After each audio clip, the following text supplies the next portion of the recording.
Alright guys, welcome back. We are live. Thank you for joining if you are already watching. I just wanted to start this stream by updating the progress of my Georgia campaign. Oh, welcome Zugor, so glad you could join us. I just wanted to show you guys the progress of my Georgia campaign. This is my first, it'll end up being my first full campaign in EU5 because I am in 1747 in this game. And, I've got to say, this has been, like, my learning campaign. This is the game where I've been learning the game. And, yeah, absolute W. Super W. I've got some minor gripes. So, exploration dried up a long time ago for me. Just finished my Bulgaria campaign. Very nice. Very good. Yeah, basically the only way I can discover places is by stealing maps. And, like, that's what I was doing to get this line of discovery through here.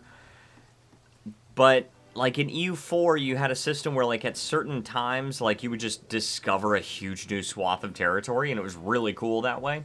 But EU5 doesn't seem to have that, and so I can't really see how the rest of the world is doing in this game. And since I'm an Iron Man, I can't go to world map. So that kind of sucks. But that's the progress of my Georgia game. If you want to see the religion map mode, mostly Orthodox. I do plan on making the northern part of the country a subject. And then we've got the culture map mode. A lot of Georgian, but I did go heavily spiritualist in this game. So basically in the wintertime, my country becomes unassailable because there's so many mountains here. And because in a normal or severe winter, you cannot enter a mountain province. So, and also we got a lot of mountainous forts, which means if they are sieging, or if they want to siege a fort, and it's the mountains, they can't get in. And oftentimes, these mountain forts lead into other mountain locations. So, that means that they're kind of like stuck in there and they can't get out, which is very, very interesting. So, anyway, that's the progress of my Georgia game. We're going to get into Korea. But I had to show you guys that because I was very happy about that. We're going to load the game here. We're going to go back to the Goryeo campaign. The Khmer campaign is something where I actually did get Dizzy to try out EU5, alright? He did try, and he played Khmer.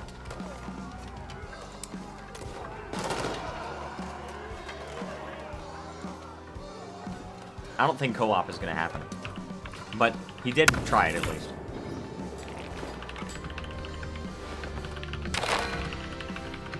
I'll post the link to the stream on the Discord server. Okay, so we're in the Goryeo campaign. What did Zugor say? So, what do we got here? It says, I've had trouble with discovery. I've tried my best to discover more of the world, but can only discover the coast of the Americas and some of Asia, even though most European states understood the geography of the Americas and Asia. What powers existed within those regions?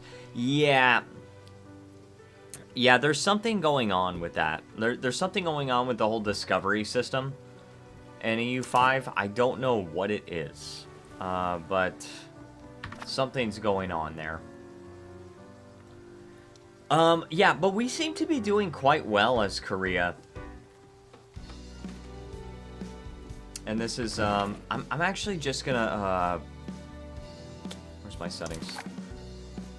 I'm gonna go to audio. By the way, let me know if the music is too loud. But I've got my music playing in the background. It's 1795 and you're telling me my massive Bulgarian empire doesn't know of Latin America. I know. And the same thing is happening with my Georgia game, because I'm the number 22 great power or whatever, but I won't lie, I expected EU5 to be a disaster. I don't think the game is for me, but people seem to love it. So I did keep up, kind of, with the progress of it. By the way, I'm going to rename this to Inton. So I did not expect it to be a disaster. I did keep up with the progress a little bit, and And I expected it to have a fairly good launch, and it actually impressed me. It was like better than I thought it was going to be. I've liked EU5 a lot so far. I put 140 hours into it. See, I thought I was balling when I was telling people, oh yeah, I have 86 and a half hours, or however much I have now. But you got me beat.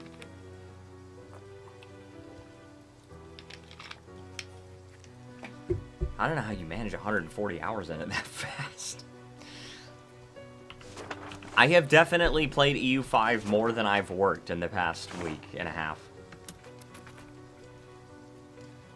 Especially because I gave one of my shifts away. Alright, so... possible religious actions. Okay, we've got this stuff, and this stuff is automated, so we're good there. Assimilate pops into our culture. Very good. Oh, we have a, wow, that's a long Korean name. So we have a core there. That's a long freaking Korean name.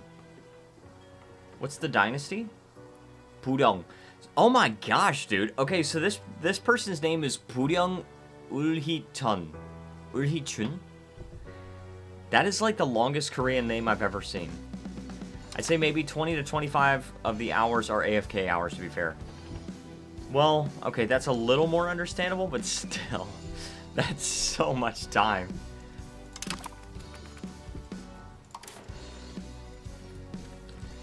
Alright, so we've got cost of the court. We've got that kind of down pat. I went through the conflict of court and country. I've gone through the Little Ice Age. I've gone through a lot of stuff at this point. Been able to actually, like, increase control to very, very high levels. I don't have it now playing on Spotify right now. If I did, then you guys would be able to see the title of the song that's playing. Alright, we got the dock building. Alright, so the dock building, and all of our country is in the same market. In Georgia, I have this thing where my country is split between, like, 4 markets. But, currently doing a France campaign now. Yeah, I do want to play other campaigns. I did get some mods that I want to try out, but I have not turned them on in my Georgia game because it's an Iron Man game. So, I want to be able to get the achievements. And I actually got a really rare achievement. I can't see. It's actually the rarest achievement that I have on Steam, which is L'État c'est moi, which only 0.3% of players have, and that is for reaching 100 value for both centralization and absolutism. I did get that achievement, what was it, yesterday, I guess? And I have a couple of rare ones, such as Total Control, where you have 20 locations with 100 control. Let me see. I've got City Skylines, have 200 total building levels in a single location. And some other things like that. Let's get into playing. So let's build a dock. This dock is going to give us some monthly sailors, and it's also going to give us shipbuilding capacity +1. And it can be built in towns and cities that are on the coast. Is port. Okay. So we could build one in Busan. And Seongli. Where's Seongli? Oh, that's in Jeju. We haven't even integrated Tamna yet. Okay, well let's build it. We want to build our buildings. I do have just a little bit more patience. I did AFK the last 40 years to get it. I'm not gonna be AFKing that. I am going to be, and you know what? I actually want to enable some of my mods. Let me actually go and save really quick. And then I'm gonna go to the menu. I'm gonna enable a few of my mods that I got, because I think they'll make it a little easier. Alright, so for now we've got the colored icons. That definitely helps. I absolutely love that mod. I even forgot that it was there because it's so, like, that should be the case. Yeah, fixing the army size tooltip, alternative UI with no portrait. We got the dense tech tree. Where's the glorp UI? I can't remember everything that does, but we got enhanced paper map light. I'm not going to enable the glorp UI.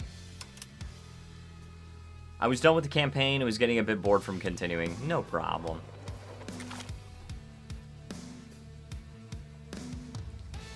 Alright, we're still loading here. Can you guys believe we're only like 120 years, less than 120 years into the game in our Korea campaign?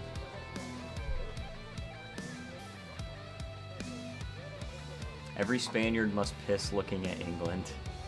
Oh my gosh. Oh my goodness gracious.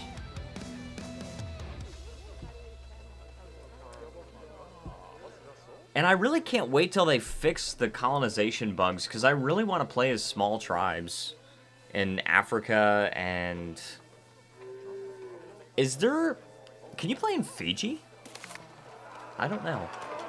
And I want to be able to play as societies of pops, dude. That's going to be so fun when you can freaking do that, and you can actually, like... When you can actually get all that gameplay out, like, in the Americas, and it's like no one actually owns any locations, but you're like fighting culturally. I want to be able to do that. Okay, this looks cool. I gotta say, this looks freaking cool. You can be a banker guild. So yes, you can play as a building-based nation, for sure, and you can also play as an army-based nation, which is like the hordes, but you cannot play as a pop-based nation. Pop-based countries. Like this one. The Udege people, this is a society of pops. And you can try to make them a tributary. Like, you can go to war with these people, but they don't own any territory, right? If you go to the political map mode, or the terrain map mode, they don't appear. So, frickin' fricker.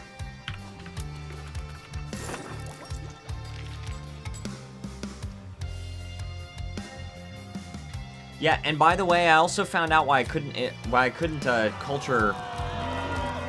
culturally assimilate this area. It's because of cultural tradition and influence. So people who occupy an area rather than being an organized state. Yes, correct. And North America is full of those societies of pops. It's absolutely full. Again, guys, let me know if the music is too loud. I can't tell, because like, it feels loud to me. I can hear it from my speakers, but I don't know if it's loud on the stream. Oh, Momase. Alright, very good. So we're done there. Oh, no. Okay, we're actually exploring this area. We do live in a society. Yes, indeed we do.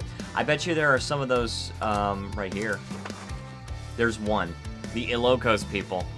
And look at that, right? Like, or the Karen people. So, this is actually something really interesting to me.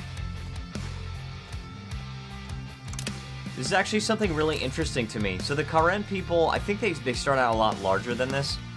But in EU4, I was always so interested in the fact that the Karen was a culture, and it was like in a couple of provinces. But there was no country that was the primary nation of that culture. And look at the Zo people. What's the Zo culture? I don't know. But, oh, look at that. You got the Hmong people and the E people. I might pick this up when the game goes on sale. I do have a few run ideas, like Confucian super theocracy or secularizing the caliphate. That could be cool. Robert Murphy is here. Welcome, Robert. So glad you could join us. Right. Oh, we got cultural tradition and influence. Now, so this is a little bit deceptive, okay? Because... So... Oh my gosh, this is so helpful.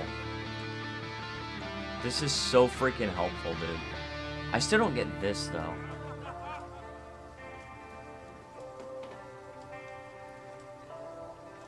I don't get this number here, but... Oh well. Are you gonna spend that money? I'm probably gonna build roads.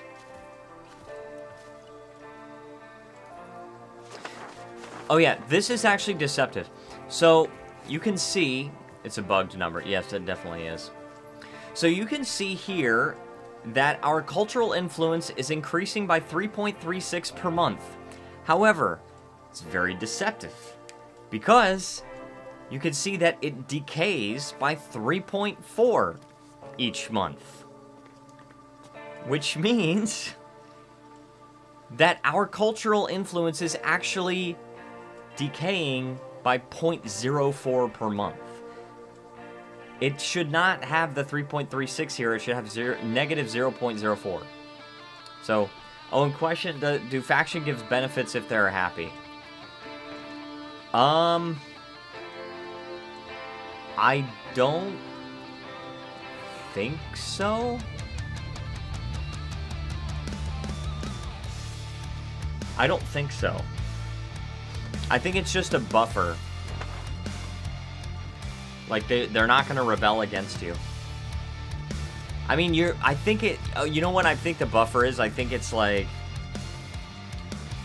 I think the benefit is that it's going to make people less likely to join the rebel groups. So it'll just... It's an increase in stability, essentially. Not stability like the actual mechanic, but as a concept. So the thing about this is... See, it says we gain 10 cultural tradition and influence. That sounds great. Except now it's decaying by 3.9 per month. 3.88, but the total ends up being, 0.42 or something like that. And, yeah, so very deceptive numbers there. They need to fix that.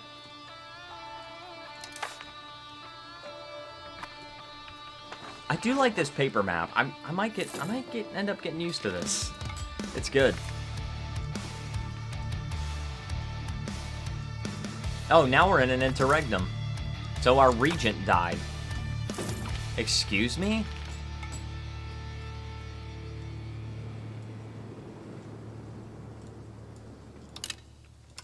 Excuse me? Who is this?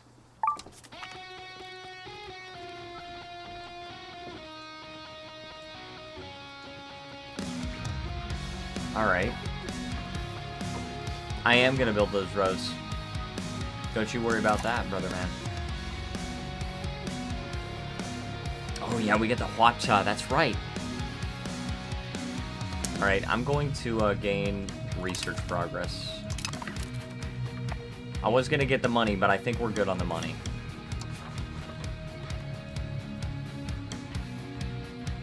Wow, we actually have like a lot of roads.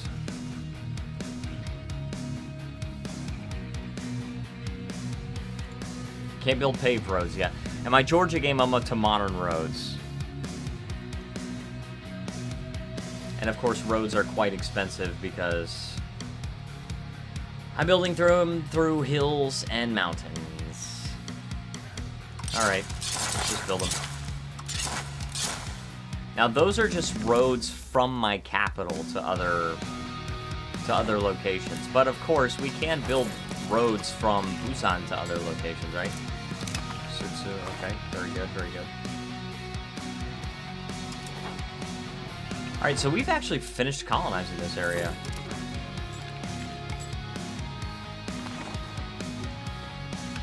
Now, I want to make sure that the population... Okay. No, I think this already was not very populous. So, Jin is here. Happy Friday, all. Gonna grab some snacks for this. Thank you, thank you. Hope you guys are doing very well. We're very centralized. We're a little bit in the direction of spiritualist. I don't want to go all the way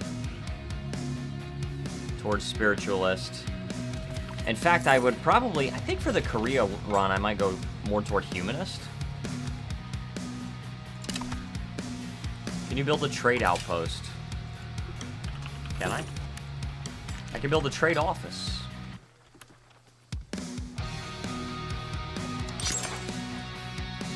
And that is not not in your country. Only if it's not in your country. I think clergy buff is the only good one though. Burger buff is also decent, just my opinion. Am I missing something? Are there actually benefits to having... Oh my gosh, they do! Yeah, the estate satisfaction actually has good stuff. I didn't even know about that. So, the clergy one is more research progress and the diplomatic reputation buff. The burghers is trade advantage and production efficiency. Commoners is food production and stability investment cost. Tribes is raw materials output and food production, but... And the Yangban is monthly prestige and counter-espionage. That's very interesting.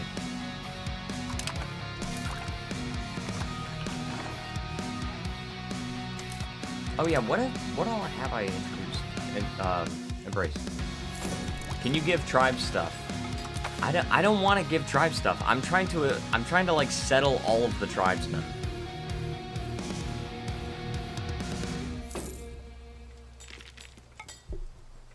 Oh, I have to tell Jen I'm gonna stream.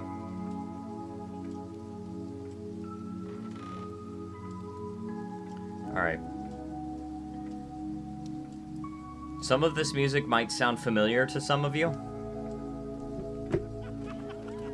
from previous, what's it called? Previous albums. I have 98% satisfaction for the noblesse as France, and it's still giving me 0.0 prestige and only 0.74% counter-espionage. That sounds bugged. That definitely sounds bugged. Are you gonna build something else?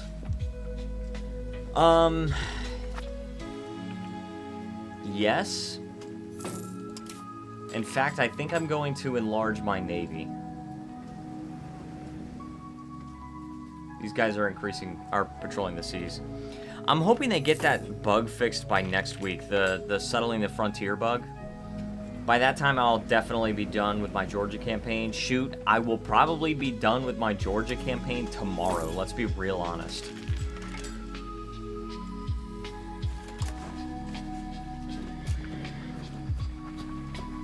Okay, there'd be 3 sailors. Sorry, 5 sailors.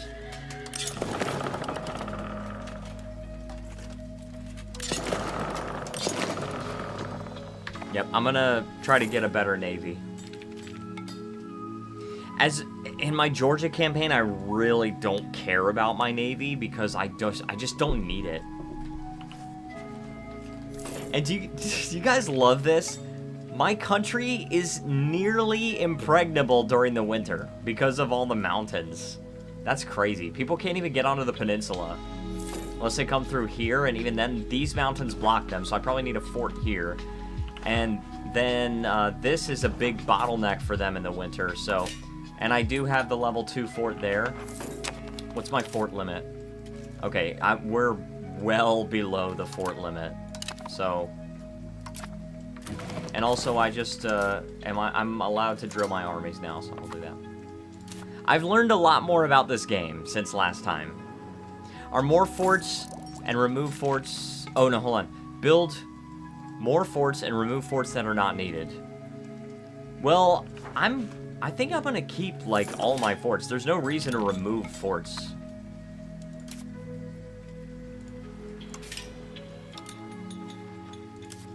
There's no reason to remove any forts.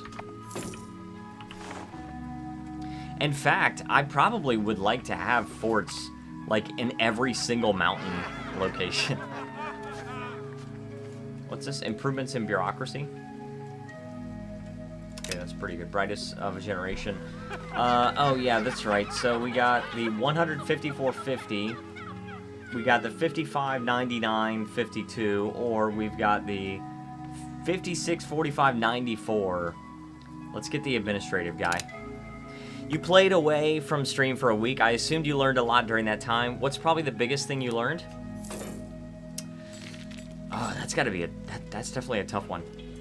To be fair, I did write that before you said you had more fort capacity. Gotcha, no problem. The biggest thing I've learned...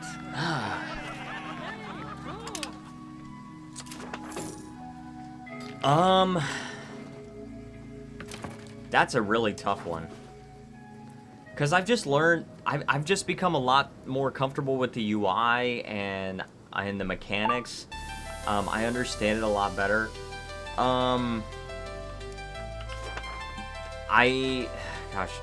Okay, I'm not gonna say the biggest thing I've learned because that's too hard to decide, but I will say that, let's see, my biggest thing is learning how to min-max the economy as a true Vicky 3 player would. I'm sure. I am sure. So, I definitely have learned that, oh yeah, there's different types of parliaments. The UI is a legit answer. That, you know what? That probably is the biggest thing I've learned, is like how to navigate the UI properly. Yeah, that's probably the biggest thing. But I've learned a lot more about control. I've learned that as long as you're basically like keeping your pops happy, then control is gonna go like way up.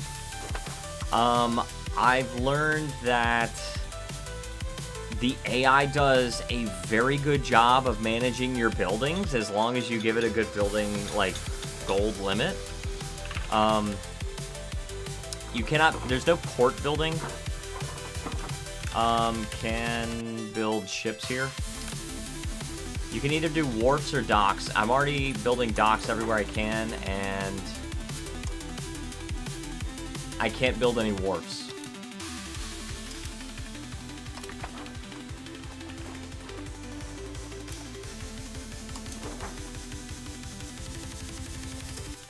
Mark it then.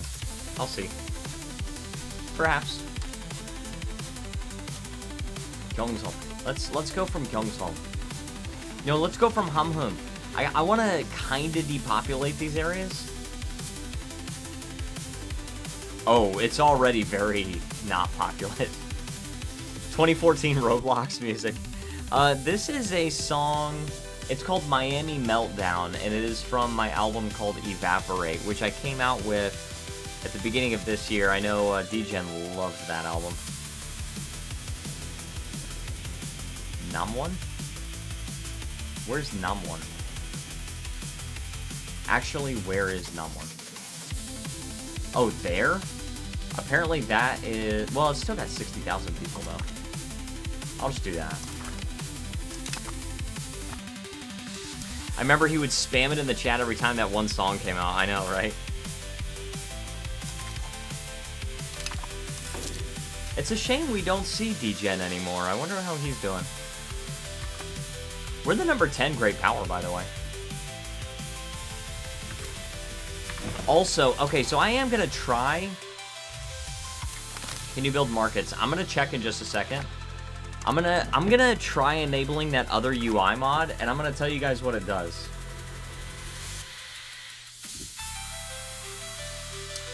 Alright, let me find subscribed items. Glorp UI. This mod modify. I know they modified the checksum. We're gonna apply it. I'm gonna tell you guys what it does. So, first of all, no more portrait. There's color-coded icons, better estates text. Save your preferences. A compact map mode bar. Okay. Compact tech tree.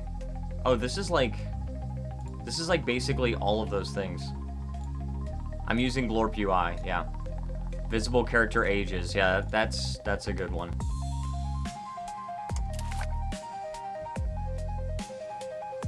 Alright, let's see if that actually works. I don't know if this is gonna work, but I'm gonna try it.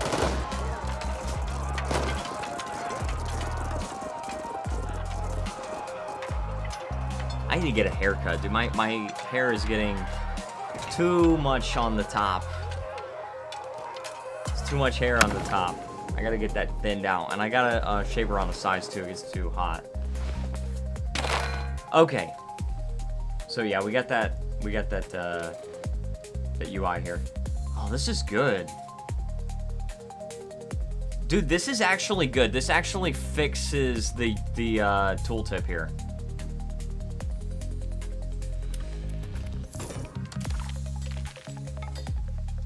Oh, yeah, there's this. I don't need that.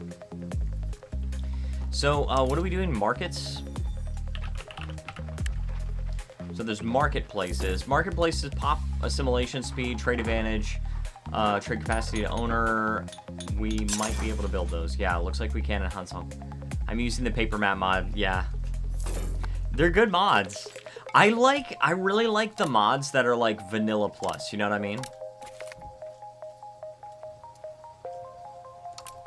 Animha, okay. And we got Market Village, which gives more power to the peasants. It also gives a little bit of trade advantage, a little bit of trade capacity. Possible laborers and soldiers, good, good. Market Warehouse. Oh. Oh, sweet, the armory building. Oh my gosh, yes. This is gonna be so good for allowing us to expand our armies. We just need to build as many as we can. Just spend all of the money. All right, we're out of money now. I feel like it will take forever for Enbenar to come out with how massive EU5 is. What's Enbenar? Oh, and Tunan just became a town, so now we can build there. What is Enbenar? I don't know what that is.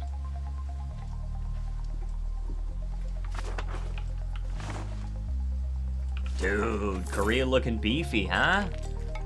The number 11, great power.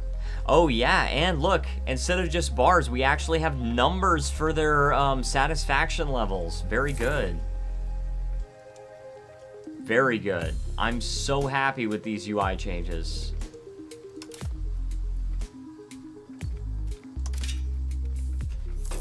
They need to find some fix for this screen, though. There's got to be some kind of fix for this screen, because it's... this. I'm going to be honest. This window right here, the production window, is disgusting. Okay? The goods one I can sort of see. Like, I can sort of see, okay, like we're short on lumber, for example. Okay, so you can build lumber buildings, or you can expand the RGO. Apparently, wow. All of our RGOs for lumber are at their maximum level.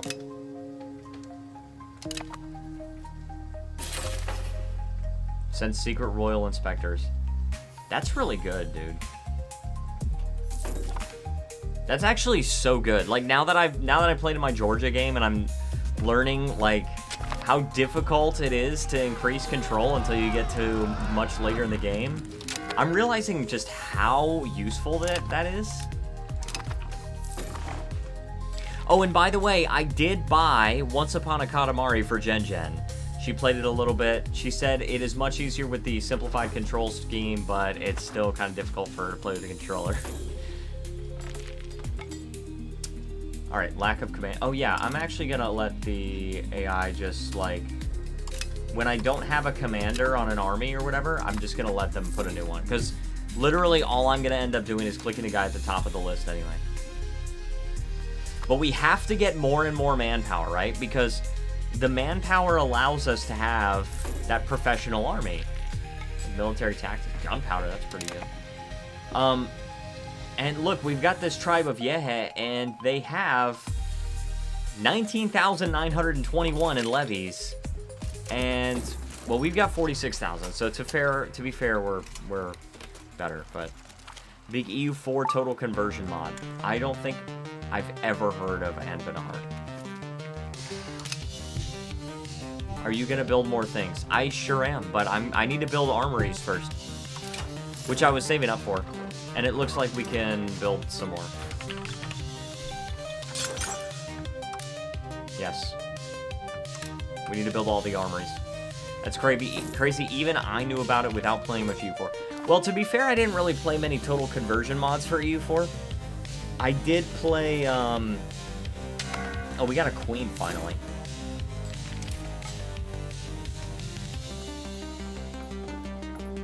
Okay, the Han Dynasty. That's funny how only Korean countries are ruled by the Han Dynasty. Anyway, what was I saying? I can't even remember.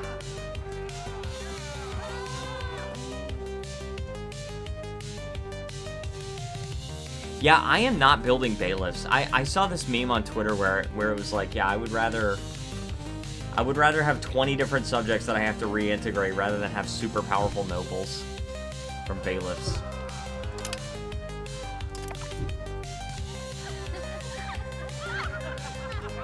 Oh yeah, what was this? Why not? Yeah, we want the innovative. We have our favorites. Increase the stability. Good. We want innovative. We want to be very innovative because we want to be able to embrace the institutions, right? We want to have max literacy. We want to have cultural influence. That's going to be good.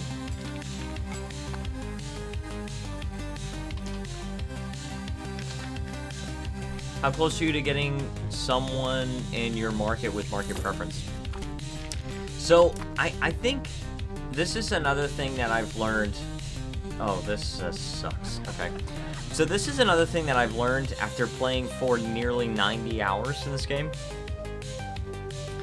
Is that it's not super important to get someone in your market. Of course, it's good to have like a big market and everything like that. But it's more important just to develop your markets so that you can trade very effectively with other markets. And then other people are going to want to send you stuff. And also other people are going to want to get your goods. So it's not quite as important to try and get people into your market. Not just that, but min-maxing the region around your capital with states around 80 to 100 control is better for economy growth than bailiffs. That is true. That is true. Yeah. And like, we got pretty good control here, and because of that special cabinet action that only Korea gets, we got a bunch of control here. But we have factional strife, so let's read this, because this is unique for Korea. Recent events have led to the collapse of the Kwanhak faction. Many of the former members left to form the Hungu, or Hungu, I don't know.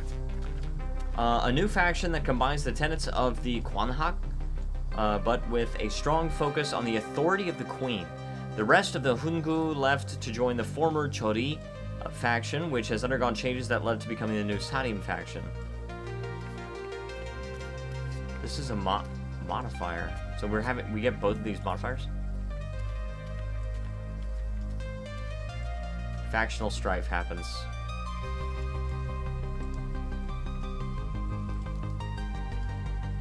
Well, so that just happens.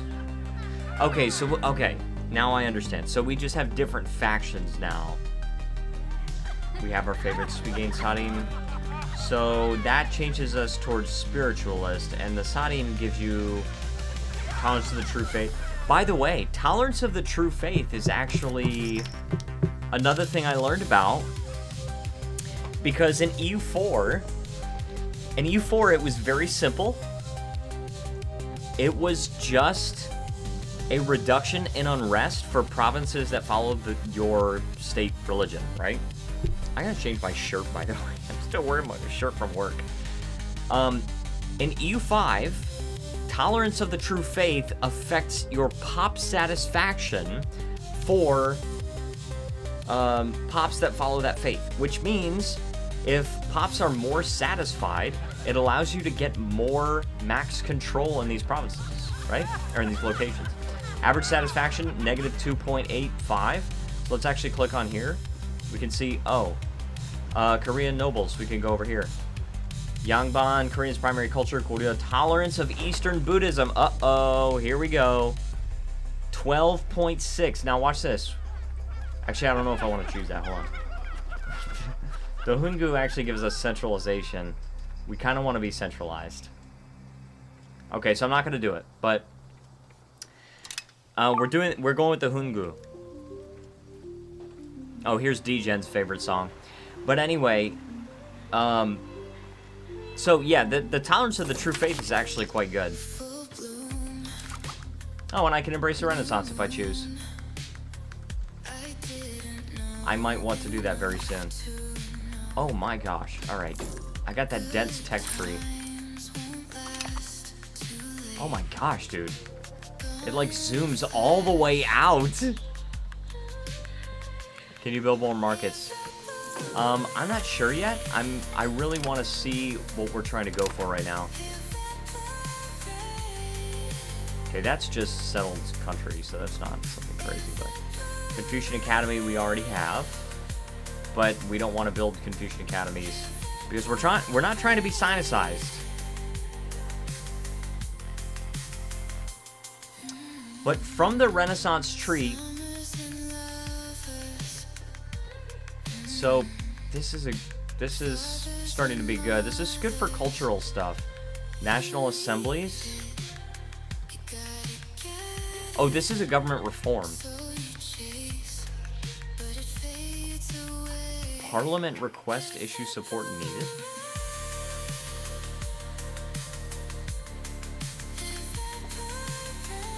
What does that mean? Does that mean I only need 45% support? I don't know. But also, there's one thing in this tree. Oh yeah, cabinet seats. So we get +1 government reform and +1 cabinet seat in this tree, which is really good. In addition to the +0.05 flat cultural influence, I think we just need to embrace the Renaissance right now. Plus, we are still, like, behind, so. 23.98 stability, that's fine. We can definitely afford that. And then we're going to go with advanced. Let's automate it. I don't want to automate that. And then we're going to go straight for this cabinet seat. Cue that right up. And guys, I will be right back because I'm still in my work shirt and I want to change out into a more comfortable shirt, so I will be right back.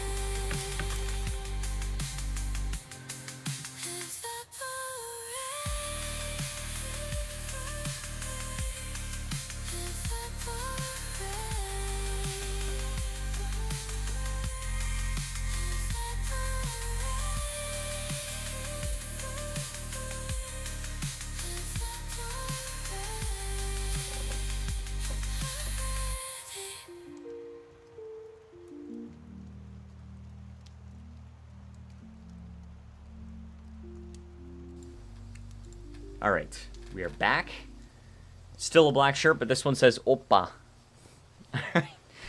I went to karaoke. I went to a Korean karaoke place with my coworkers last night, and I wore this shirt, and the guy laughed. The guy had to laugh.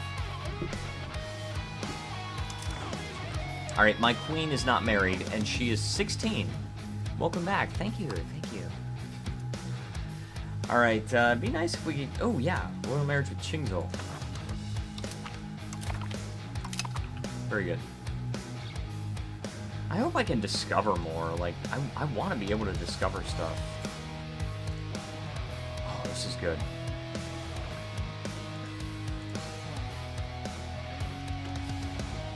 Yeah. Yeah, there's no way I'm colonizing any part of Taiwan at this point, guys. Sorry, not gonna happen.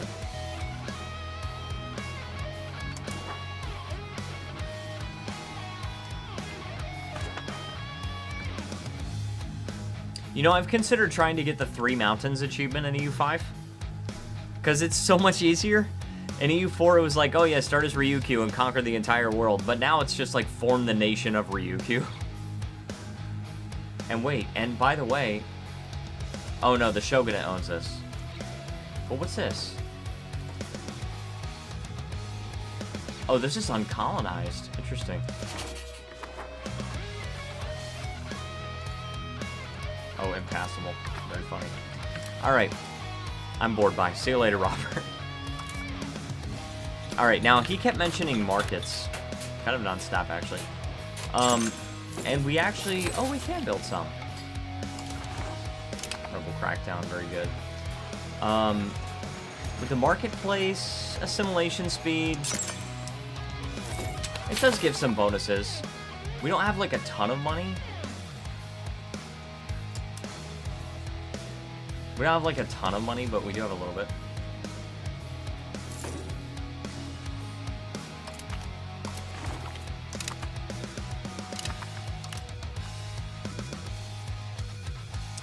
And then we've got market villages. Now that is something else. That's...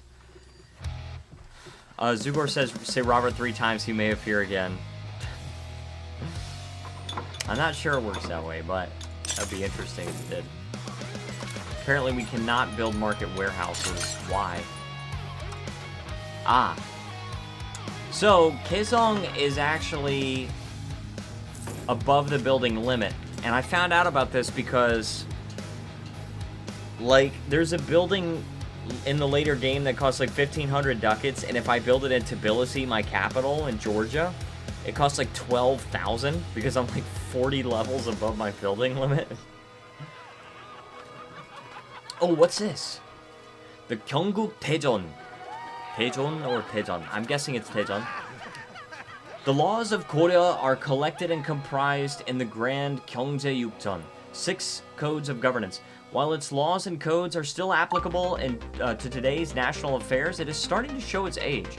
A new compilation of the book would be a great benefit to the state in order to renew, revise, and remove some of the old laws for the better of the Goryeo people.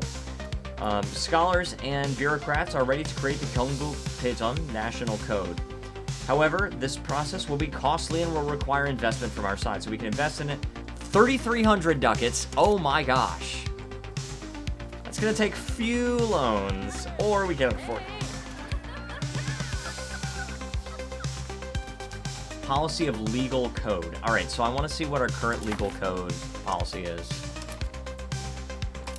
I think it's this. Yeah, legal code. So we have the Korean code.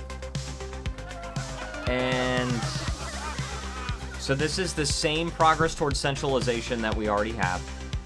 But it also gives stability decay minus 0.02% and proximity cost minus 5% instead of legislative efficiency plus 50%. I'm kind of okay with this, but we'll definitely need to pay back that debt. So, yeah. Oh, wow. Yeah, we're definitely going to have to pay off that debt.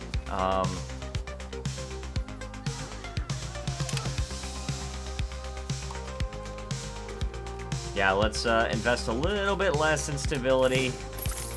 Okay, we have taken 4 loans. And the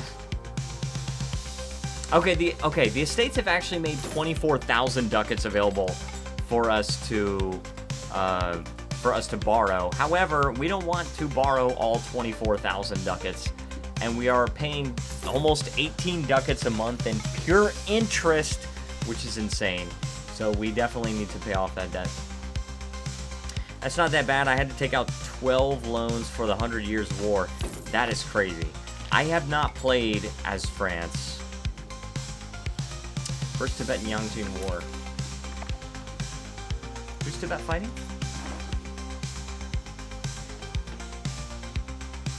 Here? By the way, I actually really want to play as one of these minor countries here at some point. We're going to have to do it. One of these Moist countries. Right? Because they got Moism.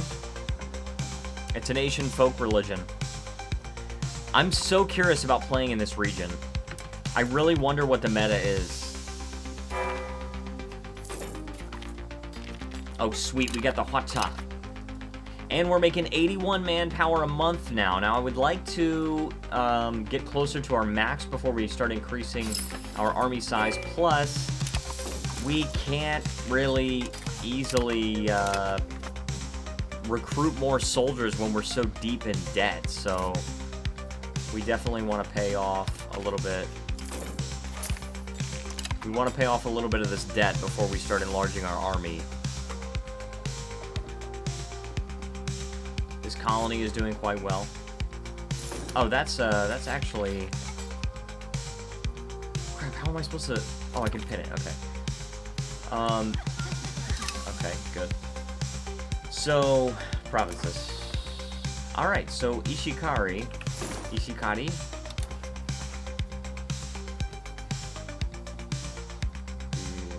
Hamhung is so depopulated. Let's go from oh, that's good. This is actually really good. But anyway, Gyeongsong is where I want to send him from, this place, because I want to depopulate these regions a little bit. We definitely need to have a more influential culture because their tradition is 441, and our influence is only 86, and this is why we can't assimilate them. We probably do actually just want to go humanist as Korea.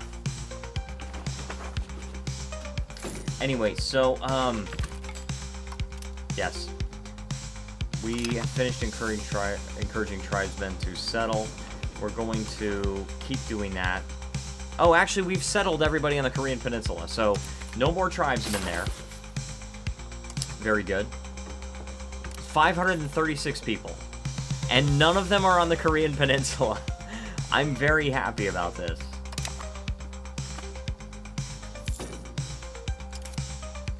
Very good. By the way, welcome to the new people joining the stream. I hope you guys are having a good time. If you have any suggestions for what you want me to do, feel free to make it known. Sweet. All right, we have, we're repaying our loans, right? And then also we have unlocked the Quison turtle ship, which is almost certainly better than our Mediterranean galleys. However, I think the 100 Years' War is too easy for both sides. I don't know anything about it. Let me see. I gotta know.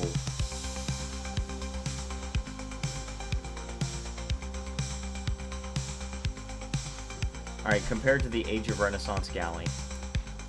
This is just a... Oh my gosh. I found it. Guys, I found it. This is just a template. Should never be seen. Okay, but anyway, so it has 11 cannons, and the Mediterranean galley has 9. The combat speed is 1, same. 0.751 and 100%. Yeah, same there. I'm looking at logistics. We got 0.05, 5, and 0.2. This is 4. Okay, so the movement speed. So the Quison turtle ship moves faster and it has more cannons. What do we got for here? Maritime presence. 0.12, 20, and 25. Same. And I'm sure it takes different supplies. So monthly maintenance is going to be naval supplies, weaponry, liquor, and salt. No, it's the same. So it basically amounts to just movement speed and cannons for the Quison. But I'm pretty sure, though, I'm pretty sure that the Kabuksun is also a thing, and I don't know where you get them, but... Dang, now I have to build a whole bunch more galleys. I thought I was just going to be able to upgrade them. That sucks. Right, Confucian Academy. Oh, the university building. That's going to be good. Institution growth. We want to be able to build more universities. Protected harbor. Very good. I want that stuff. Oh, and also I discovered Momase. Very good. Let's see. Well, we can explore Melanesia. We have a son. Very good. Our ruler's only son. Okay.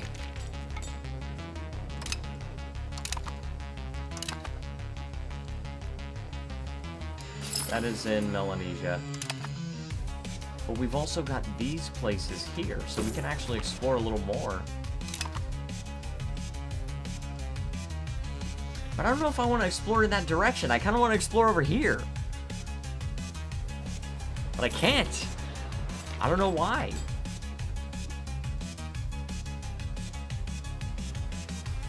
Alright, well, let's continue exploring. I mean... From Gyeongju.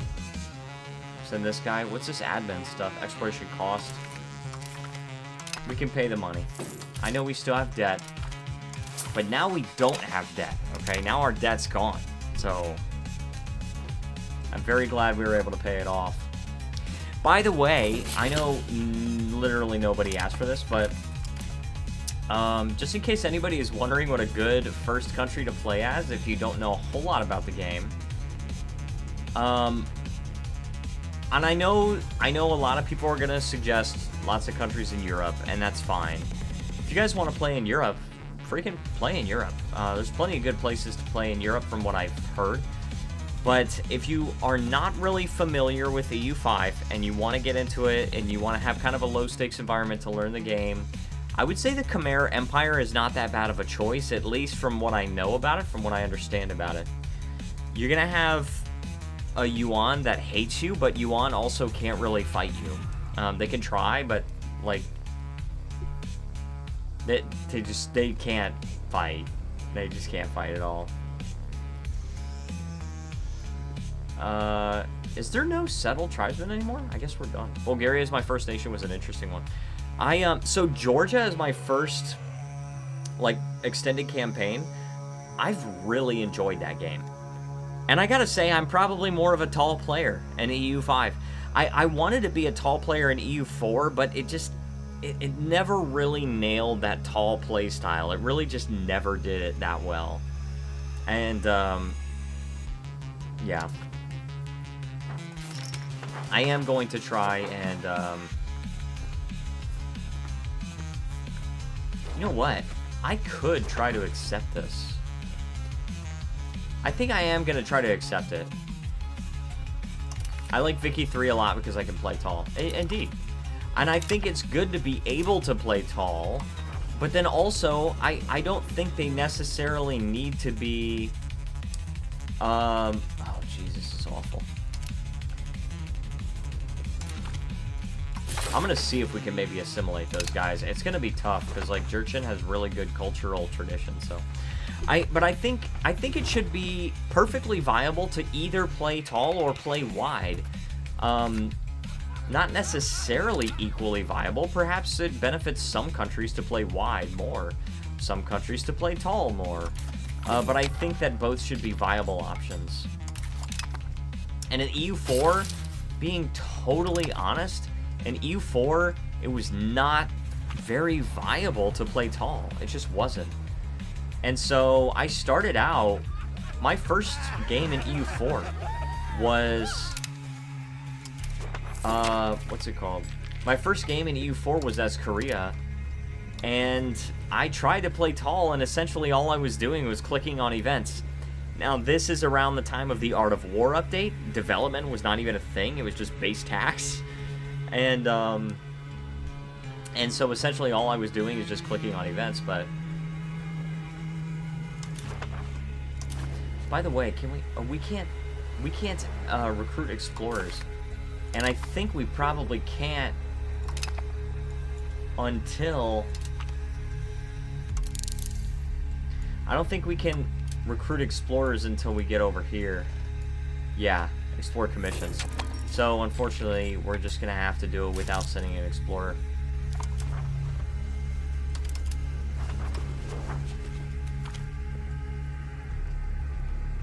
Preparation time. Yeah, let's do that one. Highest military ability. Yeah, that's the guy. Renowned. No. Oh, created. Okay, created. I was like, are we destroying these? No, we're not destroying works of art. We're creating works of art, and I want to do that because it increases our cultural influence. By the way, I wanted to show you guys. I did not know about this. Yeah, you can click on this, and you can choose a different kind of parliament, which is really crazy. Right now we have council, which is agenda impact for nobility and clergy minus 10%. Estate parliament and allows clergy and burghers in parliament? That's interesting. And then you also have an assembly, which is agenda impact for nobility and commoners minus 33%.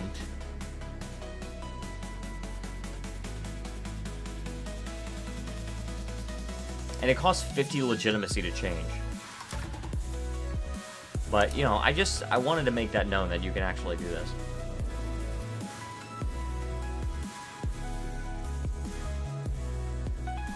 If we select your capital to become the location of the parliament, we will move towards centralization. But if we pick another location, it will gain parliament location for the duration of the parliament, while we move toward decentralization. Okay, so I was wondering about this, and I guess I just have my question answered. So if you're calling Parliament in a location other than your capital, you're going to move toward decentralization, but you could potentially get a lot of control in that other area. So I could call it in Jeonju, and I would basically get, what's this, max control is plus 5%. So yeah, I could get up to like 88 control. I don't know what the max control is. No, that would not go above 83. I'm telling you right now, because that max control is too low. But anyway, you know, I had to point that out. What do we want to do here? Expand the, we already have so many roads. Expand mining operations, that could be good. Could straight up do just a census.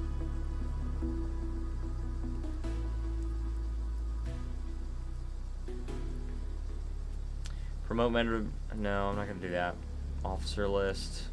Let's do the mining operations. Tegu.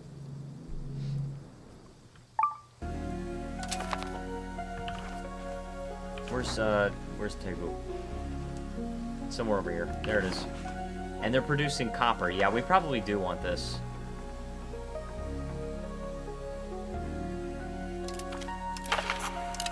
Oh no.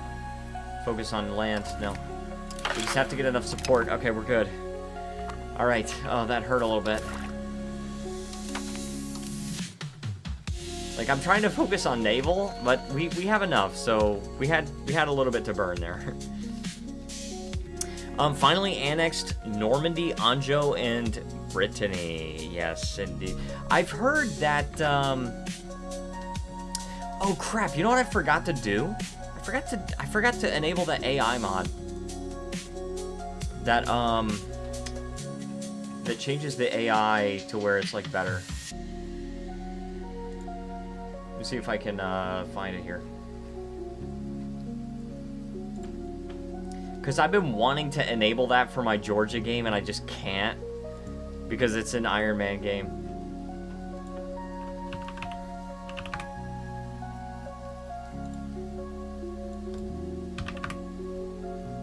Oh, I forgot what it's called. Oh, it's Zorm AI. Let me see, like its counterpart, we aim to achieve the best AI performance while maintaining a decent level of compatibility. Mod updates won't be very frequent. I'm ensuring the mod integrates seamlessly with all the game's mechanics and meta, and creating a more challenging yet immersive world. To do this, most of the features are work in progress. I need a community to actually play just game's AI behavior. Okay. So...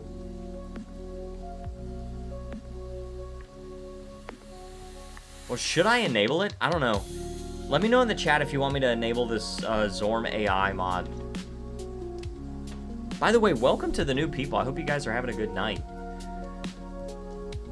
Hope you guys are enjoying the stream. I definitely am. And I'm loving this freaking game, dude. I'm absolutely loving this game.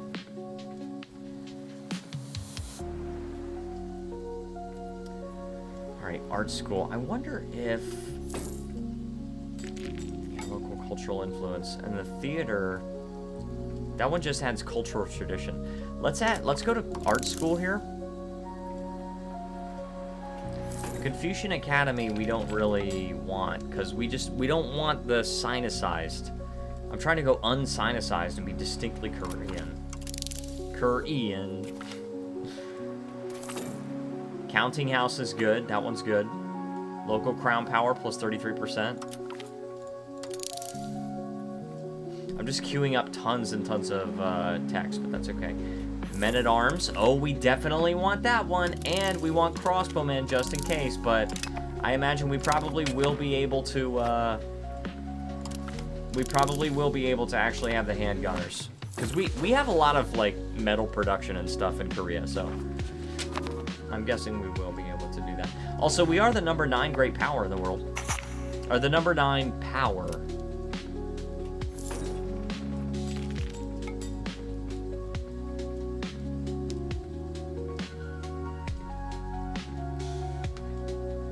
Okay, so... Oh, interesting, okay.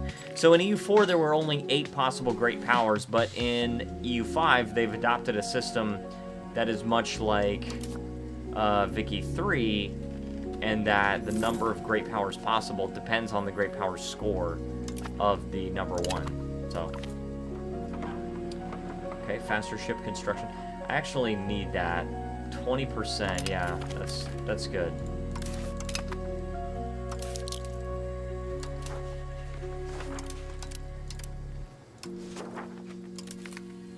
Oh no, we want high military score. Because high military score is just going to be an actual faster exploration. Right? I don't care so much about how long it takes to prepare. Alright, so let's actually improve our navy a bit. So how many of these galleys do we have? 17 galleys. 3 transports. And we also don't have any cannons. Hotta. We can get Hotta! Are you kidding me? And each one of those is only 1 manpower. Oh yeah, we have plenty of manpower right now. Alright. So let's queue up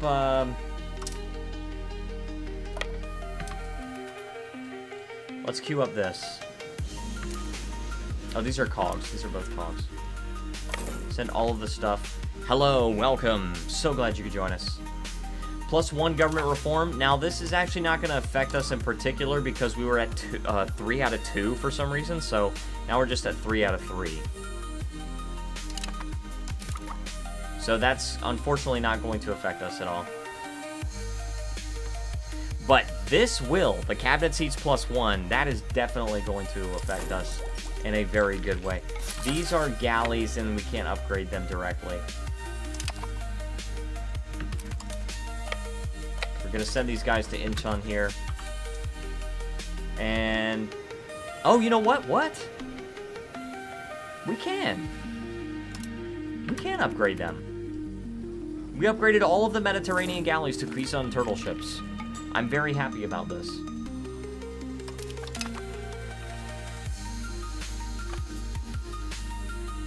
Very good. What is this song called, by the way? It's called I Forgive You. It's from my album, Evaporate. Check it out on Spotify. Alright, we got some rebel movements from the Jurchen Patriots. I kind of want them to rebel, though. If they rebel, I could just fight them. And we could just get it over with, right? That is 145,000 people, though. I'm gonna check it out, the song. Thank you, thank you. Thank you. I think you already know about the song. Okay, very good. We have... Oh, we just had a Mediterranean galley join.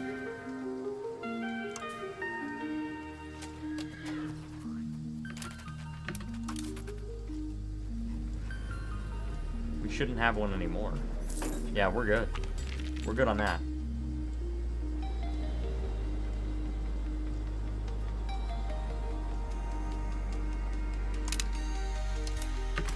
Alright, we're gonna get some Hwata, guys. I have to get cannons, okay? This is very important. Oh crap, I don't have any cannons. I actually have to build cannon market, or cannon factories. Oh, that sucks. Alright, let's remove that. Remove the handgunners.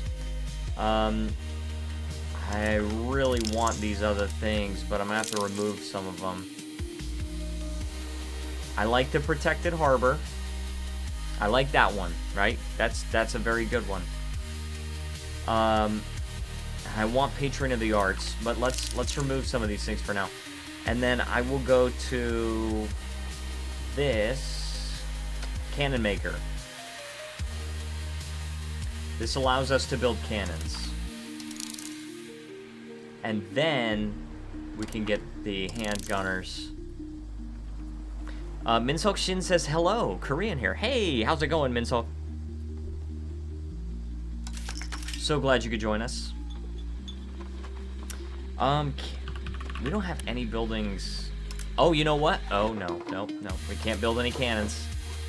The hand cannon guild produces firearms, not cannons. So we cannot build anything that makes cannons for now. We definitely need to get that cannon factory, cannon maker going.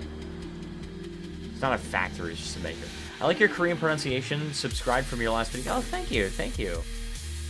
You're very kind. Yeah, I used to live in Korea. I speak a little bit of Korean. Alright, so we've got our explorers exploring these 3 areas. No other areas are available to us, and that sucks. It sucks.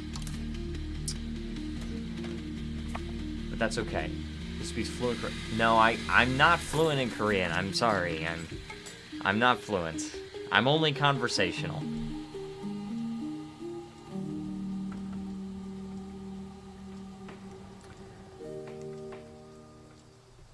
Yeah. Only conversational. Oh, we got an extra cabinet seat. Well, I think so. Well, thank you. Alright, so the AI is probably going to automate this cabinet seat. However, I would like to take direct control of this one. I really like how you can partially automate your cabinet. So you can take a couple of cabinet members and do exactly what you want them to do. Or you can take a couple of cabinet members and then have the AI control that. And that's very good. Alright, we want to convert provinces. We want to convert to Eastern Buddhism, and we're going to Gyeongsang, I guess. We need to convert these people, but I just feel like it's so fruitless. There's just no point. Because we don't have any cultural influence compared to the Jurchen culture's cultural tradition. This song's also available on Spotify, by the way. It's called A Letter. Copy. Oh, yes. That's toward inward. Right now we're going to outward, which is less cultural tradition. But that doesn't affect our cultural influence, so that's fine. If we go toward inward...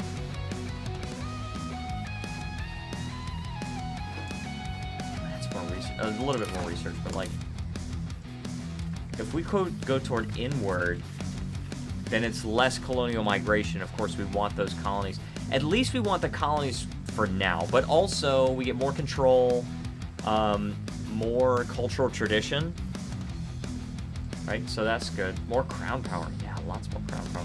But no, copy away. We're going to get... good. Getting closer. And we're getting education of the elites.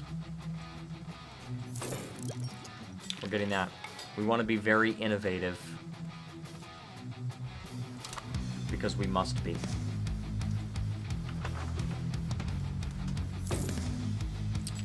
Alright, underage heir.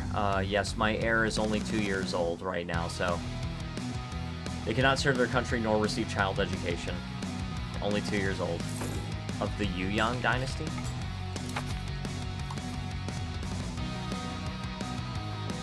Hanmidori. Interesting Korean names. Alright, and it looks like this guy is actually, like, succeeding in, Oh, that sucks. We're about to lose a ton of... We're about to lose a lot of prestige when Ming actually succeeds in this.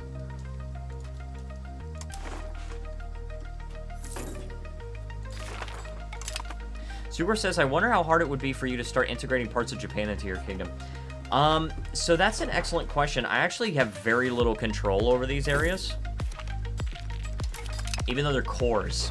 They're actually cores, because you have actual Korean people living here. However, what the heck is this name, dude? This is my heir. This is not a Korean name. Yueyang Chaishan? That's not a Korean name. But let's give him an expensive education. So we... that would be tough. We would have to establish a lot of maritime presence. which we definitely could, but what I'm thinking is I would much rather just create a subject, like the already established daimyos. The already established... Yeah, we got a lot of these daimyos. Look at the Sagata daimyo. This is crazy. This map of Japan is absolutely crazy. Looks like the freaking mini Holy Roman Empire. Okay, but let's go to create subjects. I actually want to do an extraterritorial... What? What? Okay. Why did it say East China? Practically was a mini HRE. Yeah, basically. During the Sengoku period. Is it because I could, like, potentially establish a trade company? Is that what that is? Like a building-based nation? Because that would be interesting. But I think we're just going to make a custom subject here. And it's going to be a fiefdom. I wish I could name this, though. I really wish I could name them. Also, this is a mod where you could just go to. I really like that feature. You click on them and go to them. But anyway, yes, they are Korean. They speak Korean, and their culture is Korean, and they follow Eastern Buddhism. And their liturgical language, just like us, is classical Chinese. And it's bound to that, by the way. But so let's go, and we're actually going to give these guys a little bit of territory, huh? Seed province. Seed them. Just going to seed them our territory in this region, right? Because we want to... Let's see, is that already done? Oh, yeah, that's already done. We don't want to have to administer this ourselves. That's not going to be good.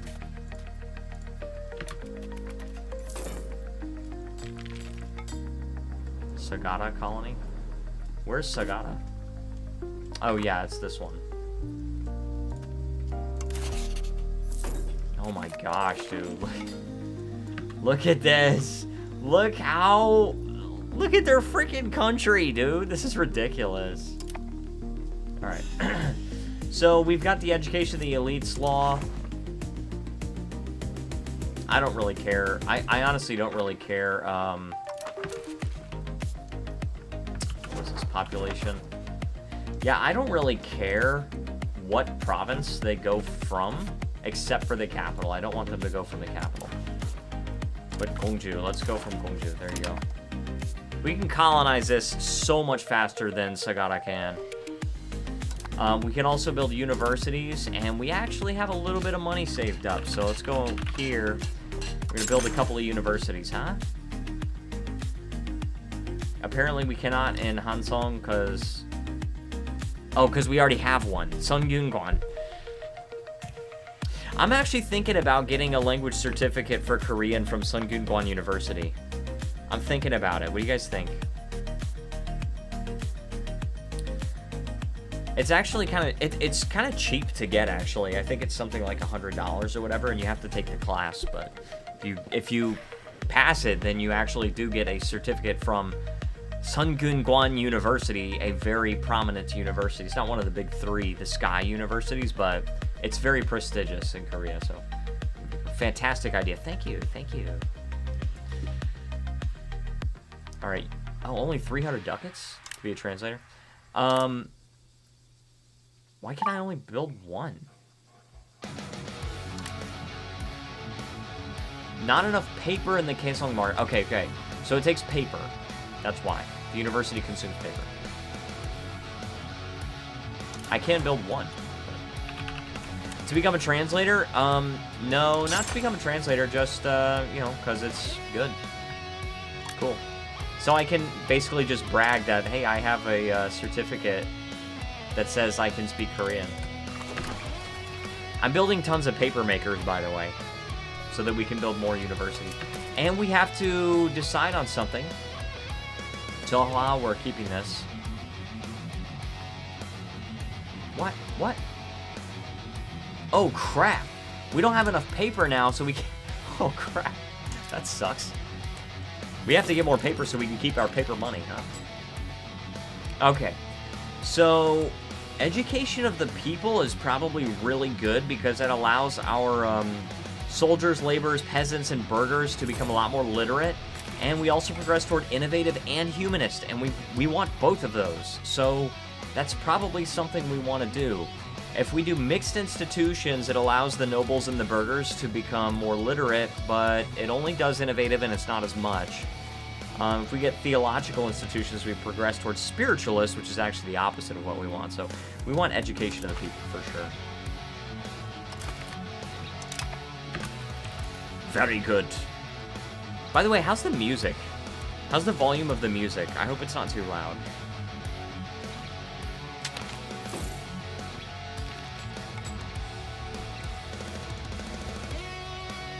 We have a claim throne, Casaspelli and Akamatsu. I'm not going to use that. I honestly don't even want to touch Japan right now. I really do not want to touch Japan. It's ridiculous. Look at all these countries popping up.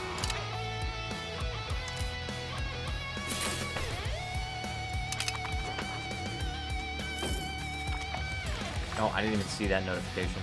The volume is fine. Thank you. Thank you. Thank you. Yeah, can we please get a freaking Korean name? Thank you. Gongwon? Gongwon means park. But that's alright. Children can have a better education. Alright, so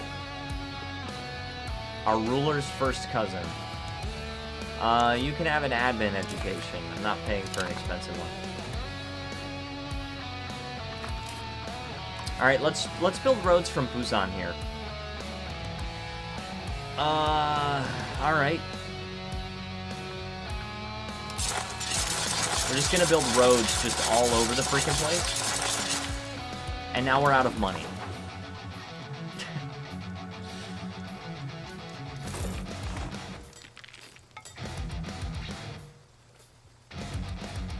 Alright, and how's the Papermakers Guild? Yeah, we're still building that.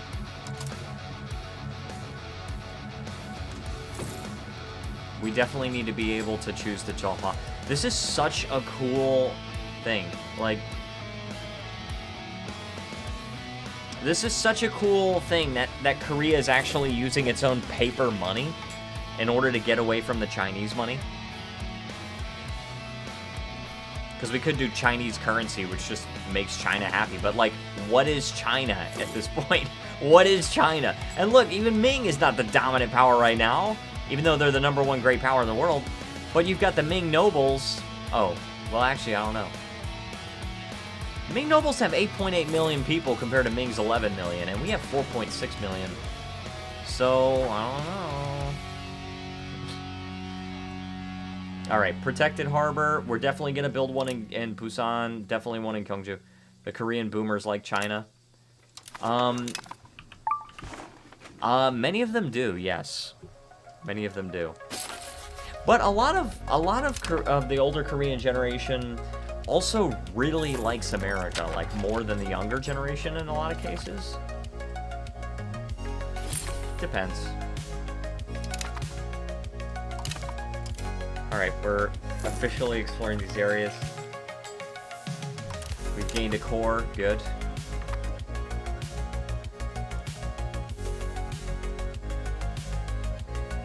Yeah, this colony is just not gonna finish. Isn't it the Gen Z that like... Well, Gen Z definitely like America. I mean, like, as a whole, of course. As a demographic, sure. Of course, not all of them do. But... Gosh, darn. Frickin' fricker. How are our... Okay, so this... So the guy that's, like, converting Gyeongsang to Eastern Buddhism is actually making some progress.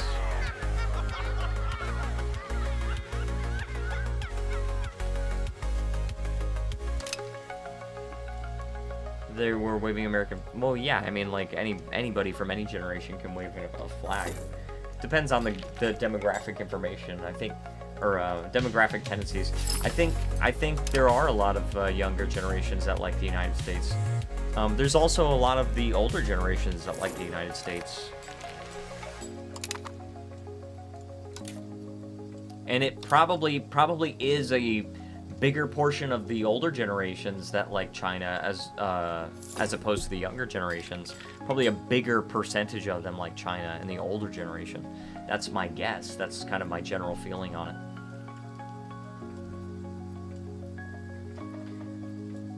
Alright, these guys are in Gongju. Okay, so he's increasing control here. See, as Korea, when you're playing as Korea, when you have this special cabinet action, it's so good. You can end up getting so much control in your territory. I really hope so. In Korean, I don't want them to embrace... Yeah, well, yeah, that would not be good. That would be a bad thing.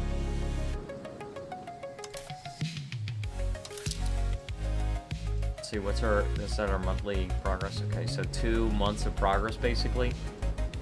Exploring Solomon Islands Sea. Yeah, we can lose that. Just lose 2 months, right?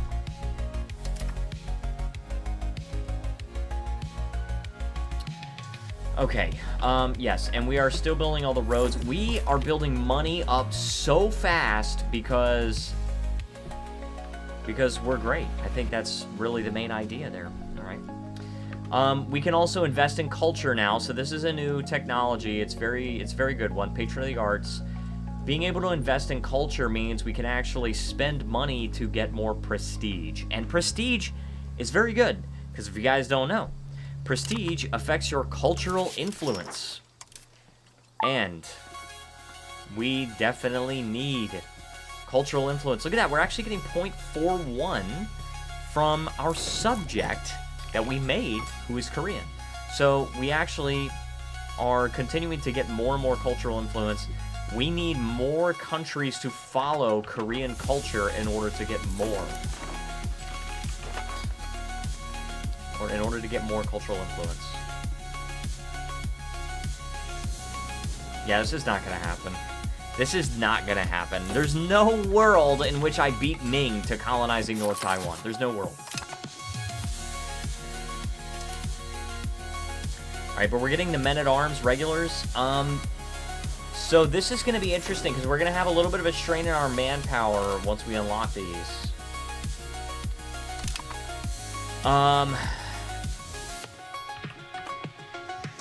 What do we got here? So for the footmen, they take 2 manpower a month. But the men-at-arms take 4. So, well, that might not... that's probably not going to be that bad, so. Because we have 12, so it's going to take what? It's 24, it's going to take 48, so it's going to take an extra 24... manpower a month? Yeah, actually, it's not that bad, so never mind what I said there. Don't worry about it. It's nothing. It's fine.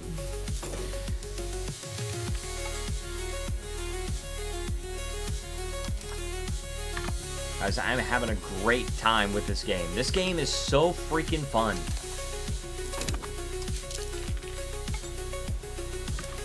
Okay, I'm gonna stop automating this because I feel like they're not doing what I want them to do. But it's possible. It's possible they are just, like, continuing to explore more things. But I have to make sure. They must do what I want them to do. So I am not automating my exploration. And I'm not automating my colonies either. Even though I actually kind of want to colonize over here.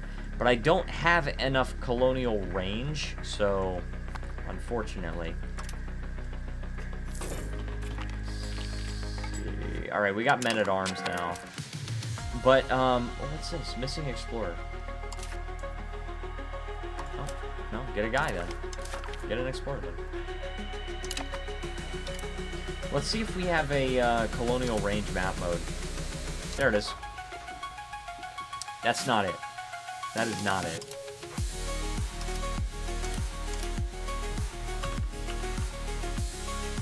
There is no colonial range map mode.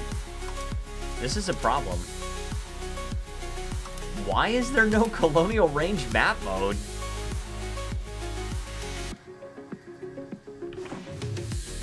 It's kind of bad. Singapore is getting a colony there. about this one? Apparently I can't colonize there either. Can I do this one? Actually, I am. I am colonizing this, and it's progressing faster than the other one here, Khmer. So I'm trying. I'm trying to get down there. I'm probably going to have to end up getting across the Pacific this way, but we'll see. All right, what do we want to do for our Ijongbu? Promote castle works. We want fun farming estates would probably be good. What's our food supply look like? 1,404 is a lot. We got a lot of food. It's probably very cheap. Yeah, 0.01. Very good. So we probably don't even need to get extra funding for the farming estates. The hunting grounds could be interesting. Wild game and fur, but that's more food anyway. You know what we definitely need is the forest exploitation, because we definitely need more lumber. I'm going to choose it, and I'm going to show you guys how I know. So we go to goods. Lumber. Minus 8.5. Now, here's the problem. Because when you click on lumber RGO, we can't expand any of the RGOs for lumber. They're all at the maximum level, which means the only way we can get more lumber is to trade with other markets. But if we provide extra funding through this, then it's only in one province, or only in one location. Where is it? I need to know where this is. Sorachi? And it's here. It's in our colony. But that means that RGO there, that RGO can then support extra employees, which allows it to produce more lumber. And we need more lumber. We need a ton of lumber, in fact.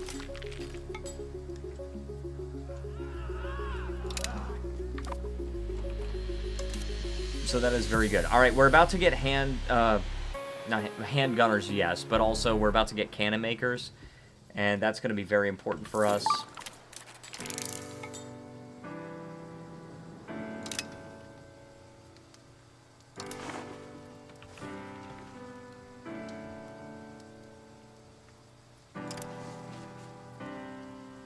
All right, we want to continue colonizing this. Sorry, some would work. Yes. Yes, indeed. No problem, no problem. Alright, Seogyeong, let's send people from here.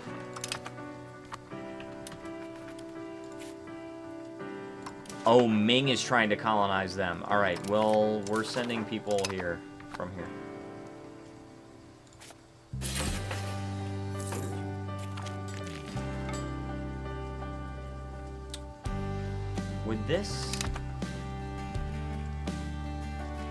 Would this help if I just abandon this? Because, like, obviously we're not going to beat Ming. Oh, sweet. Is that sweet? Oh my gosh, we are getting more territories to explore. This is good. This is actually good. Chukchi area. I'm not aware of any Koreans liking communism. That is good. That's definitely good.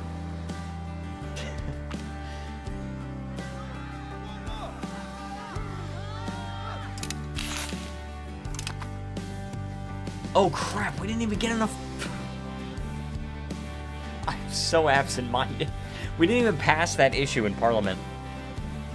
America's reputation hit and miss. Some of my friends quite pissed about the whole Hyundai incident. Yeah. Yeah, it is hit and miss. I generally find that among the people that I know, they generally have a very positive opinion of the United States, but it definitely does go both ways. So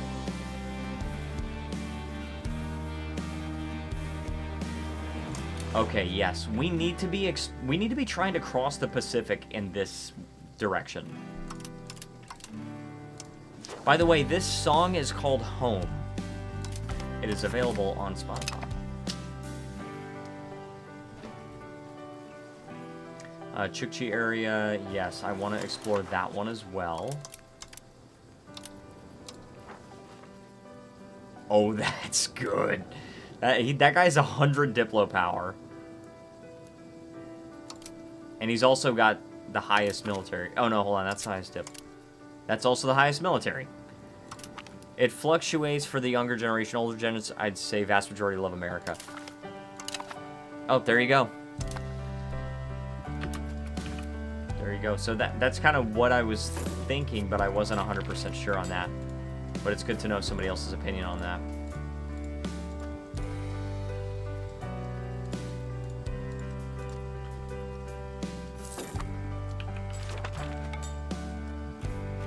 And I think it's like, especially among the generation that was like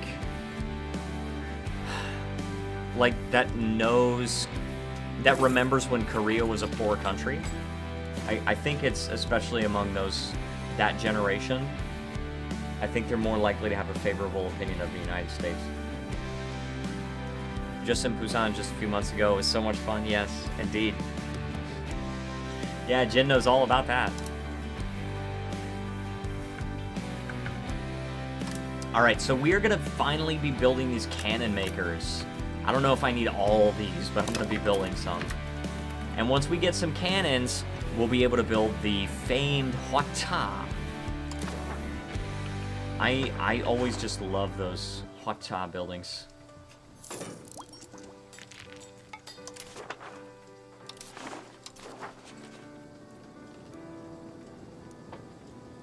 Personally, I'm grateful to all nations that helped us keep our democracy and freedom during the Korean War. I'll never forget that sacrifice and kindness.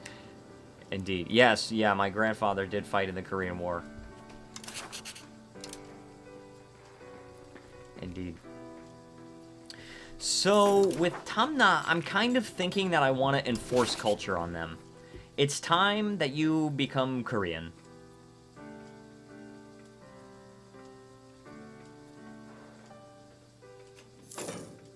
Boom. Okay, so I know that really, really pisses them off, but we must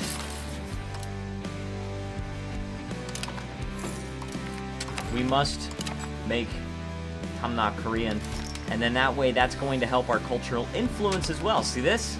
Now we're getting 0.5 a month from Tamna being Korean, right? We got their prestige, their locations, they've got innovative, and they've got the advances, right? That's what I'm talking about.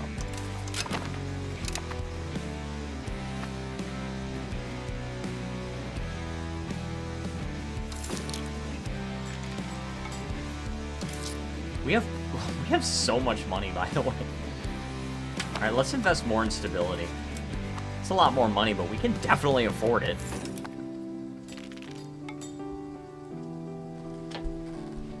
We can definitely freaking afford it.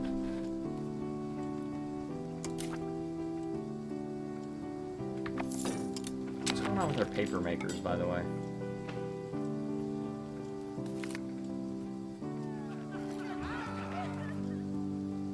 Okay, that part's good. Yeah, the guy that's supposed to be assimilating Gyeongsang is not making any progress at all. So we definitely need to... what do we want to do here? We could just do another conversion. Like, we could just do convert province.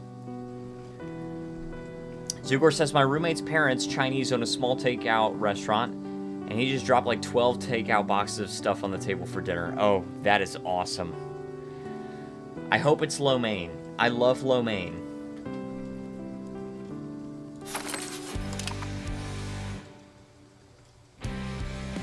Alright, and we also unlocked handgunners. So the handgunners...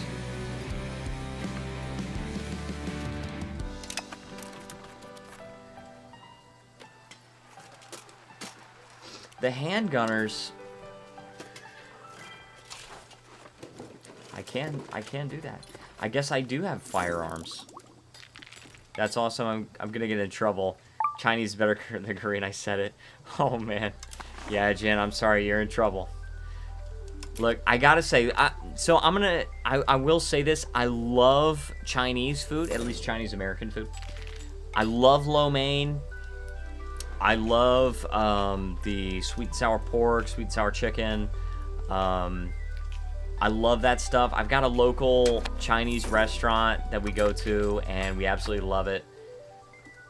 But I would rather have a Korean restaurant close by, because, like, if I could get things like tteokbokki, or I know 탕수육 is like fusion food between Korean and Chinese, but still, if I could get jjajangmyeon or samgyeopsal or budae-jjigae, oh, I love budae-jjigae.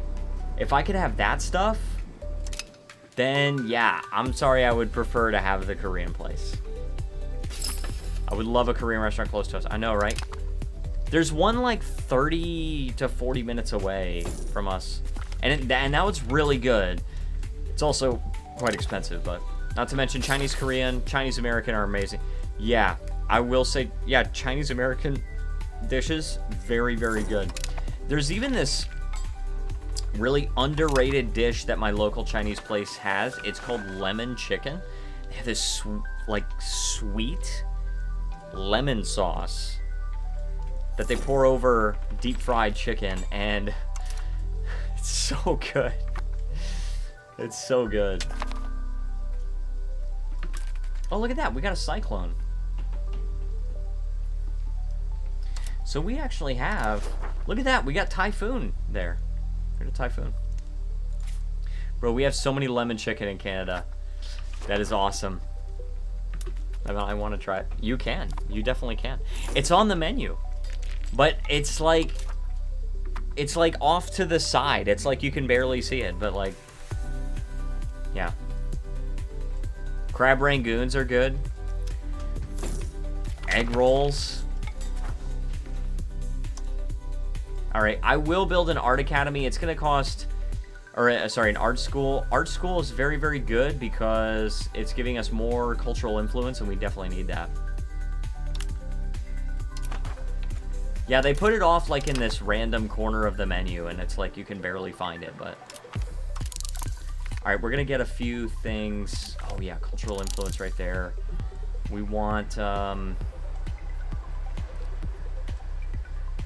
we don't care about the cultural capacity. The expected cost of court is pretty good. Early Carrick, we don't care about that. There's a Korean restaurant nearby my campus, but it's like $70. Yeah. So, typically, Korean restaurants around here are like $50 a person. And it's just... It's good that we have it, but it's so freaking expensive. So... Ooh, rag paper production method. Yeah, we actually really need that, because we have a shortage of paper. Bank interest. Oofnies. Firearms output. Recruitment law. Plated Knights Army levies. Yeah, we're getting that. Also, what is this? I didn't even notice that. Overall, I find Chinese is better than Korean, but in terms of one dish, Korea wins galbitang. Galbitang is good. It's definitely very good. It's not my favorite Korean food. My favorite Korean food is gopchang. I have to say, it's very good. Look at this land gunnery. So this is actually really interesting because has more than 0 fort level and does not have a coastal gunnery. So the coastal gunnery is... This is really good for the defense of the Korean Peninsula. Not an answer I expected, I know, right? Yeah. But no, I love gopchang so much. What kind of other defensive buildings can we build here? It's hard to find any foreigner food in Flint. The city is not business friendly. Yeah. Flint, yeah. I've never been to Flint specifically. I have been to Michigan though. Now it all makes sense. It all makes sense. Oh, by the way, we need to build bridges. I totally did not consider that. Let's go ahead and search for bridge. Yeah, bridges are really good, and I didn't even know about this until I was watching a lathe video. Yeah, every province with a bridge, it has to, like, have a river on it. And it also has to have a road. But, and it takes wood and, what's this? Stone and tools. But its movement cost minus 10% and local proximity cost minus 5%. Which is very good.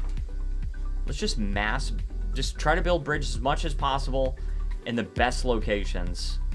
Boom, I just spent over 1,000 ducats on bridges.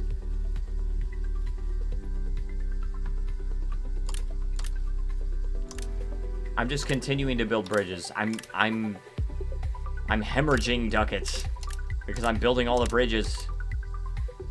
But we've got to invest in our infrastructure. This is what playing tall is all about. Okay, this is very good.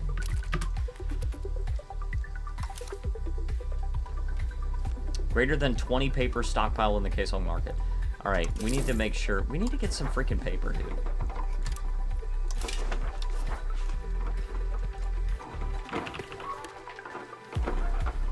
Yeah, 3.88. Let's see, what Zugor said a few things. If I lived in a place like Grand Block or inner Detroit, there would be plenty of Korean places, but definitely not Flint. Actually, not Grand Block. That's outskirt of one place I can't remember. Outskirt of Flint, where most foreigner places are. Yeah, so when I went to Detroit, and this was back in 2013, I think. But when I went to Detroit, that was my first time eating at a Korean restaurant. And I had chicken 탕수육, and it was so good. And that's not even fully Korean food, but it didn't matter. Alright, I can build Plata now.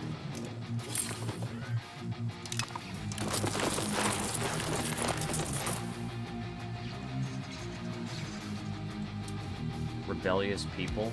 Yeah, it's better to get the unrest. Yeah. Yes, Bubba's. That's what I call my brother. His name is not Bubba, but I just call him that.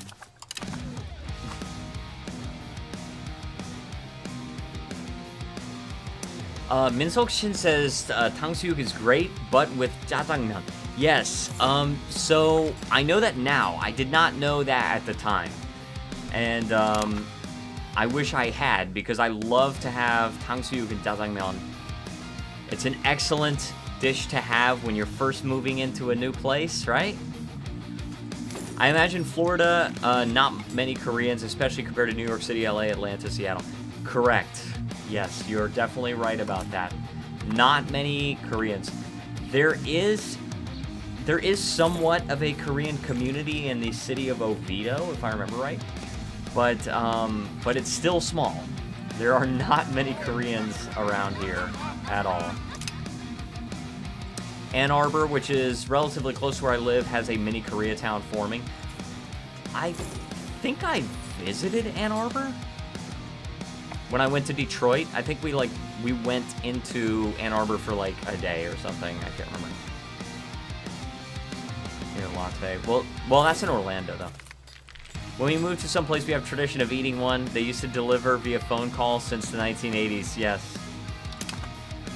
Jen, she's talking about Latte Market, which is a Korean grocery store in Orlando, Florida.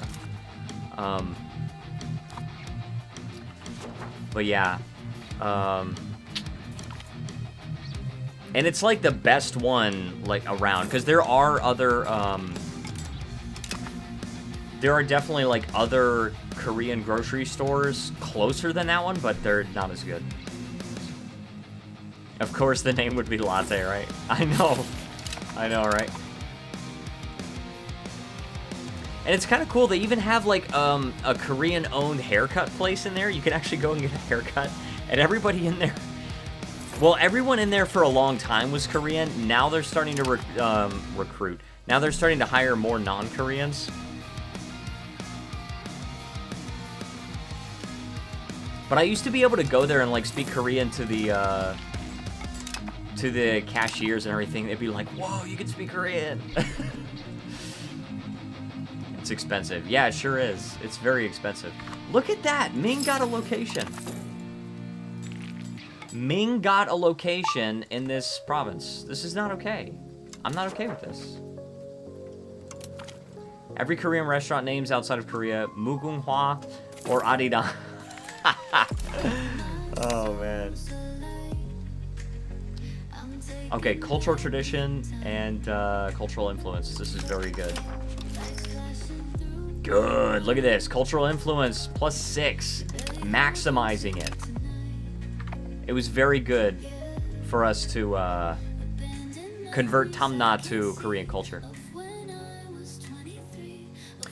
But no, there's a Korean restaurant near. It's in Orlando. It's called Kang's Kitchen, or in Korean it's Kangsikdang, which translates to Kang Restaurant. But anyway, it's very good. It's very expensive, and there's one also called Seoul Garden. So, want to branch into a Korean language YouTube video? White guy shocks Koreans by speaking Korean.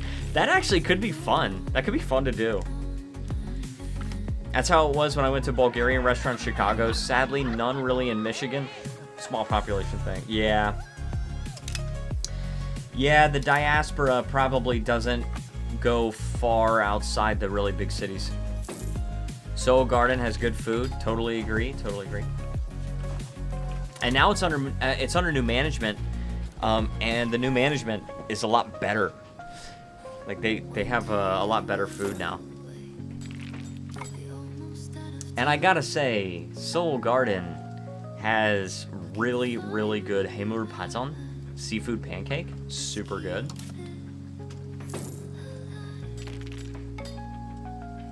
Should go in February. I might want to go. Oh, and also we can drill our armies now. And we actually have plenty of army capacity. Like, we're expected to have a regular army of 15,000, and we only have 2,900. So let's definitely rectify that right now. Let's definitely get the handgunners, though. 5, 6, 7, 8, 9, 10, 11, 12. Yeah.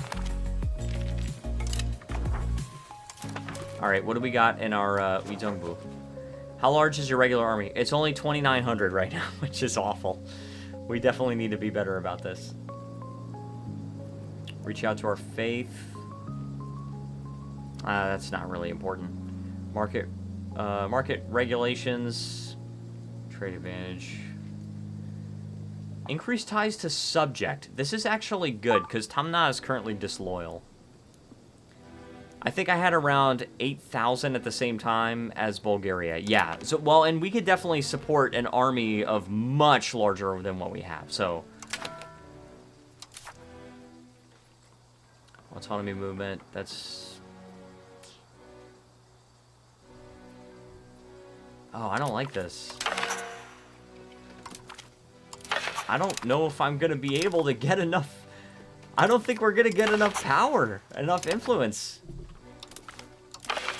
Look at that! We can't get... Oh, now we have power? Okay, good. I don't know how that happened. When Gen comes, Korean food every day, unless you guys don't have Korean/Asian grocery. So, we do have... we have an Asian grocery store in my hometown. I don't want to say the name. But we do have an Asian grocery store, but they don't have any Korean stuff, which sucks. They have a lot of, like... They have, like, Chinese, Japanese, Vietnamese.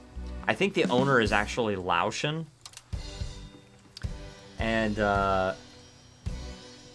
yeah, it just really sucks that we don't have a lot of Korean stuff like that.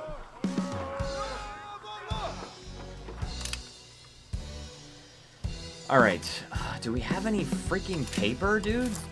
What's going on with our paper? We have 201.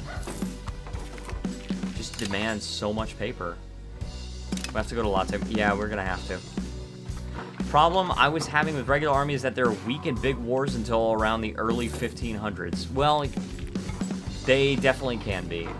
But we have a lot of levies, too. We got 57,000 levies, so...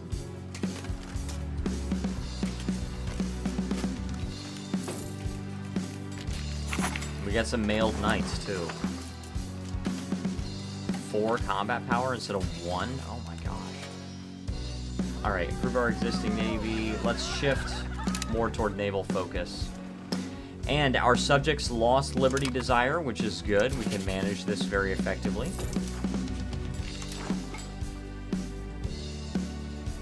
Okay. Their liberty desire needs to go below 50. And their loyalty needs to go just as high as possible.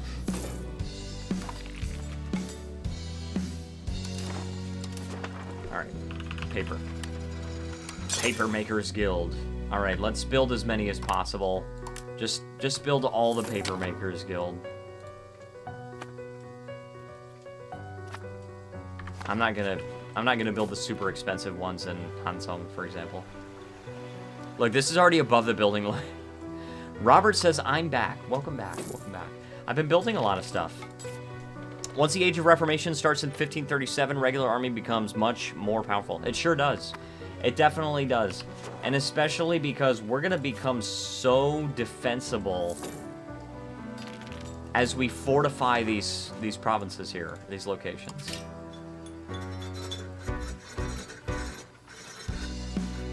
We're out of lumber.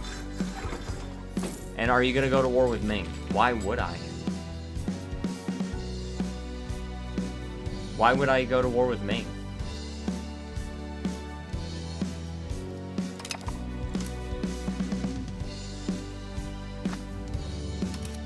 I want to take a look at our...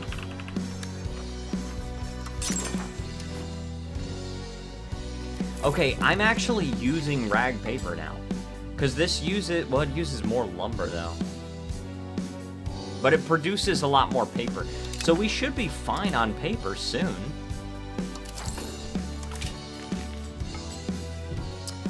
I did try a campaign in India for a while, but I had major trouble getting institutions. That's my problem here in Korea. Having problems getting institutions. For the colony in Hokkaido. Oh, yes. Maybe you need to go to war with Ming. Well, for the colony in Hokkaido, yes, I might have to. We will definitely see about that. They have a regular army of 2,700, but they have 133,000 levies. But I still think I could probably take them, especially if I fully, like, build up to my, capacity. Okay, we're at 0 now. We're at 0. I need to have a balance of 20. I don't know what my stockpile's at.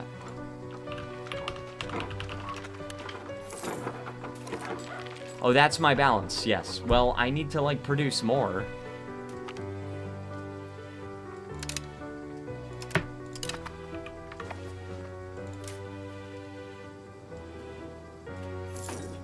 For this one location, I could probably do that. Bohemia just gets perma #1 in my game right now because they're the Emperor of the Holy Roman Empire. That's crazy.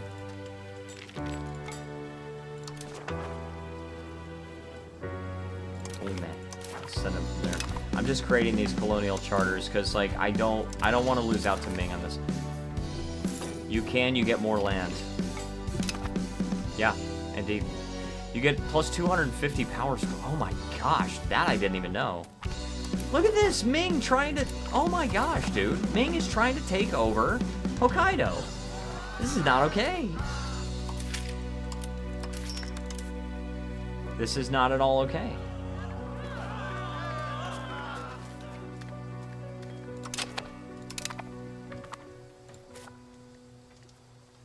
Alright, oh yeah, Yehe? The tribe of Yehe I could definitely take very easily. I think I actually will declare a insult war. And also I'm building counting houses for extra crown power.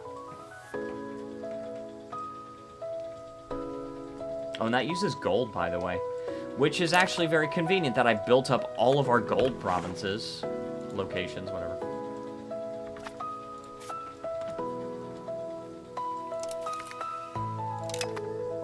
Okay. Excuse me? That's not okay.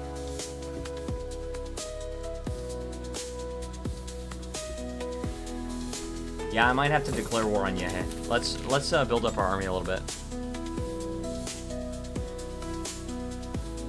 I'm going to expand my army with some cavalry, I think. We need some armored horsemen.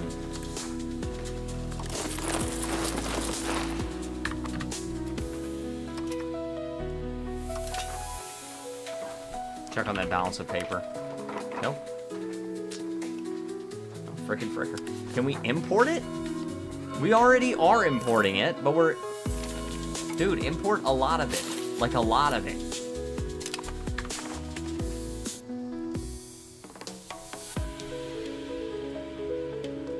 This is crazy work.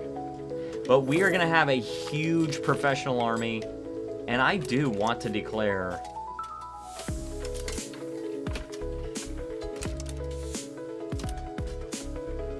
So we got,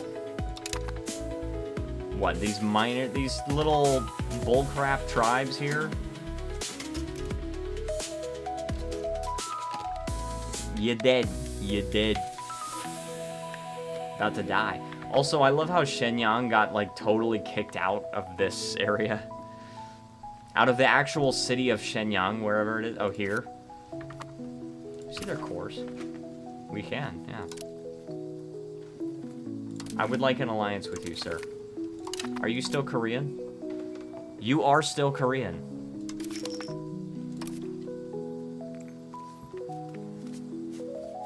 You're getting the least amount of cultural influence out of all the Korean nations, but you are still Korean, indeed. Alright, we are drilling these armies. Guys, hold on one second. I am going to see what I can do about this room being so freaking hot. I'll be right back.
Alright, I am back. And, yes, so it's still hot. It's like, so outside, it's starting to cool down. Welcome back. Thank you, thank you. Right now, outside, it's 58. 58 in Celsius. It's actually getting close to 80 here tomorrow. Yeah.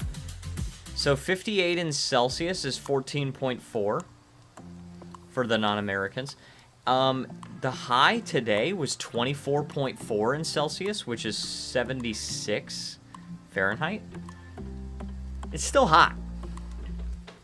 In November. But I'm okay with it because I don't like cold weather. So, just want everybody to be aware of that.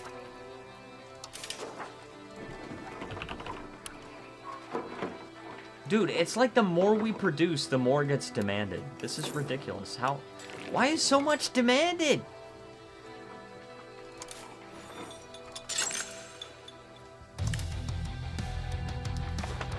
I need to Google these temperature measurements. When war? I'm about to declare war on Yehe, actually. I don't know if there's any other defensive buildings I can get, but like, for defense? No. Fortification maintenance? Nope. Fort level. Korea will be a beacon of civilization to see a barbaric hinterlands. Yeah, all I can build is the castle here. I mean, we're researching, like, eventually we're going to be able to get the, Ooh, rights and nobility laws was good. Also, power projection. Eventually we're going to be able to get the land gunnery. And that's actually not too far off, but... But for now, this is what we've got. And also, we probably should upgrade this to, like, a town. Although it does produce rice. But I feel like there's definitely, like, better places to produce food in the Korean Peninsula. So probably it's okay to upgrade this to a town. Just spend the money. All right, yeah, but I wanted to get more troops, but I think probably this is enough. I'm hoping it's enough.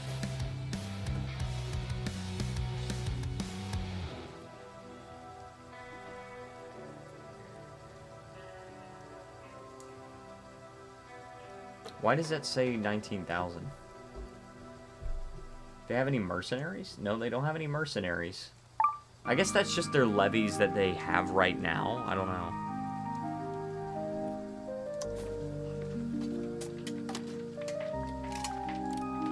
Oh, and I can call Shenyang. I don't know what their army is like, but I can call them in. And it costs 9 karma.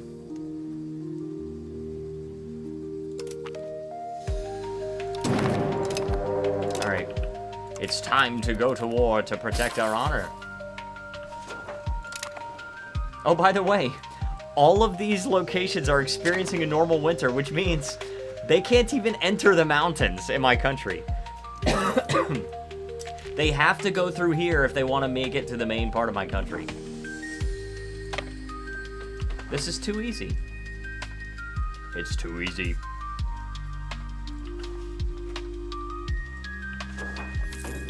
Look at that. Shenyang is sending 87 guys. Alright, let's see if we can get Dandong. And... who's a prestige? I'm okay with having low prestige right now. I know, like, prestige definitely is important for the cultural influence, but I don't want to have disloyal estates right now. Oh, and also we explored this area, which is very good. Oh, we can... oh my gosh, this is Alaska! Hey, there you go! What's this? I can even colonize this, which is like almost Alaska. And I don't know what my, what is this 798 number? What is that? Maybe that's like the distance away? Athabaskan?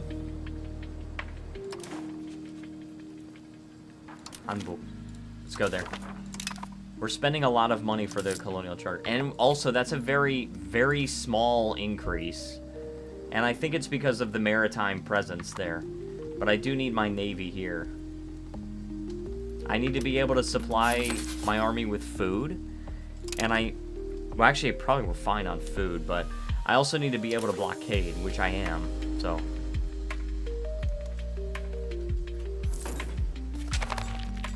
Good, we got gunpowder engines, very good. And we can choose Toha now, so we actually have the paper, which we need.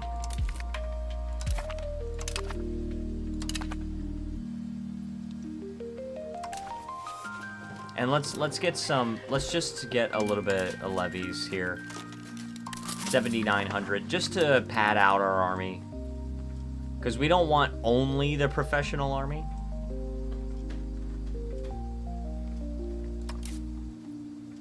Seems like the AI chooses the death deity for the pagan religions. They choose that very often. I mean, the monthly hostile attrition is pretty good, but.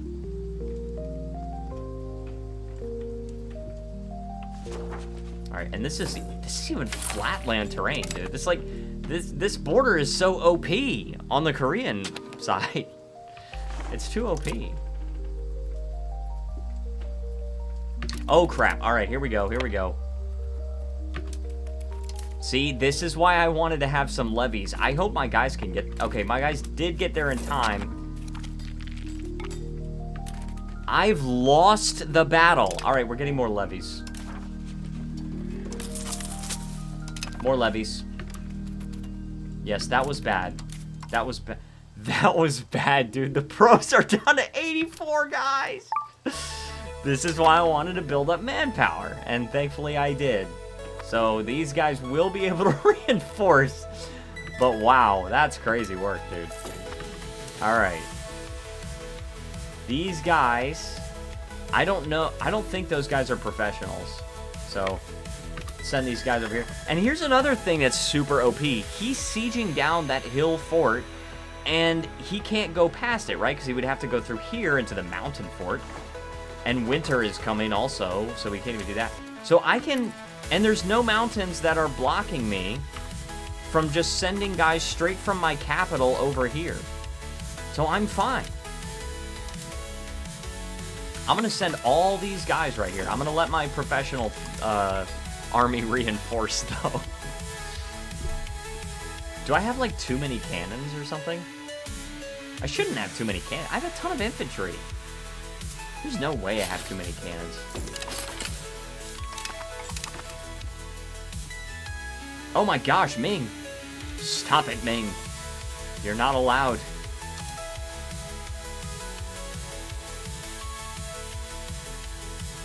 Is this song Ambient Sail? I think it is. Yeah, it's Ambient Sail.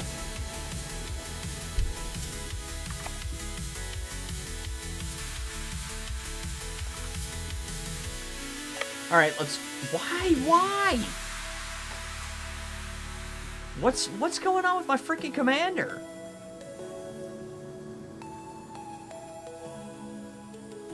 $44.92.51. So he's already in command. But like, what is wrong with my commanders? Oh, they're all on exploration missions. That's the problem. At least I've got a lot of army morale here. Let's try it. Let's just try it. Because I am defending in the hills and everything. Yeah, I'm good. I'm good. Okay, good. So I did lose a few men.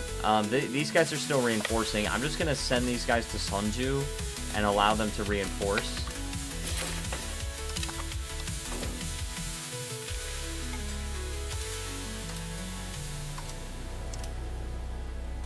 Okay, we're going to be gathering food. We're going to be distributing food.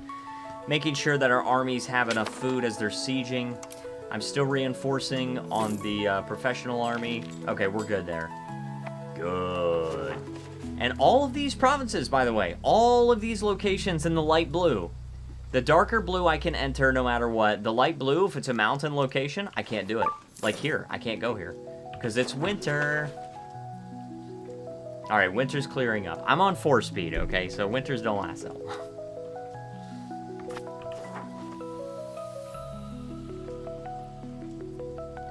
And we still have, like, thousands of levies that we can call forth. So, what's your army like? Improved blockade tactics? Okay, good. What's your army like still? 18,000. Currently raised 13,000 plus 400 professionals. So, alright. Recruitment law. Expanded levies.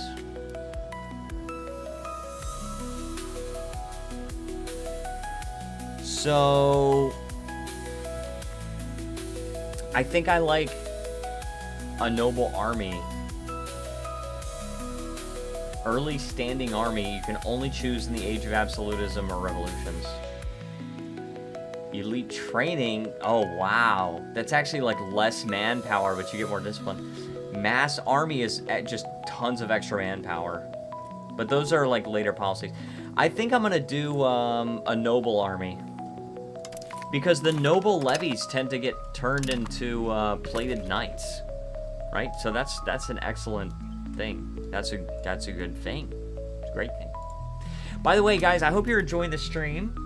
If you are, and you think I've earned it, please leave a like and subscribe, because it just helps a lot. Tells me that I'm doing well. Last few weeks, we've actually been growing the channel quite a bit. I'm very happy about it. From last week to this week, we've gained 7 subscribers. Last Friday, we were at 46. We're actually at 54 now, because we gained one during the stream. So thank you to whoever that was.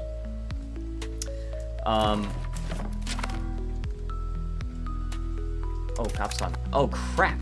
I didn't see that. All right, send the pros. That's okay. This should be pretty easy, actually. Oh, and that wasn't even a fort, so he just took that. Oh, crap. What's going on? Dang, we need to get our crap together. All right, yeah, we definitely need to still go here. But let's actually just raise some more levies, right? Let's just raise some.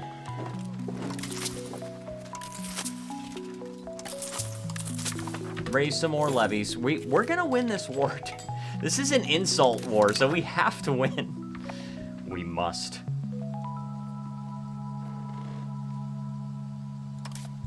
Excuse me?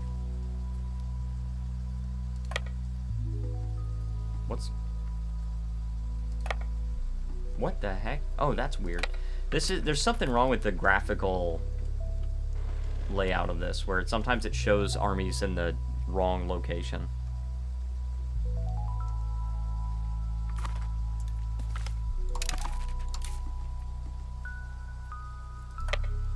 Okay. Very good.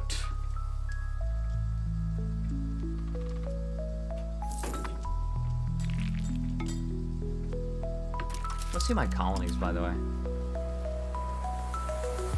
There's like a lot of colonies that I could actually establish. Do I have one here? I do have one there. But the Ming one is progressing faster. This is not okay. I need to build more ships, and I can actually support more ships, so that will be good. I definitely need to do that.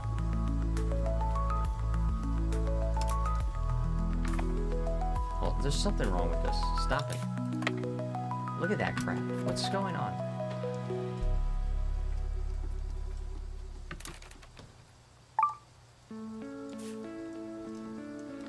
Alright, very good. Let's go over here, and we're going to merge with the strongest unit. Boom. These guys are all going to merge together, form one big, huge stack of levies. And then we're going to go take on these guys.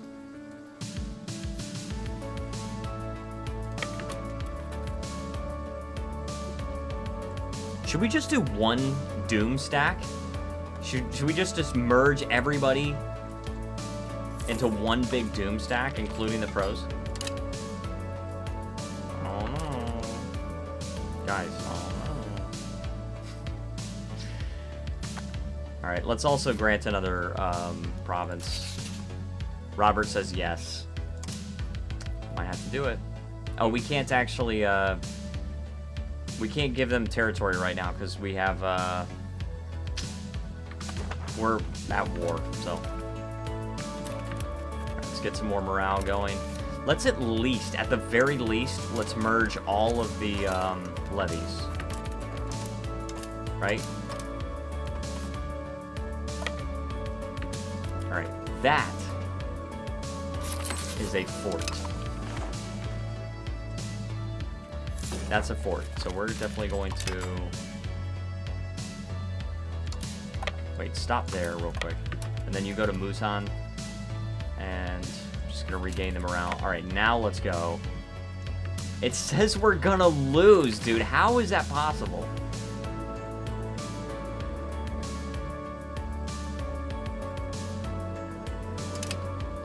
And now, everyone have a great night. Thank you. Thank you. You as well.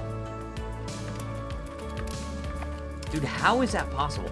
Like, are all of the pros in the world just fighting in that? No, we won. Also, Manchu. Oh my gosh, dude. That's Manchu. It's not, yeah, it's displaying incorrectly on the map. It's actually the tribe of Manchu. That's impressive. AI Manchu form.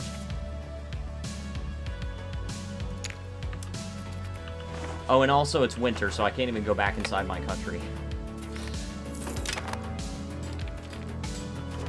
Not until winter's over.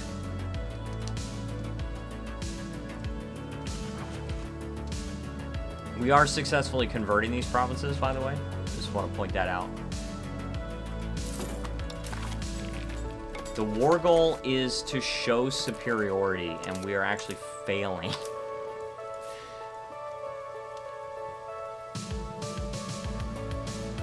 Night to meet you.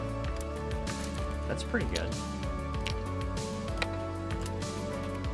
I don't know if that was intentional, but it's pretty good.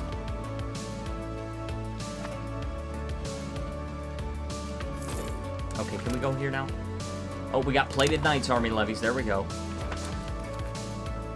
Okay, yeah, but no, I don't want to go this way though. I want to go the right way. Went bankrupt. Oh, that's not good. Don't do that. Okay, I can go that way. That's acceptable. And I'm not really worried about that stack, to be honest with you. To be perfectly honest. Oh yeah, let's get a freaking really good military guy in our court for once.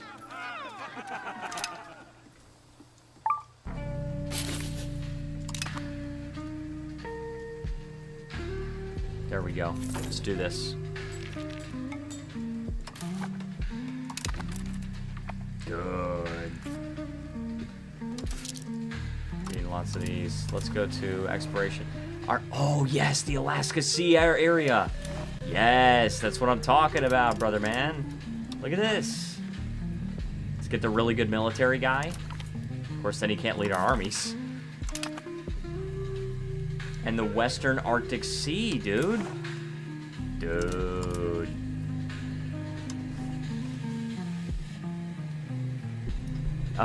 Pretty much means my economy doesn't grow, and if England declares war, I'm screwed.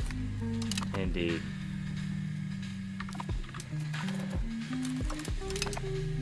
Sometimes you wish it don't be like that, but sometimes it do. So for all intents and purposes, this should only give me a -1 terrain penalty because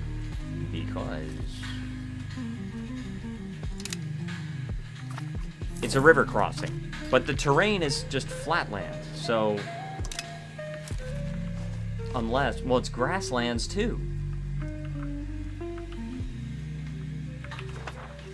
And it's also continental climate.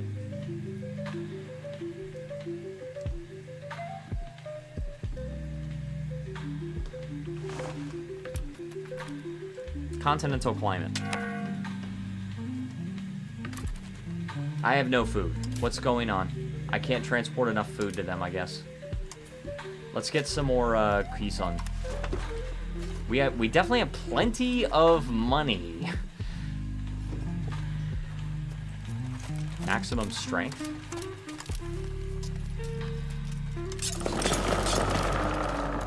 shipbuilding capacity. Oh, this one can actually build 2 at once. 10. We're building 10. Yeah, I have no food. This is kind of a problem. I'm going to send... Okay, you know what? First of all, let's balance these guys out. Next, we're actually going to split this one in half.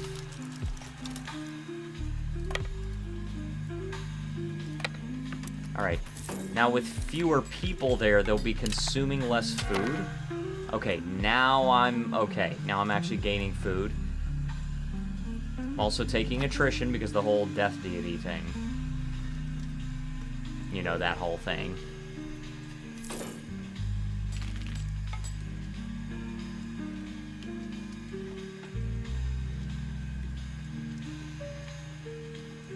Okay, alright, alright.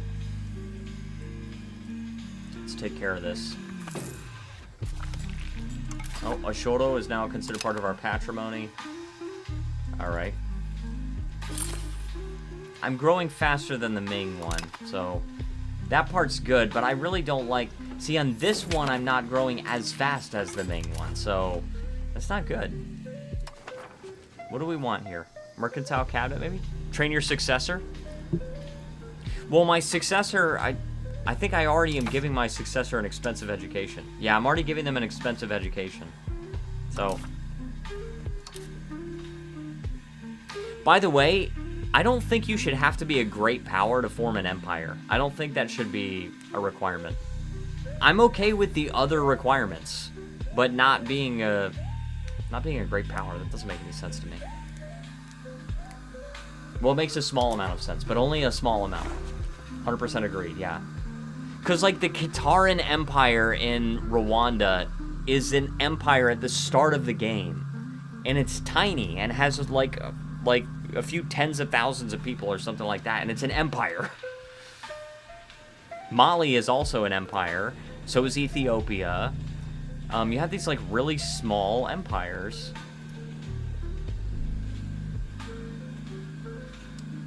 Ooh. Lots of development there. What do you mean all European powers are scared of them? Yeah, sure. Korean Empire in 1800s was nowhere close to being a world... Yeah. Well, wasn't that in the early 1900s? Anyway, that's irrelevant to your point. Yeah, you're right. It was not even close to being... They just, like, said, hey, we're the Korean Empire now. Expand officer list. I'm actually going to do this one. Extra characters, right?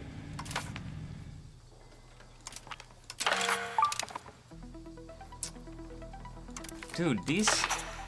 Okay, tax exemption. Okay, less taxes for the clergy. I can sort of deal with that, but I need more power now. I need more support. Late mid-1800s to, like, Japan annexing. Yeah. Gotcha. Gotcha. Let's make sure I don't go crazy on this. I need to be able to... Oh, yes, please. I'm not going to take the money. I need the support of the Itongu.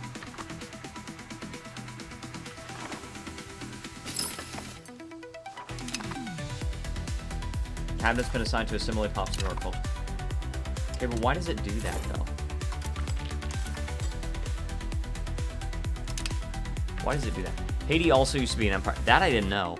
Empire has two traditional meanings. Very large amount of territory owned by a central authority. Rome, UK, France, etc. And... Well, and also a very powerful power. That is true, actually. Yeah, that's a good point. Well, so, King of Kings. So, the Latin word for emperor, which is imperator, means, as far as I understand it, correct me if I'm wrong, as far as I understand it, the word means conqueror, which would mean that the word imperium would mean, that means conquest. So an empire is a conquest. Something that has been conquered. Empire of Haiti only lasted 2 years. Oh my gosh.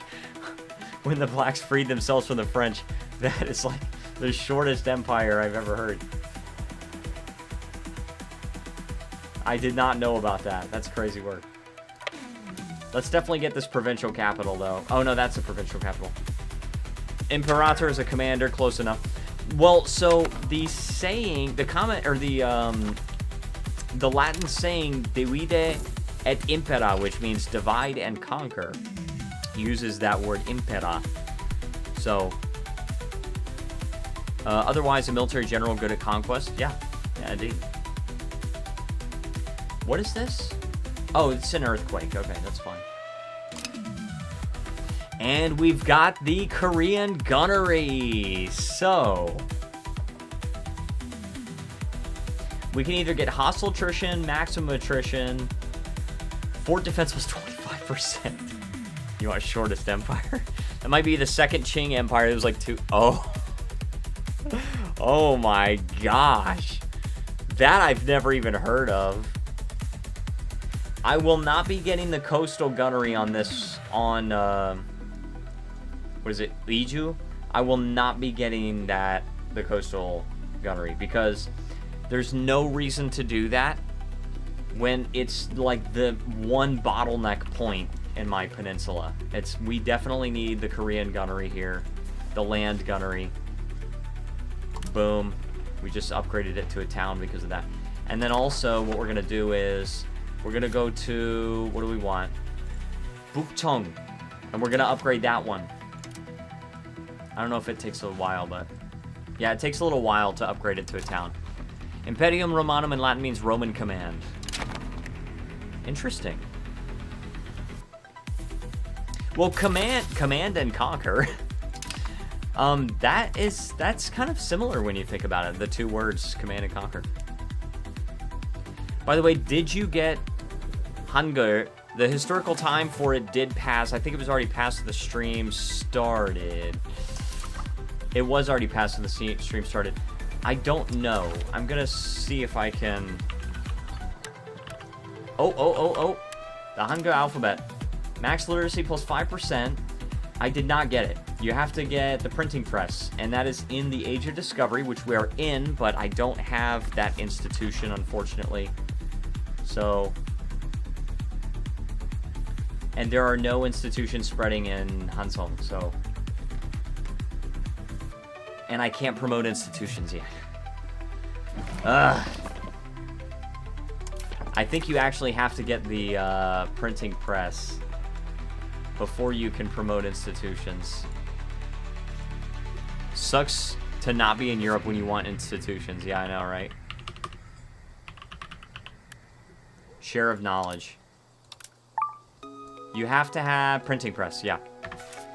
Good to know you're not hard locked from it if you're Goryeo rather than Joseon. Yeah, true. Quick reminder, we are in a war. Yes, thank you, Robert. Thank you. Oh, they're attacking me. I don't think I can get there in time, to be honest. I think I need to retreat. And those are not even pros. I just need to retreat from that. But these guys I can get. I think there should also be an easier way for Asia to get institutions. I'm thinking at some point there will be. There probably will be at some point, but as of now, we can't even see the printing press. And by the way, check this out. Look how backward these people are. These people don't even have feudalism. Don't even have feudalism in all of their freaking provinces. And guess what? It's because... Oh, they have embraced it. Okay, so that's different. They have actually embraced feudalism. These people, Amgun, have not even embraced feudalism. Which means you want to know how much of the advances tree they get access to? They get the written alphabet. And agriculture, quarrying, shipbuilding, organized religion. That's it. But they don't have everything, though. Because... Where is it? Legalism is here. So they're locked out of this part of the tree completely. And then where's feudalism? I don't know where it is. And also they don't have meritocracy. So they're locked out of this tree. Where is feudalism?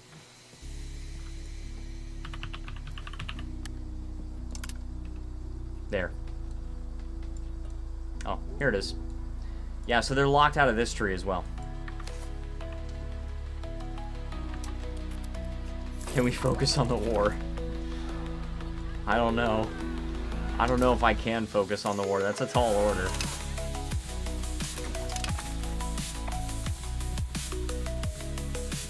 Okay, we're good there. Ming is starting to get some of these islands here.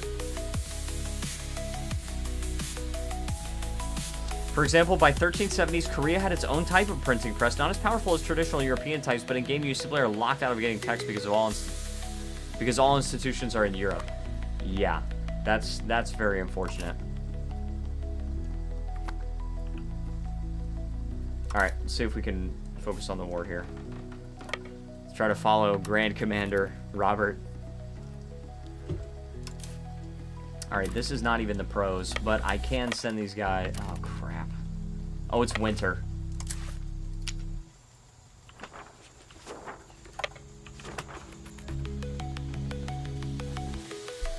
Okay. All right, well, let's see if we can maybe do this.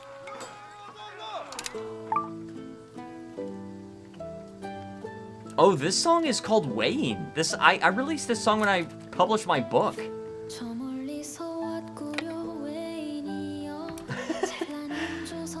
Forgot this was in the playlist. Jin says, Age of Empires 2, China doesn't have access to block printing, despite having it for centuries. Oh my gosh. How fitting, I know, right? Radical reforms.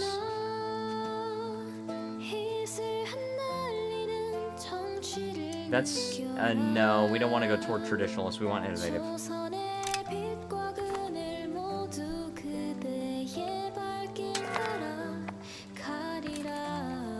Alright, I was gonna say, is April over? April is over, but winter is over, more importantly, so.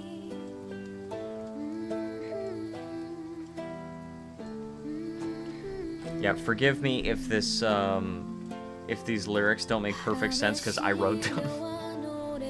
I did have a friend look them over, to be fair, but...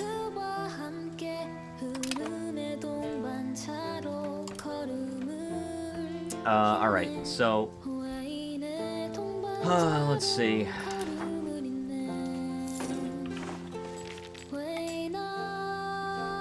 We're at 0 war score. Can you guys believe it?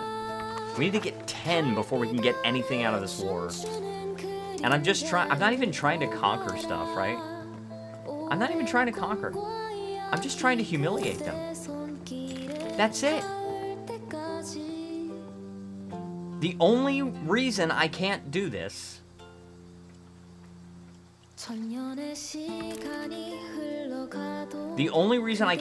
is that I don't have 10 war score. That's it. I am. What does that mean? I already forgot what I said. Also, we can mint a little bit. He is. He is.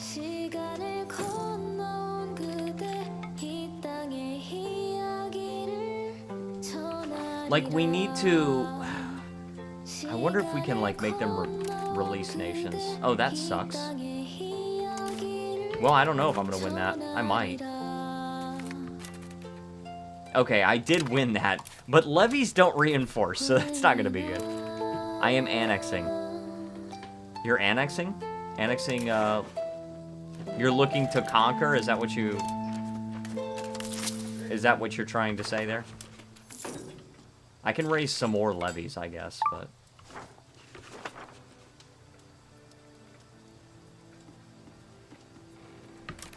This song is so quiet. I should have normalized the volume before I released this song. It'll be better when it's fully mixed and mastered on the album that comes out with vocals.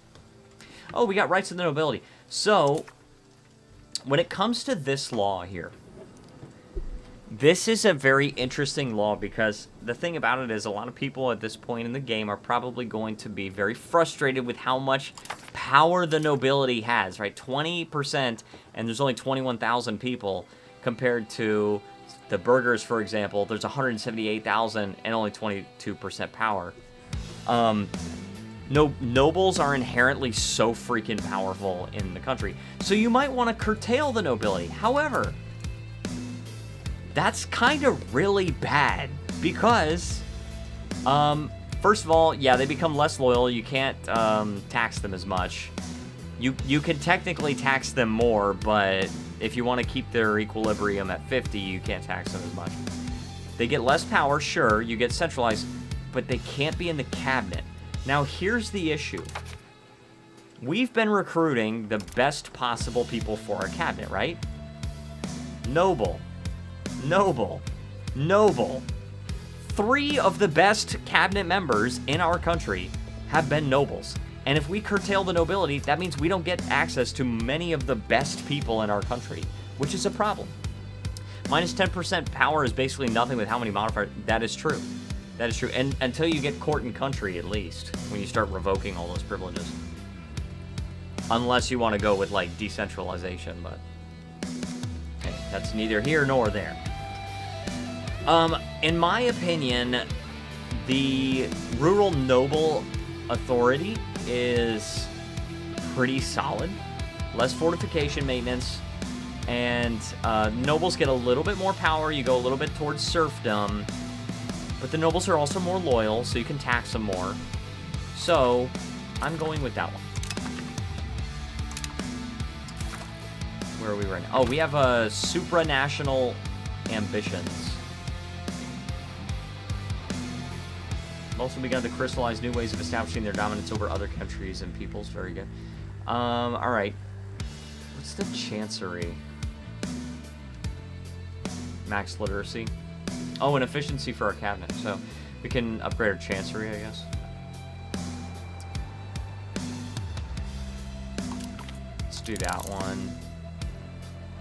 Top promotion speed is pretty good. Trade range is good. Entrepot. I want entrepot. Is a market center. Yeah, you can only build it in a market center. Yeah, I want that. Maritime presence for sure. The Hulk ship. Reinforcement speed. Alright, we've queued up a lot. There's one that does elections. Yes, there is one that does elections. In my opinion, the Rural Noble Authority is the best one for us in this situation. Indeed. By the way, thank you so much to all the people watching right now. You guys are awesome, and I want to thank you for joining, because to show that 27 of you want to tune in to watch me play EU5 and get so little done in 5 hours, 4 or 5 hours. I don't know how long I'm going to stream. That is so, so cool. You have 4,000 ducats. I sure do. I sure do have 4,000 ducats.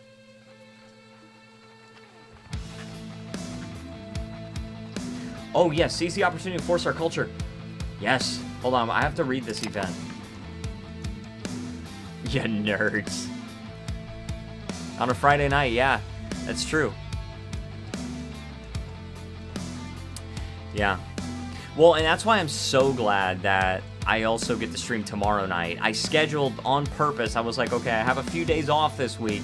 I want to do my streams Friday and Saturday, and I did other stuff. I was hoping I could record 5 Hearts Under One Roof 2, but it got delayed, so I was planning on just playing it all in one go, and then Jen could just edit it as much as she could.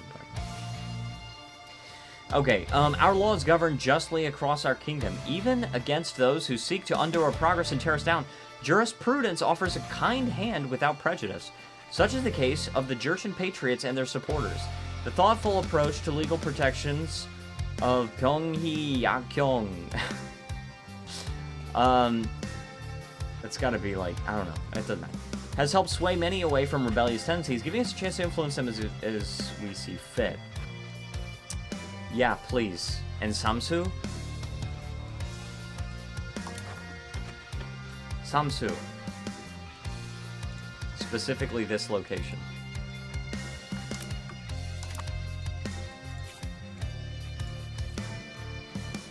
So there's 11,000 people here. 6% of the population will become Korean. I'm okay with this. Now it says 2.8%. That's weird.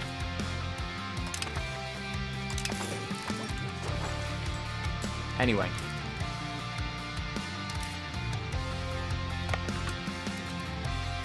Oh crap, it's winter. Dude. Oh man. And if they're trying to come at me from the west, they have to get through 2 different mountain ranges. That's crazy work, dude. It might actually make solid sense to, I wonder if... Oh, damn, yeah, this is farmland. So this actually, Hansong makes a lot of sense. But you could definitely make a capital in Munju. Oh, no, sorry, that's hills. What does it produce? Sand? You could definitely make a capital in Munju. Because it's farmland. But you could also just make one in Goju or Hwaju or Cheongju. Or even Hamhung, which is a historically relevant city. Because it's like, it's surrounded by mountains completely. So it's like nobody is freaking getting to your capital. And you could even make your capital, if you build it on hills, dude, they're not gonna take your capital. You still have 4K. I understand this. And the AI is building buildings and expanding my RGOs, so I'm just gonna let it do its thing. Oh, stop doing that. Wait for winter.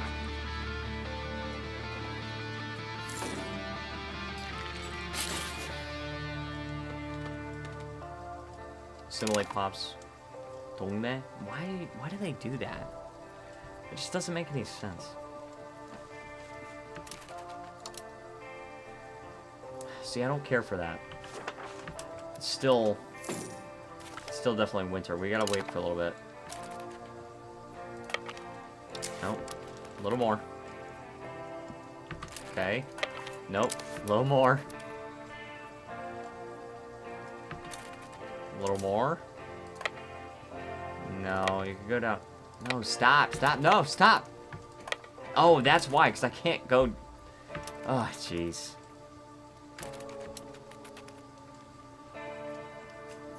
It's this right here. This location right here.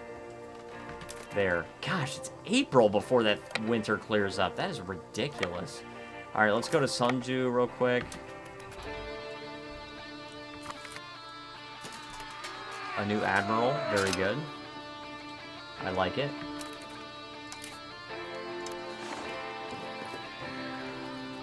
Suddenly I got 7,000 more levies in Kaesong. I'm okay with that.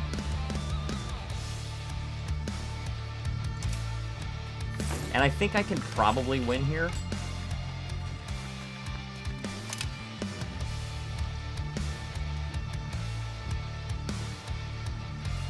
I can probably win here. Oh, yeah. Why? Why? Higher morale, better quality?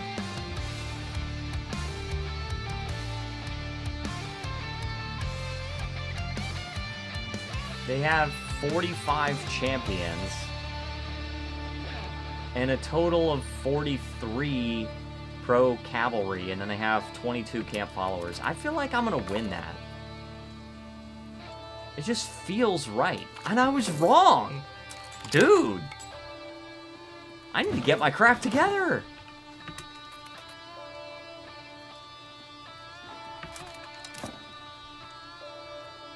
Alright, let's go to E2. Let's see if this will be enough to make him abandon the siege. That's crazy, dude.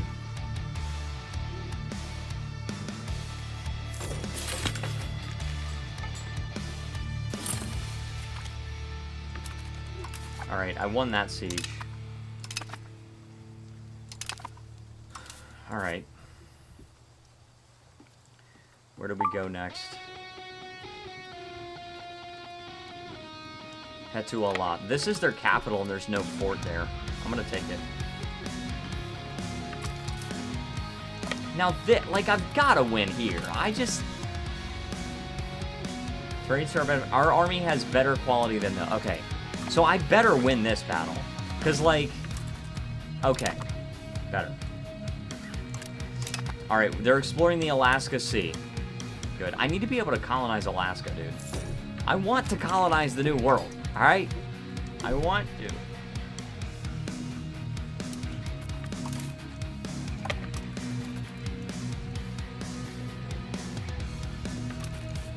And this does include the pros. I do kind of want to just merge them. And so I will.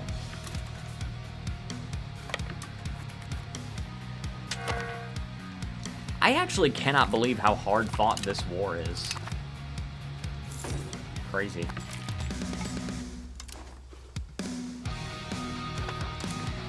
By the way, this song's Heart of a Warrior, the reimagined version. So your goal is to take over Pade. No, this Casus Belli is just that insulted us.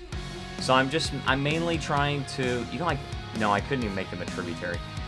I'm just trying to humiliate them. Get some more prestige, right? But I would love to be able to have them, like, release nations.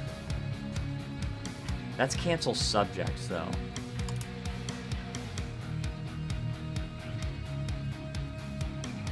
Also, I would like for them to release all of our slaves.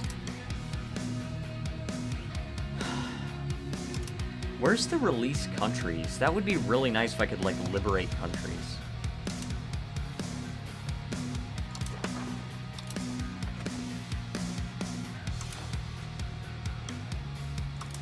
Crap, Korea is an entire region.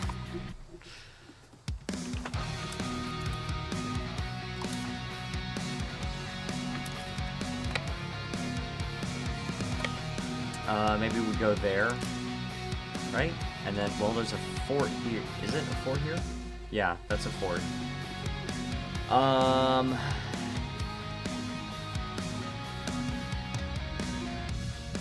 All we have to do is get 10 war score.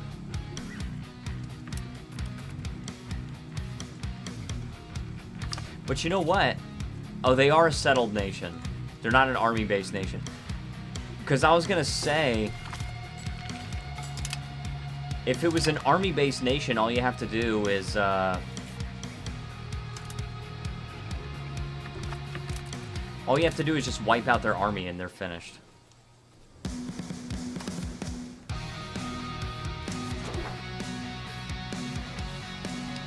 Alright, let's do the Etso Sea. I want to have more maritime presence there, because the Ming is just destroying me with maritime presence here.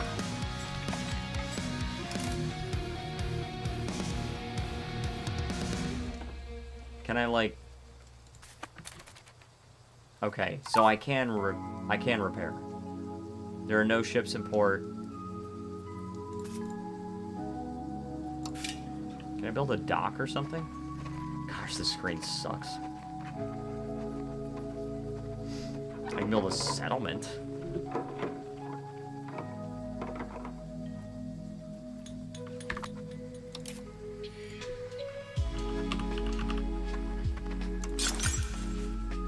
How about a wharf? More likely to be able to build a wharf.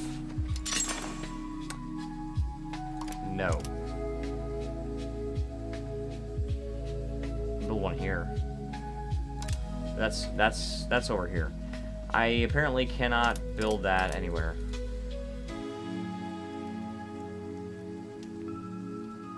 You cannot build one in a rural settlement. Okay, well, that makes sense. All of these places are rural settlements. This is fish. This is fur.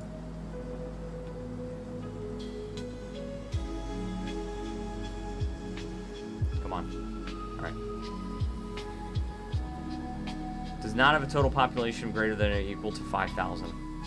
Oh. Yeah, all these areas are very, very small in population. Let's see. Yeah, we don't have any location over 5,000 here.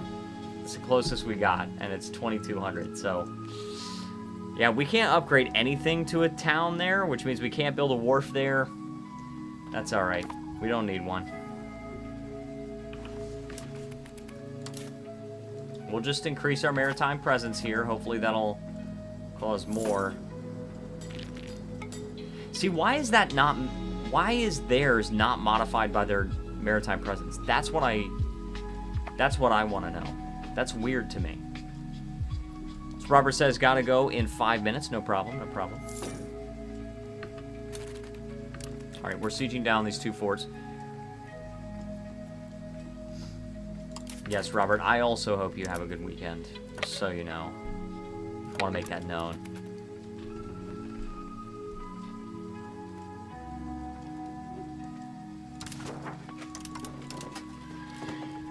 And we don't have a lot of, like, we don't have a ton of levies left.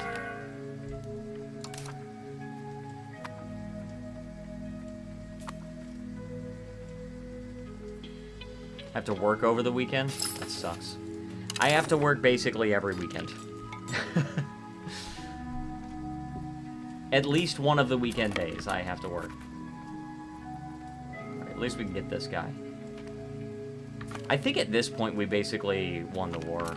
Okay, now we actually have 10 war score. So what we're going to do is we're going to humiliate Manchu, and they have to release all of my slaves. Building in our territory. Well, I mean, I guess that's okay, but obviously I cannot make them a tributary or a vassal. I can have them dismantle their forts.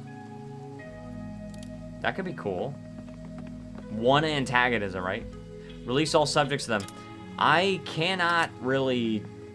Well, I could do one. I could do Hada. Hada? I could release them. So I'll do that. If we want the war to keep going, like if we want to keep going, then we could get more out of them. I'm okay with I'm okay with continuing the war because we're not losing anything from this war. Like, we're fine on money, we're fine on manpower, our war exhaustion is still 0. Let's continue the war, might as well. I mean, we could do other stuff. As long as we take land. No, we don't need to take land from them. Plus, all this land is Jurchen and not Eastern Buddhist, so...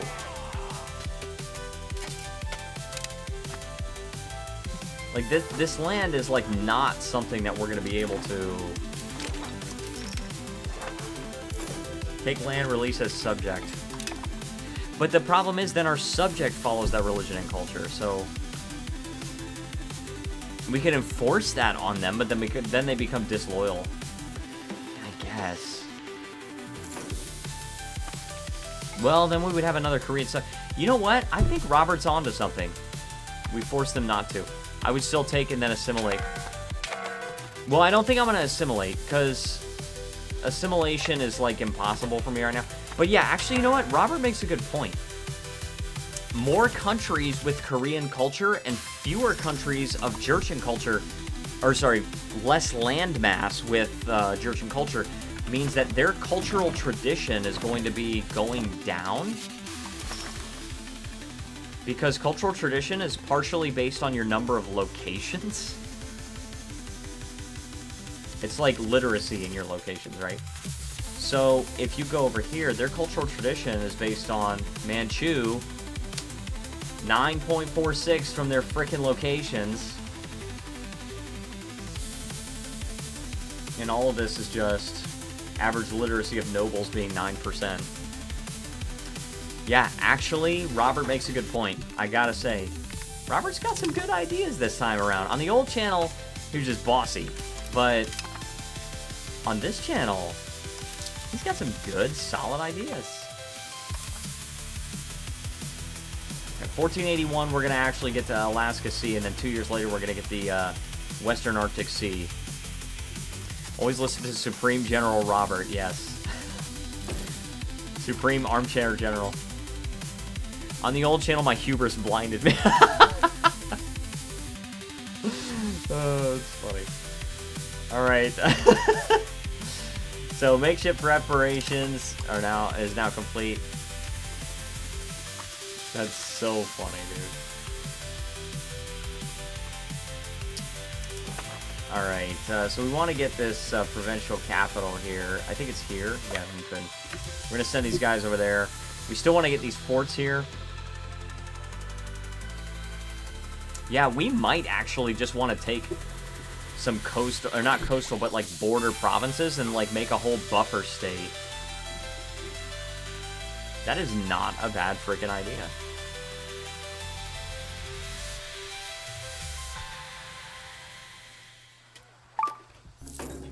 Alright, and you know what? I think it's time for a health of the stream check, because it is 10.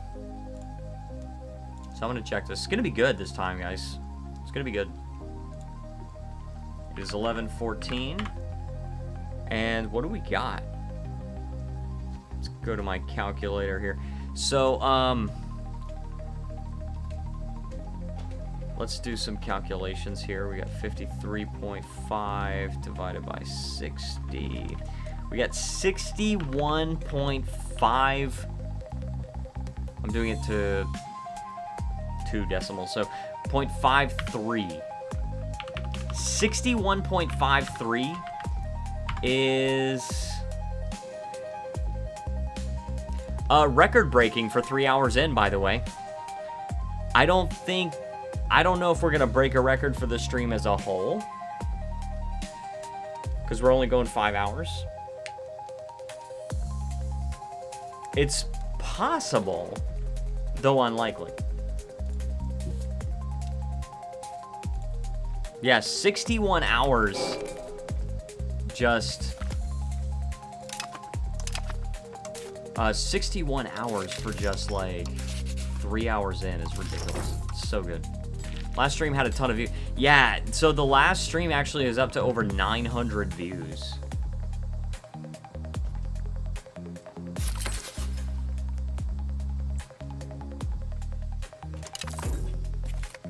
We get the flower garland school. This is kind of interesting. How do we change this?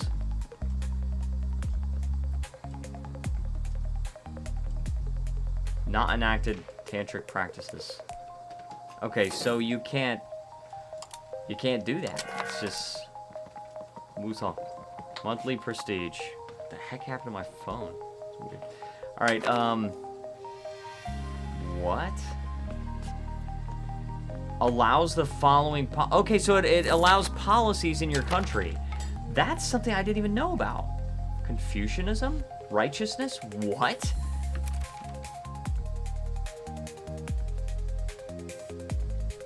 So why can't I change it, though? That's my question.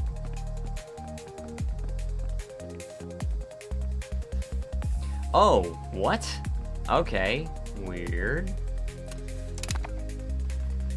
So maybe I want to promote a different sect.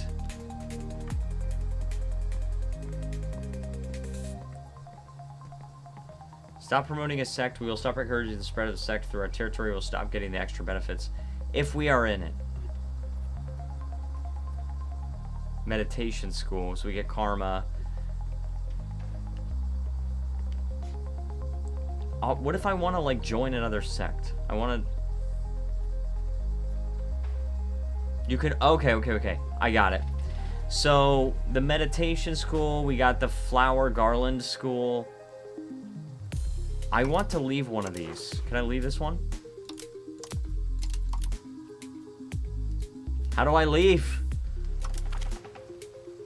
Empty control. No, that's not what I want to do. How do you leave an international organization like that? Oh, here you go. Why?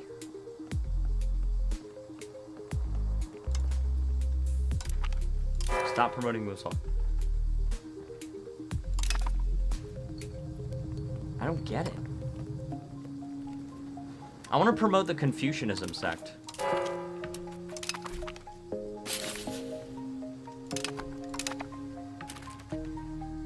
I do not know how this works. I do not understand it.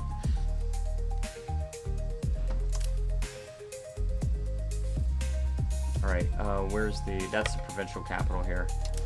Yeah, Mudan. Mudan. I don't know where the borders of Pade go. I don't know the exact borders of Pade. To be honest, I really only know the borders of Chosun, which is what we're at right now.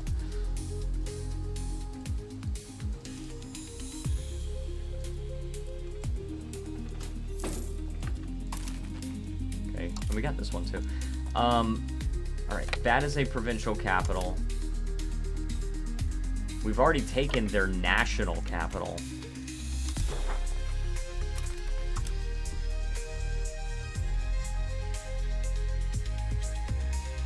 I'm just going to take all these border locations, and then I'm going to look at which provinces they're a part of, so I can just take the whole province.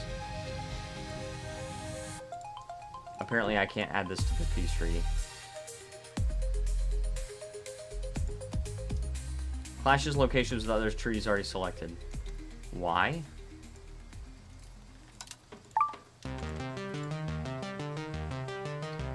Okay, Ding Liao. Is it because of this? No, it's not because of that. So what's going on?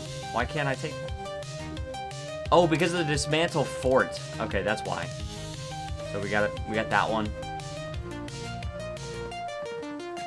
We got that one, that one.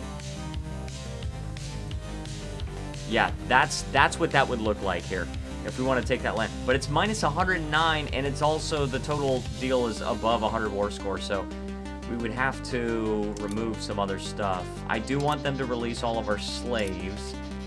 If we don't force them to release the subject, we could potentially get it. And I have to humiliate them. That's the whole reason I started this war in the first place. Oh, comet sighted. Frickin' fricker.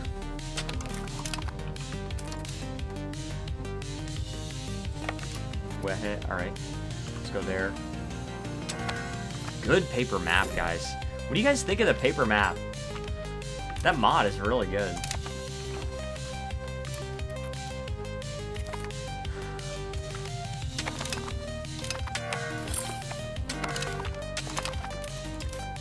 Great mod. Yeah, I agree. Halloween. Halloween. Alright.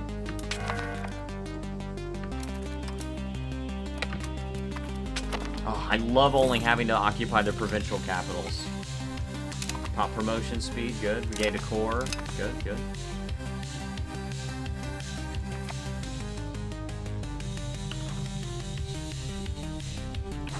What's this song called?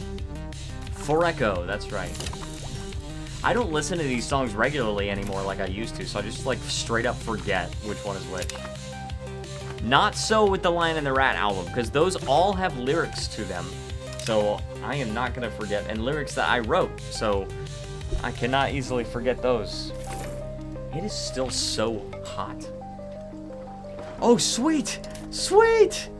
Discovery of a new world. After a long and difficult journey, one of our expeditions has returned to Goryeo with a miraculous message. They landed on a small island where they encountered people wearing old gold ornaments and speaking a foreign language. According to their reports, this might be an alternative route to the Indies. The Indies? But someone started to discuss that it might be an entirely unknown continent. We could start establishing outposts on these islands to create a first step toward a colony and further explorations in the area. 20 prestige, 5 research progress, and 2,200 ducats. Okay, but that needs to, like... The Indies, I know, right? Yeah, Korea's looking to how to get to India. But that needs to spawn the New World institution in my capital. Okay, that's not okay. You don't get to do that. I think I'll go east of the Indies when they're right below us. I know, right? Like, how am I supposed to get the New World? Oh my gosh, dude. Ages. How am I supposed to get the New World institution when I literally discovered the New World? This is not okay. I'm not okay with this. Oh, also, I'm probably gonna have to do something about this. I'm losing a lot of troops to attrition and stuff. Let's take these guys over here. I'm going way far north. I'm losing a lot of troops just due to attrition and all that garbage. That's okay. We're gonna get through it. Are you the first to discover it? Oh, that's a good question. I don't think so. No, yeah, it's Sevilla was where it spawned. So it's got to be Spain that discovered it, but... Oh, look at this. I actually have a location in Kamchatka. Oh, that's part of this area? Okay, that makes sense.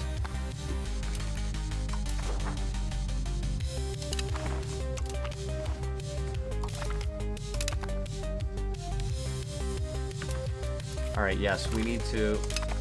Yeah, we need to get, like, close to that fort, and then we need to get our morale back, and then we need to fight them tooth and nail. We are taking attrition because of the normal winter.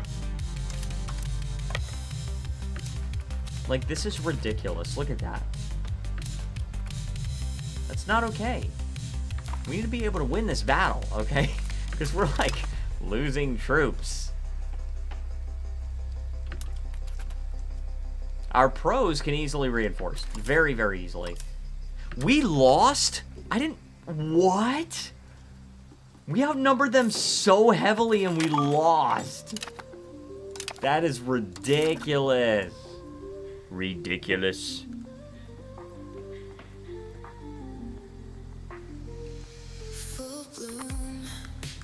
No, I don't think I'm the first to discover the New World, but I've got to be, like, among the first.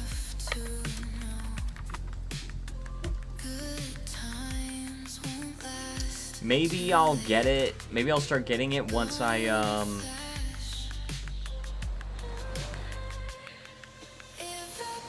Maybe I'll start getting it once I actually finish the exploration of some land. Maybe after I get a colony or something. I don't know.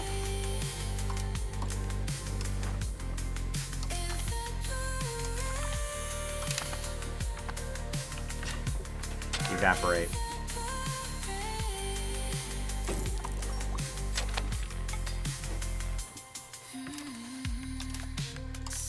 And that included the pros, dude. What is going on?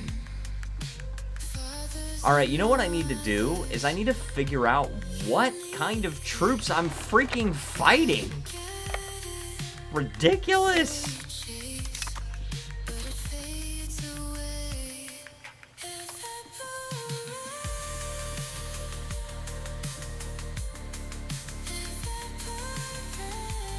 Go there. I've got my little sieging army. Right, cute little sieging army. I keep reading that Guangning. I keep reading that as Kingdom.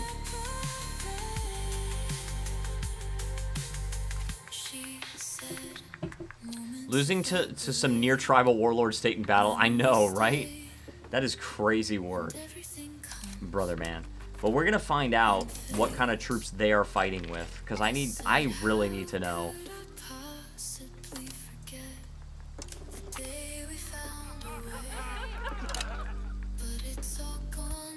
Like, do I have too many cannons or something? But that's not possible.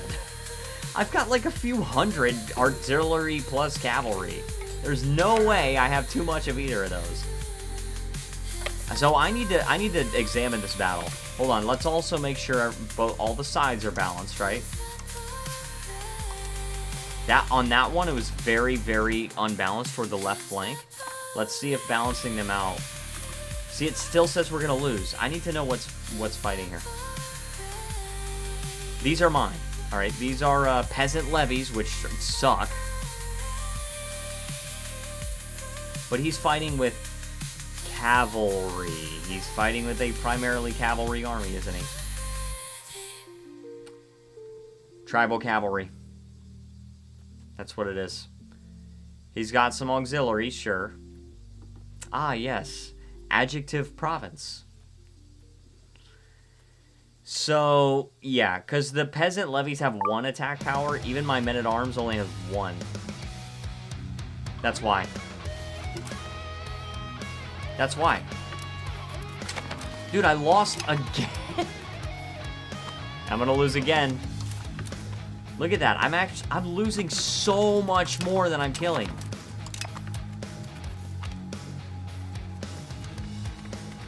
That is crazy. These are the pros. I gotta reinforce thousands of troops again.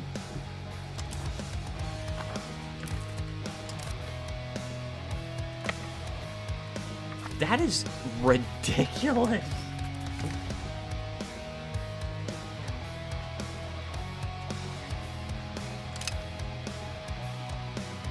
That's ridiculous, dude. Alright, no more screwing around. We're raising the rest of our levies. We gotta let the pros reinforce, too. That crazy. Oh my gosh. I thought we had a high quality army. I was wrong. I think it's because the tribal cavalry really gets to me. Robert Murphy is back. Welcome back, my friend. Wedge throw it.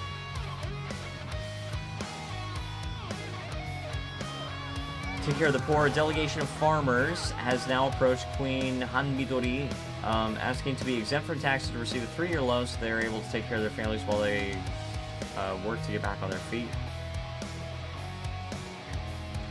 I'm okay with the wedge throw. We have plenty of money.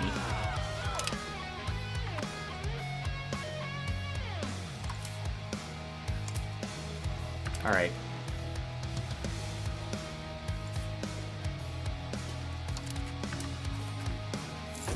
Alright, we're all merging with the strongest here. We're all going. Finally, I landed on England. Very well done, my friend. Only took 100+ years. Well, it was called the 100 Years' War.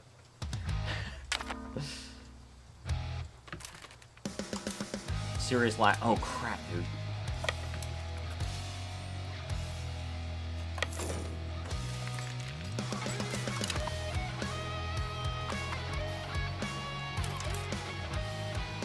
Oh, and I also have 3 troops over here. Let's disband those. I don't need those. Okay. Now can I take on an army of 2,600 when I have 37,000? Let's see. Because if I can't do this, I am cooked as a nation. I am absolutely cooked if I can't take this battle and win it.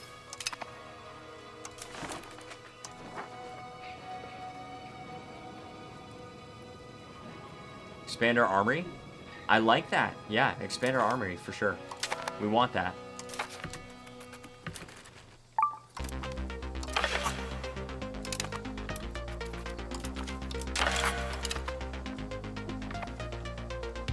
Alright. Okay, alright, let's figure this out. Look, we've already... Oh no, we're good.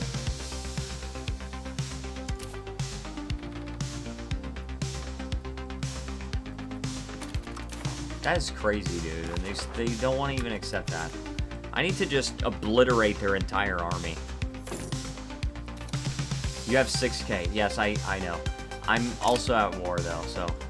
But the entrepot we can build.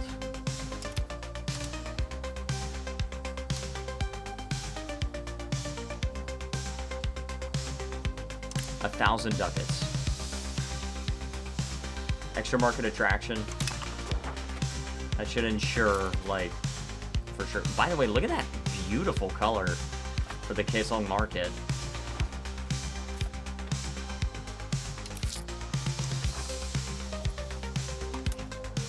Can I move the market center? I would love it if I could, but I don't know.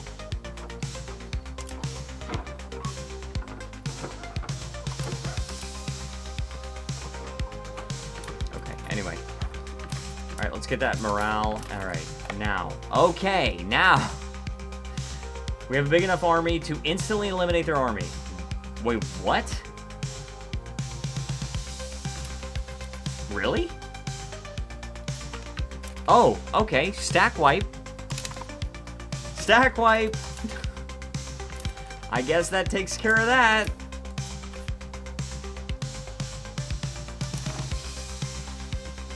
Okay. I gotta figure out who exactly I can gain war score from still. Oh, they annexed Shenyang, by the way. Shenyang joined this war with me, and they just got annexed.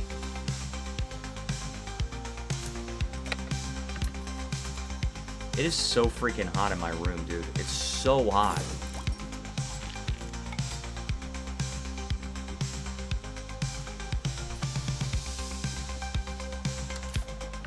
Yeah, let's not take attrition. It's also in the winter.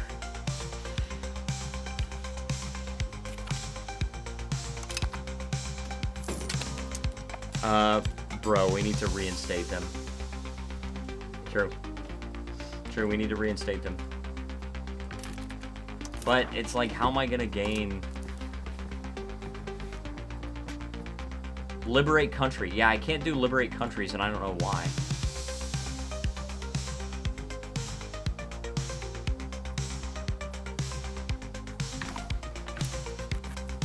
I just don't know why.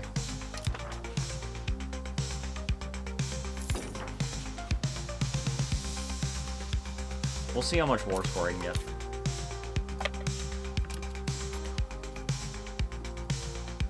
I see that big freaking army marching.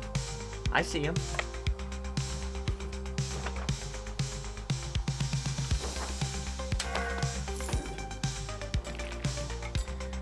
And I'm talking about reinstating them as a puppet. Well, yes, I do know that. Oh, sweet! Oh, sinus-size values yield benefits. Well, I don't like that. Oh, crap. No, I don't want to be a part of that battle, dude. Not gonna be good. That army's already too small. Okay, go. Retreat. What song is this? NRG. This song is called NRG. And by the way, they're called vassals or fiefdoms. As a monarchy, you can have fiefdoms, and I can't remember exactly what the difference is, but it's better than a vassal.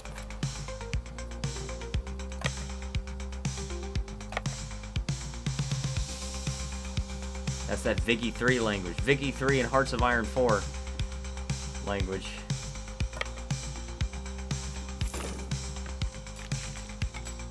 Alright, Western... Okay, now I can see the territory. Can I colonize it? I sure can. Let's colonize from Seogyeong. Okay, 13. Not as good as it could be.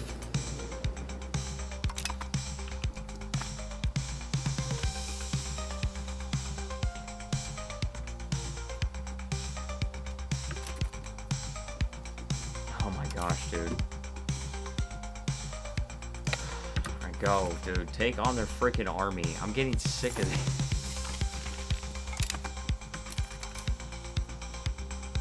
it. Okay, we got full morale here. These guys are going over here. My subjects are doing a pretty bang-up job here.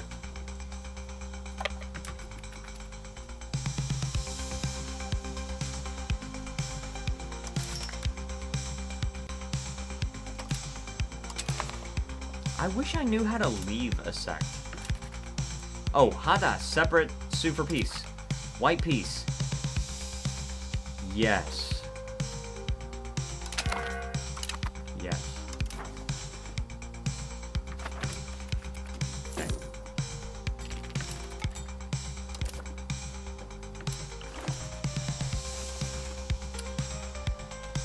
Alright. I'm going to split these guys, and I'm going to take this guy and say, hey, hunt armies, by the way. Liaodong and Songhua.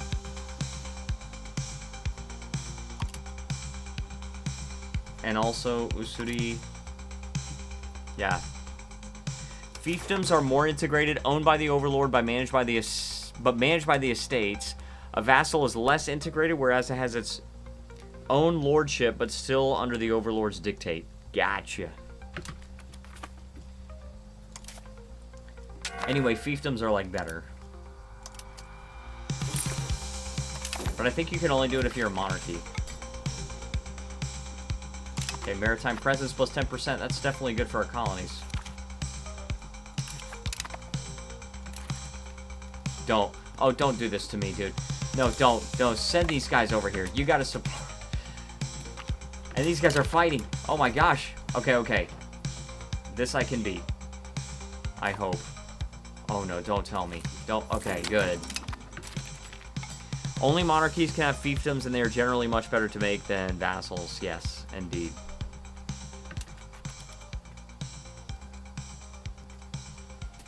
Oh no. Okay, okay, okay. They retreated. Good. Somehow they all ended up in the same place again. Oh yeah, you know what I'm gonna do? I'm gonna take this guy and say, hey, how about, let's do Carpet Siege.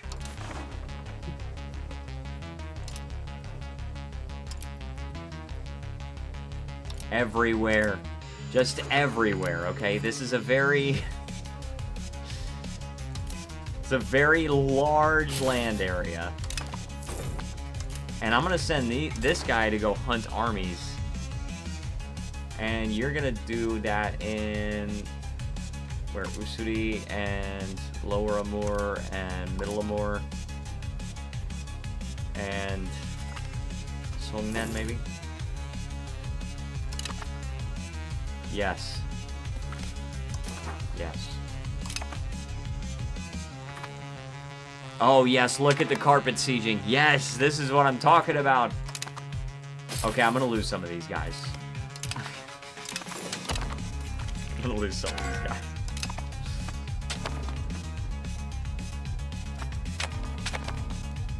That's okay. That's alright. We're gonna be totally fine, okay? Some of you will starve, but that's the sacrifice I'm willing to make. Okay. I think this song is called Neon Noir. Yeah, it is.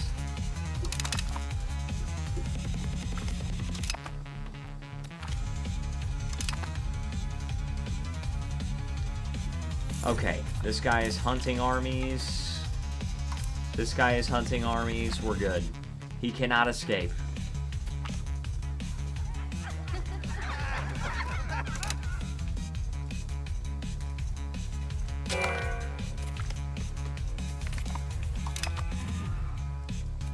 I am losing some of these stacks. I am losing a few of these stacks, but that's okay, guys. That's totally fine. We're gonna make it through this. And apparently, oh man, apparently I got some more levies I can raise. Let's actually, yeah, let's raise a bunch of them. That's it. No, I'm good after that.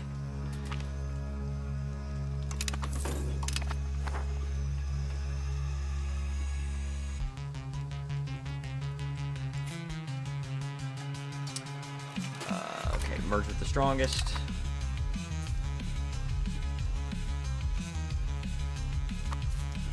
Oh man, I think we're all right. I think we're gonna be all right.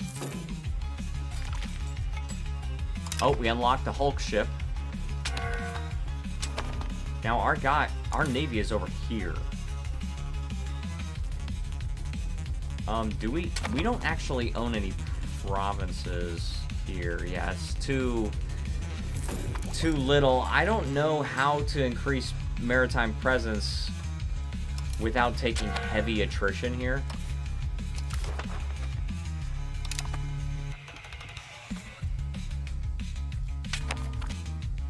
Stop it. Pause. Robert says 100 war. Oh, we do. Thank you. Thank you for telling me. Yeah, I can't. I could do it in the Yakutsk Sea, but... And then I can also do it here in the Ezo Sea. Ezo Sea. Take it all!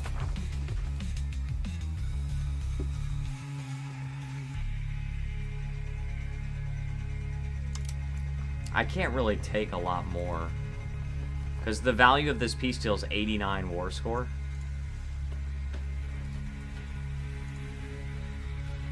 How's that 85?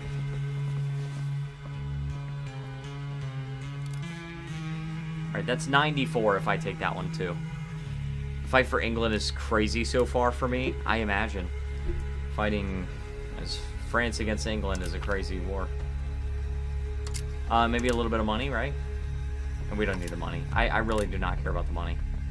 Gonna get a ton of antagonism, but mainly just with Manchu themselves and then their subjects. So, I do not care.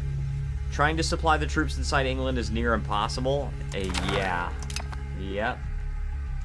Alright, now those are some sexy looking borders. I have to say, I'm pretty happy with the look of those borders. Very cool. But we are going to make a subject out of here. Yeah, Donko. You know what? If we just made the capital in Donko, wouldn't that be so funny?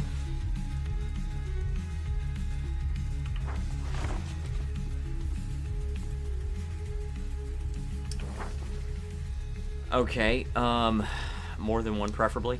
More than one subject? It's probably okay. We also have to disband all of our levies.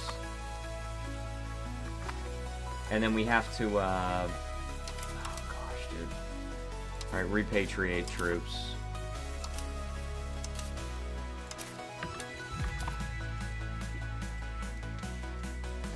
Alright, let's figure out where we're going here.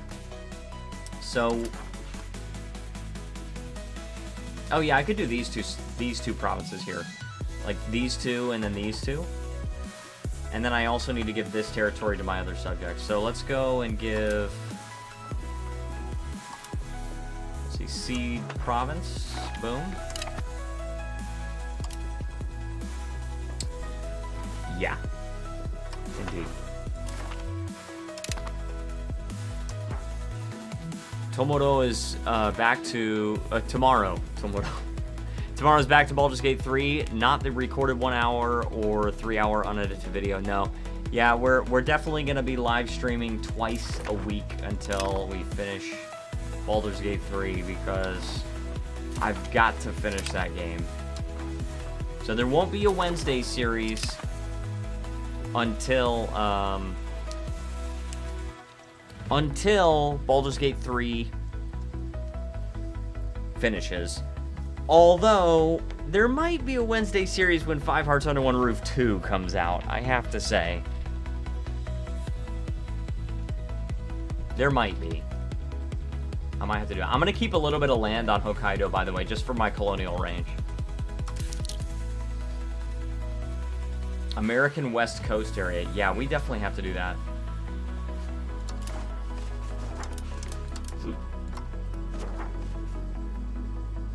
Gosh, dude. Alaska. Again, I can't watch until I beat it first. Can't see spoilers. I'll create new fiefdoms. I definitely will, don't worry.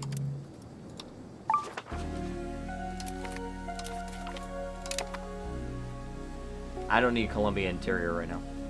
But excited after Mafia 3 to see what new series will be. Well, Mafia, after that one, it will be 5 Hearts Under One Roof 2, unless that gets delayed to the point where it's, like, too late, because, like, let me see. There's no date. It says November of 2025.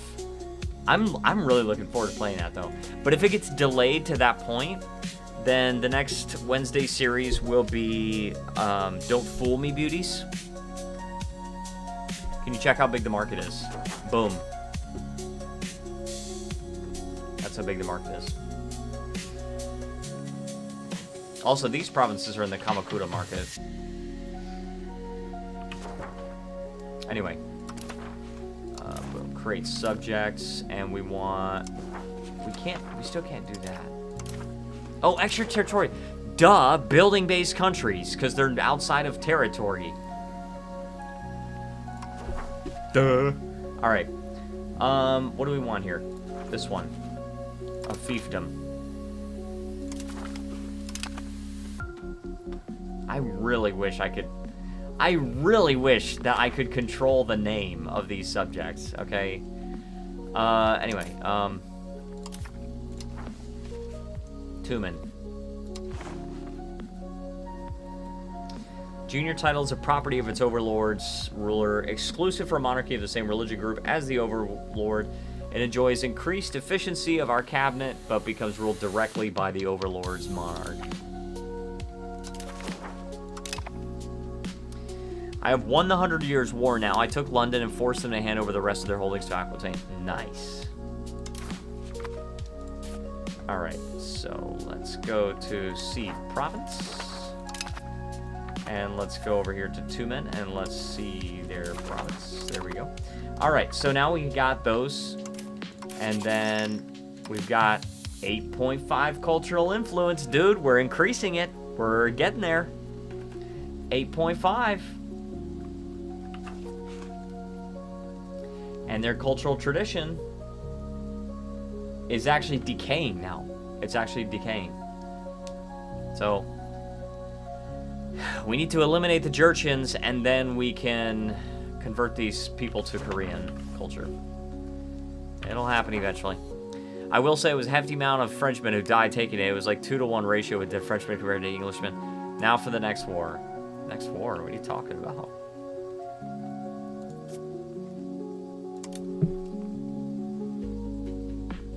They are no match for us. I don't know about that. I don't know if I would go that far.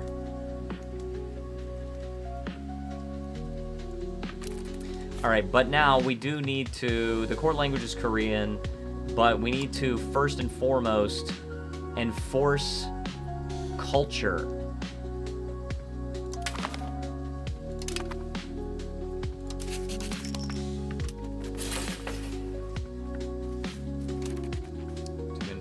Okay.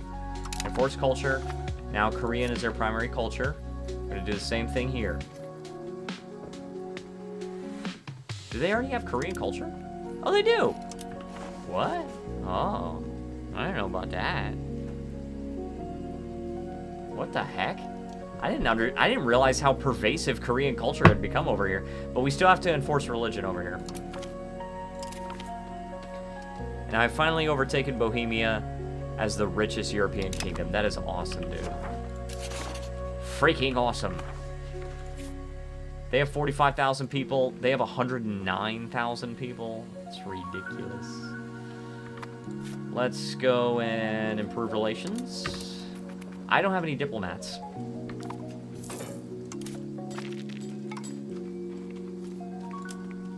Let's just spend a ton of money on diplomats right now.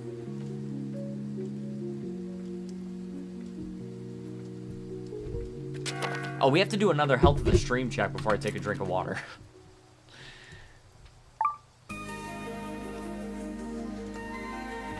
We got 75 here times 61.5,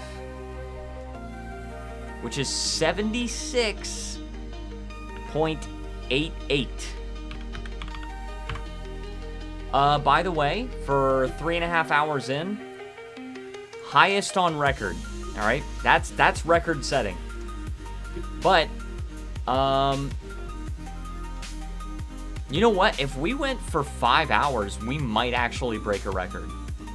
Because previously the record was 117 hours, and that was an average of 21 viewers for the whole 5 hours, with a peak of 43. We haven't even gotten close to that one here. I think we peaked at 30.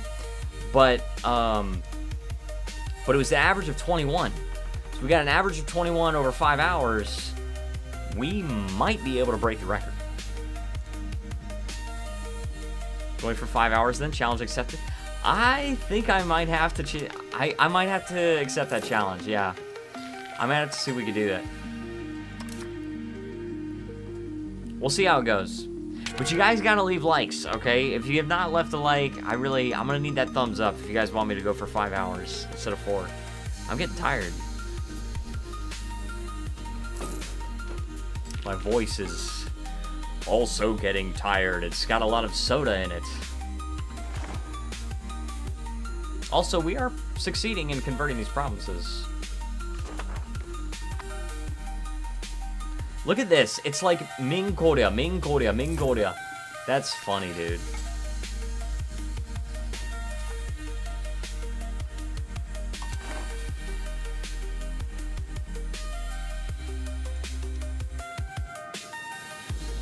Okay, it looks like we have enough maritime presence there, but I just have, like, no maritime presence here. Are you gonna invest that 5K? Oh, maybe. I gotta get diplomats. I've gotta improve relations.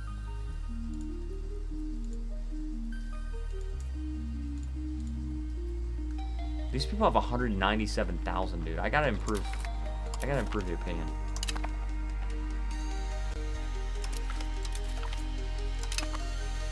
These guys are fine, though. I don't even... These are a colony, so I didn't even have to enforce anything on these guys. They're fine.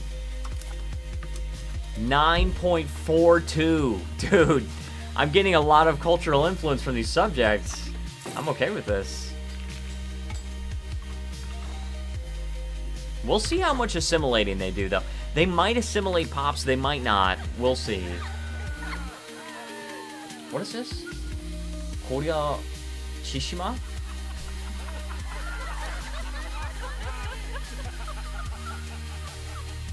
Crack down on their rights, crack down on minorities. Oh, +5 toward unsinicized.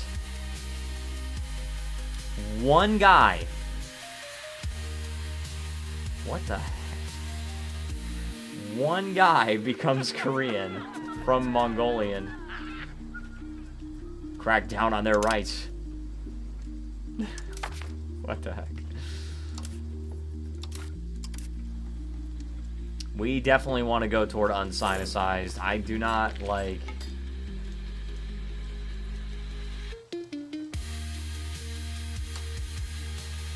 What's this guy's name? Songgum. Oh, this guy. Already, I could just do this.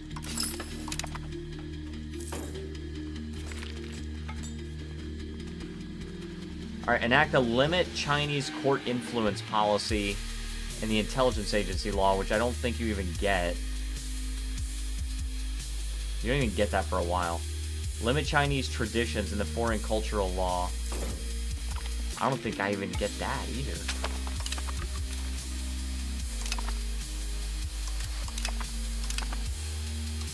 Check on our laws.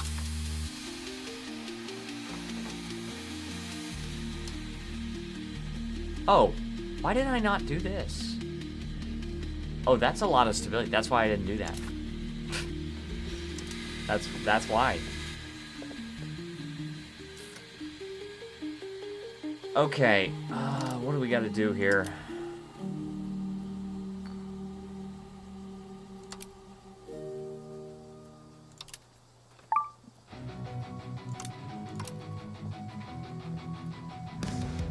I don't know.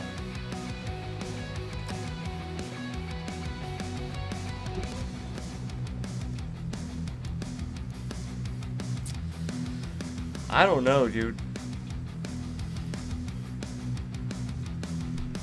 We can't really take anything toward unsinicized right now. Cabinet influencing. That's all I can do. 0.16. It's pretty good.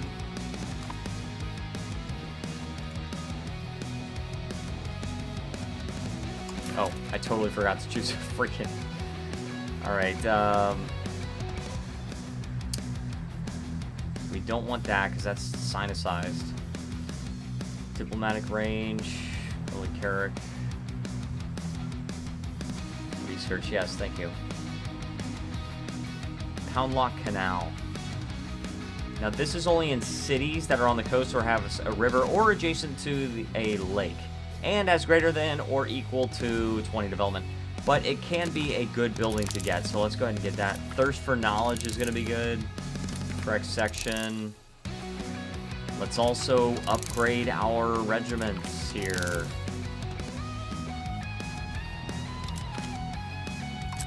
No, we don't need that. Supply depot capacity, no.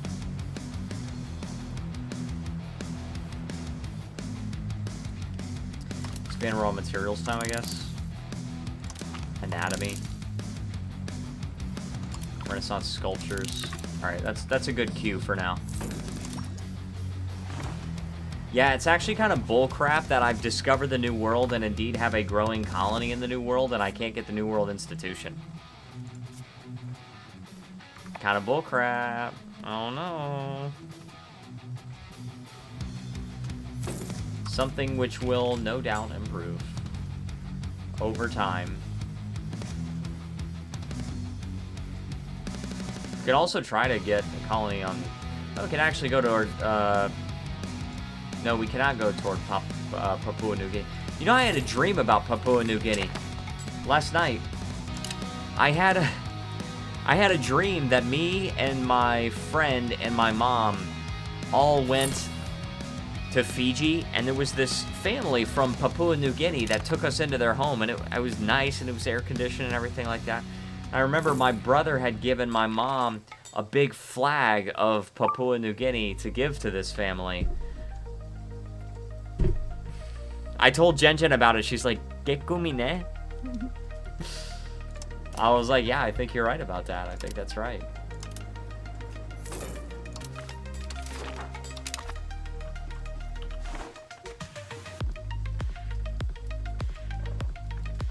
Who shall we declare war on next? Well, you know, there's no societies. I was going to say, we could declare war on a society of pops. Also, we're the number 9 great power. Normal power. Not great power, but...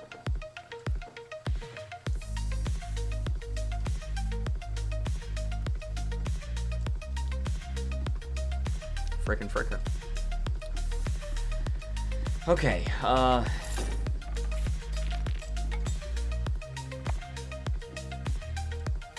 in what was China? In what was China? What are you talking about?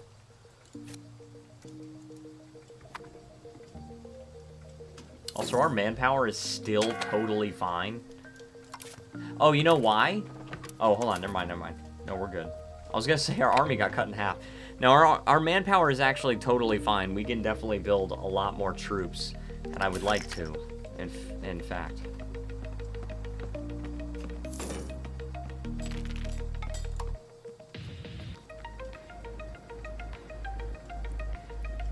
We have one member in this. I want to disfavor this one. I want to join the Confucianism sect.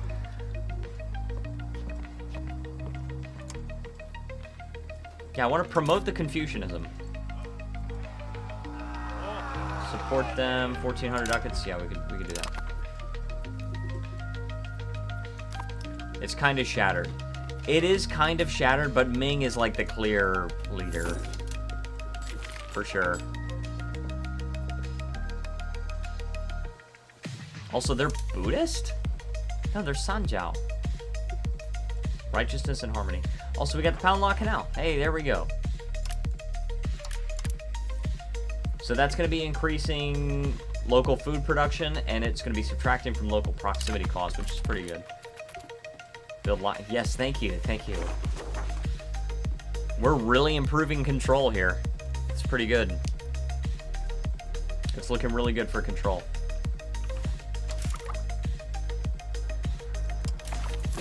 I don't know. Road building? That's gravel road. That's in the Age of Traditions. No. It's in the Age of Discovery. Paved road, yeah. We don't get paved road until we get the printing press institution, which really sucks. Because we can't even see anywhere that has it. Hold on one second, guys. I'll be right back.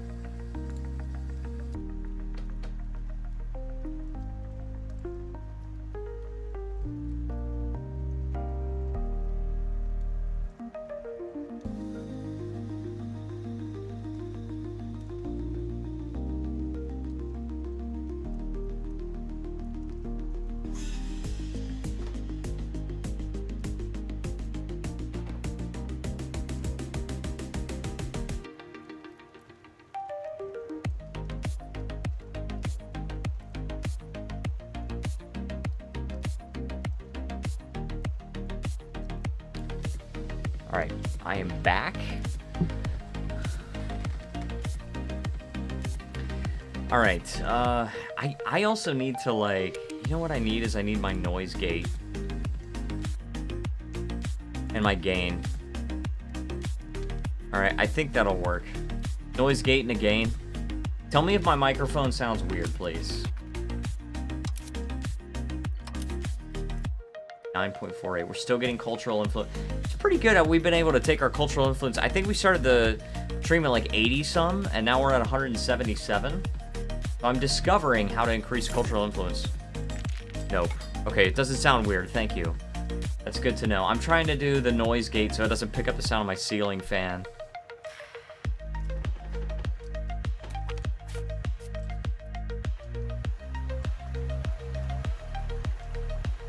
Sessions. I don't want to lose a prestige. I need to just deal with angry peasants for a little while.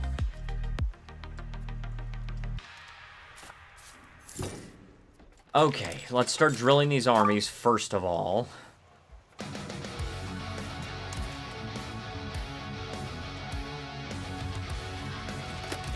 And gunners. So these guys do more morale damage, and they consume more food. If a country declares war on you, you can take their land if they lose. That's true. That is true, for sure. They have the same amount of combat power. But why would I? I mean, they do more morale damage, but it's like...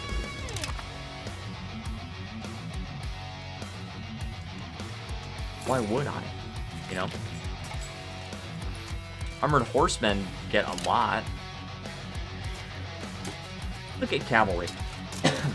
Soldiers mounted on horseback defined by their extreme mobility and shock power. Go to Europedia.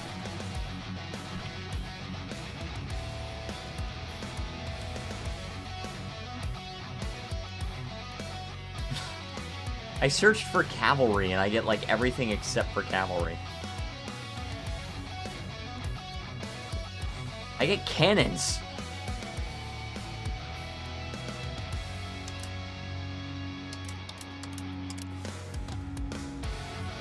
Country attacks you if you insult them, right? They don't automatically do it. They just get a casus belli.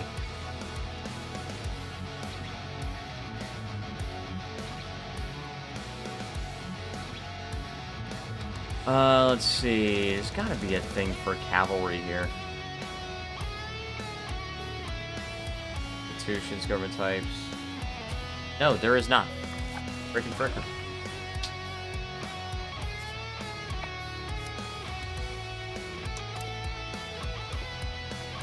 These guys will form an alliance. Wait, what? Oh. These guys are a subject. We cannot form an alliance with these guys.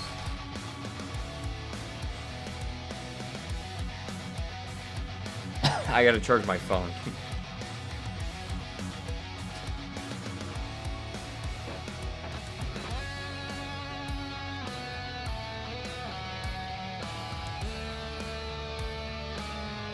Alright. Good. You said unit type? Did you attack them for clay?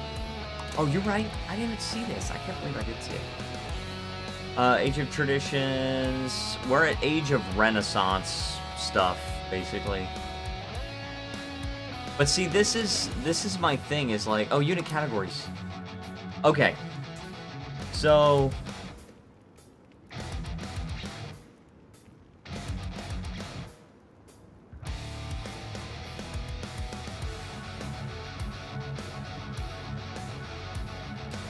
Okay, so cavalry takes more attrition.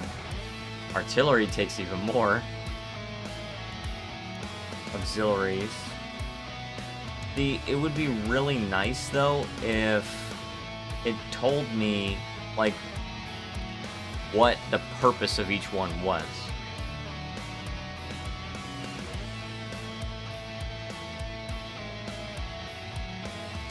Right?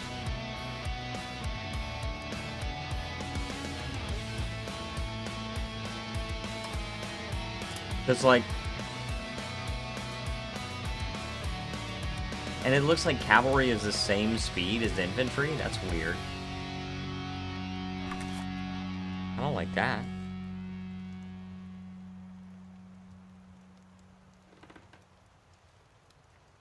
Alright. Because I wonder if we could just pad out the army with a bunch of armored horsemen.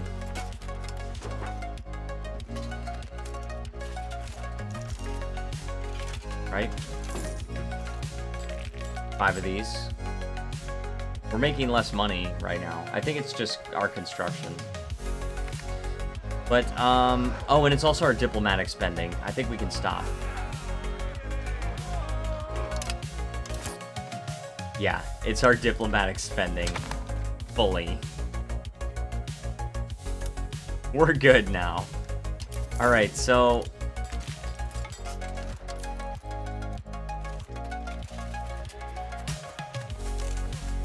And each one only takes 1 manpower and maintenance.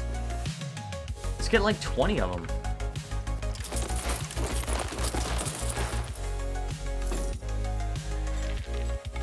Let's get 20 of them. I mean, might as well. That's what, 1,000? And it's only going to cost an extra 20 manpower per month.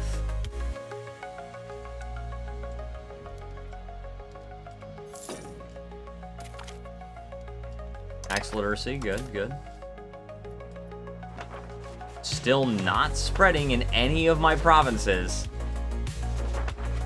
Let's see if I can see any location with the New World Institution. No. No, I cannot. And I'm not okay with this.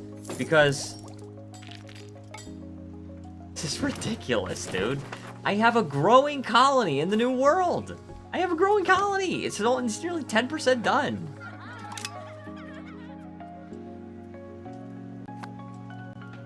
It's ridiculous.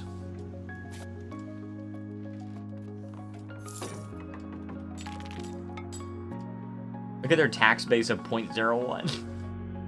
They got 189 levies. Wonder if we could attack them.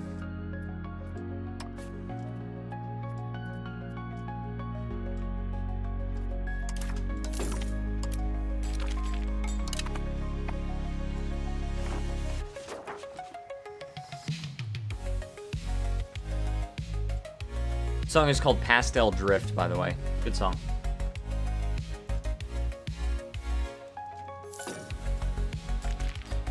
Wow, the Tungusic Shamanist Zealots are actually growing even with my cabinet member cracking down on them. That's crazy work.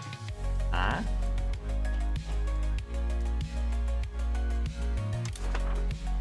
Also, let's go ahead and colonize this area. Okay, song.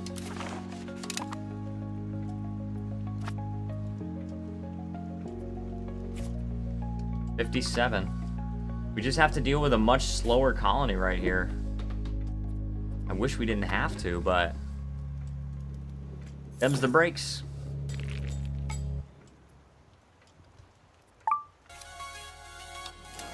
Let's also send people over here, too. Just no people here. No freaking people here. Hey, but at least it doesn't totally depopulate an area like it used to.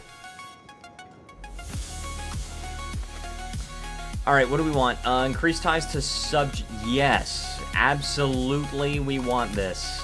Increase ties to subject because we're trying to make our subjects loyal, right? Right? Religious diplomats. I'm okay for only 10% power. I'm okay with that. And now we just get it right away.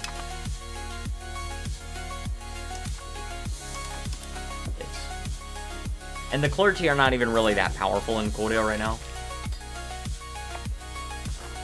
Let's go ahead and knock out this third health of the stream check. How are we looking here? We went from 75 to 77. Went from 61.5 to 66.5. Which brings us up to 85.34 hours. Let's see if that's still a record. Probably is.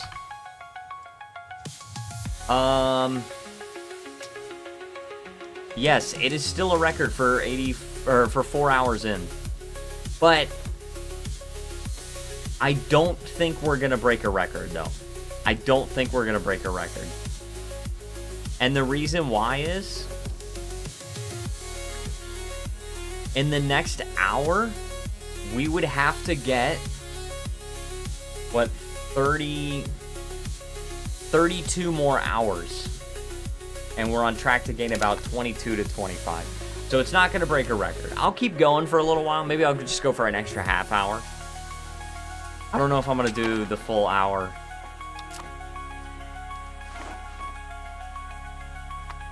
We are definitely making progress in converting these provinces like we need to.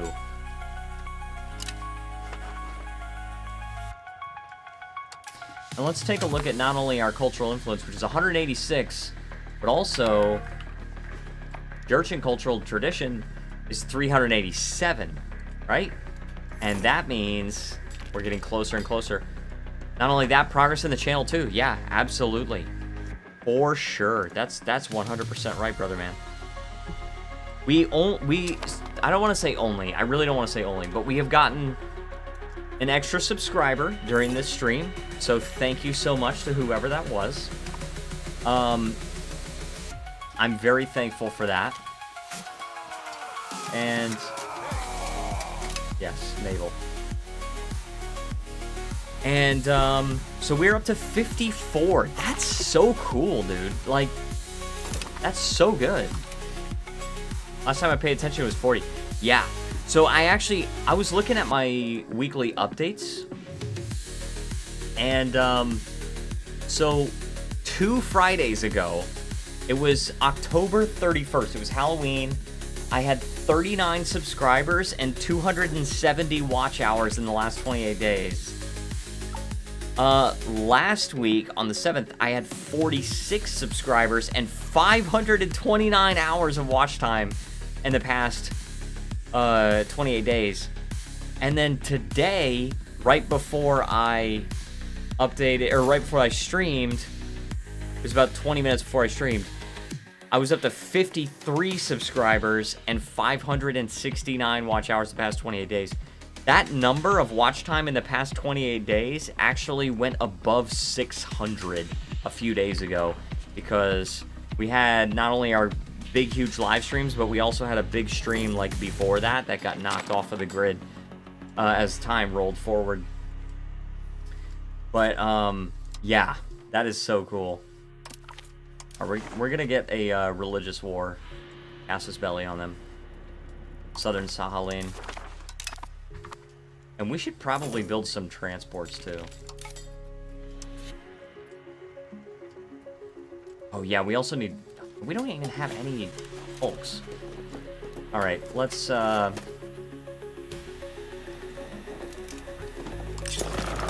build 10 transports, and we can afford it. Okay, we're making plenty of money.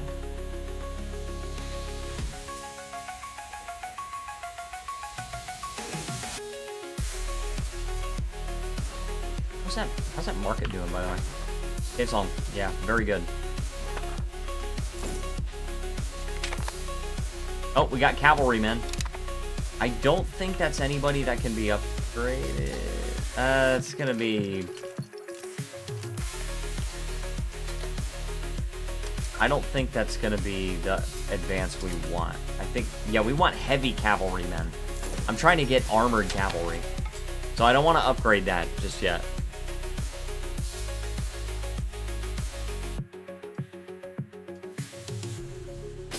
I don't remember if I shared this, but the vocals for Epilogue are now finished. It has not been mixed and mastered. But, oh my gosh. Hey, I have a colony here. Yes. I have a colony here. Can I send this navy? Kamchatsk. Okay, we got that. Can I send this navy? I can now send them to the Alaska Sea.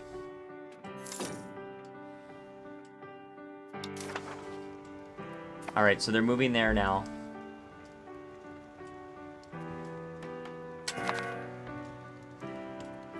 That's what I'm talking about, brother man. Now I'm gonna have maritime presence here. No maritime presence is available. Yeah, I don't have anything. Okay, now I'm getting maritime presence. Very good. Rotting wood, fix it where you can.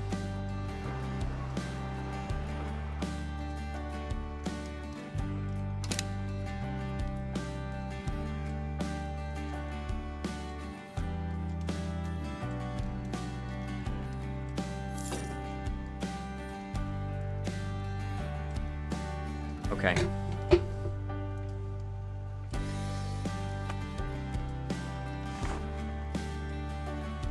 Oh yes, this is Eastern Buddhism. Oh, that's good. Good. And we got Korean culture spreading as well. Oh, Goryeo Revolt. What? What?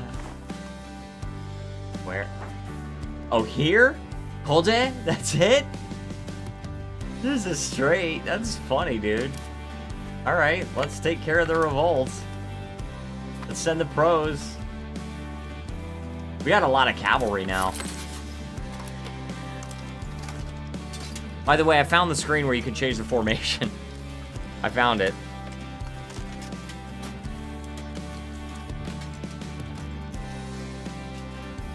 Your experience. Okay. Anyway.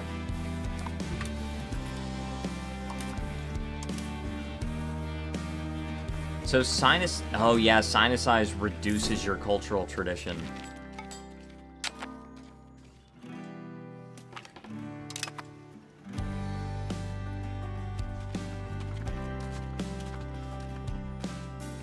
Unsinicized reduces your trade capacity. An unsinicized country stands as a proud sovereign of their politics and domain. Yes. And also that reduces our prestige decay.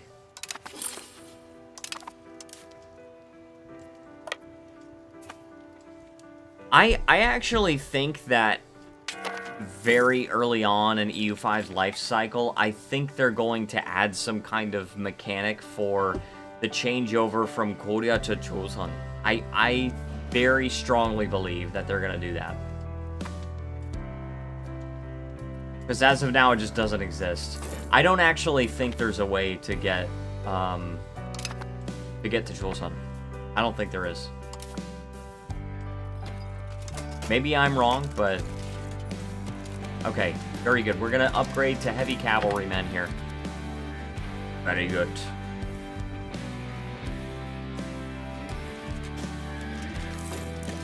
Oh my gosh, and I just added so many horses to my army.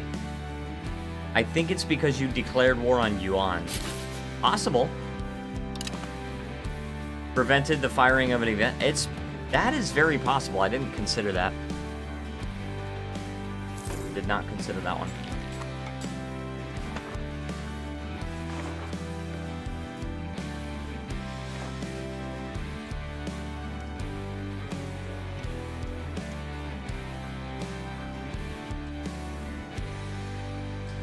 Alright, in Andong.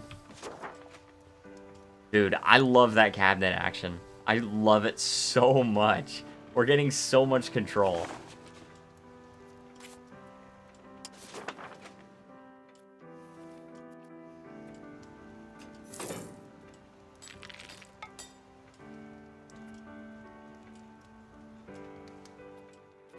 Alright, I could just build roads from Busan to just all the other places.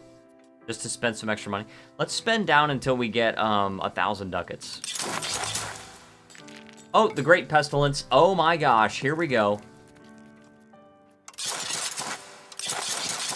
Let's actually stop spending so much. Just in case we get an event where we have to spend some money.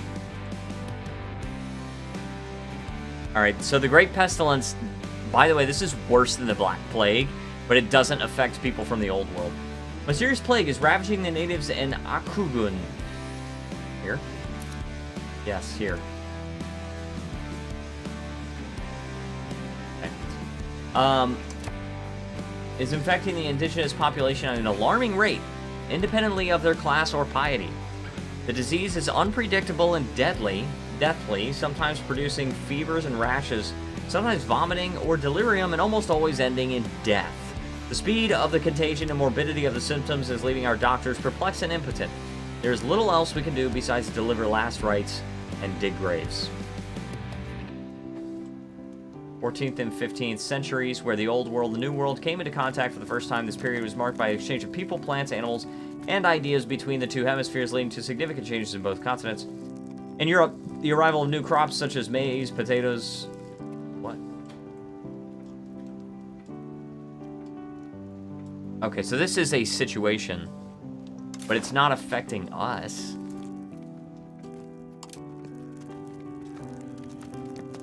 Oh, wow, now I can't...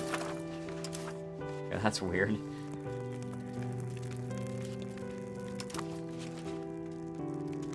Meanwhile, the introduction of new diseases in the Americas had a devastating effect on the indigenous population who had no immunity to illnesses like smallpox and influenza. So, Korea is introducing smallpox to the native population in Alaska. Oh, well, frickin' fricker.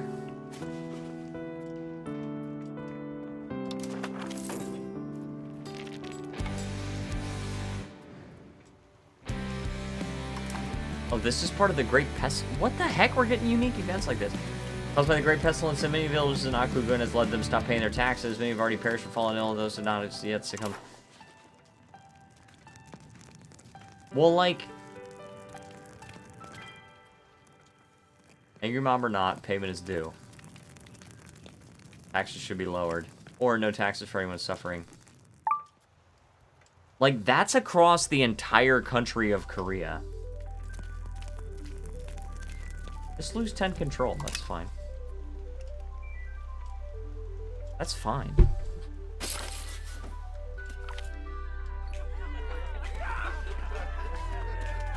This guy's Mega Scionum Hudon.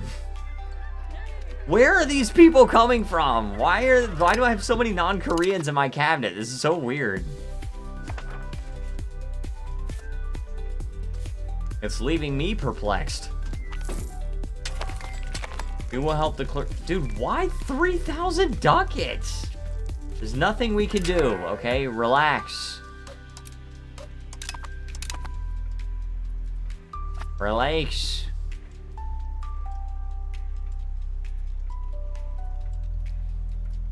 Alright, we need to colonize this one. South Aleutior. Yeah, we need to do this.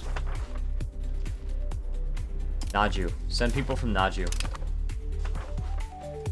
So few people in these provinces. So few people. At least they're all Eastern Buddhist and Korean.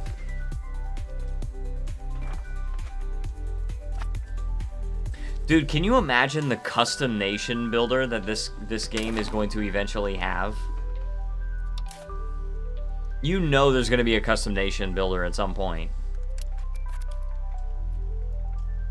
It came to EU4 in like 2015 or something. And how long before we get a random New World DLC? I mean, it came to EU4 pretty early on too. I think, what was that? That was like Conquest of Paradise. It was like one of the first DLCs of EU4. And then there was El Dorado, which added the custom nation thing. Dude, that is crazy work. This is the second event that it's told me to spend 3,400 ducats. First expansion DLC, yeah. Yep.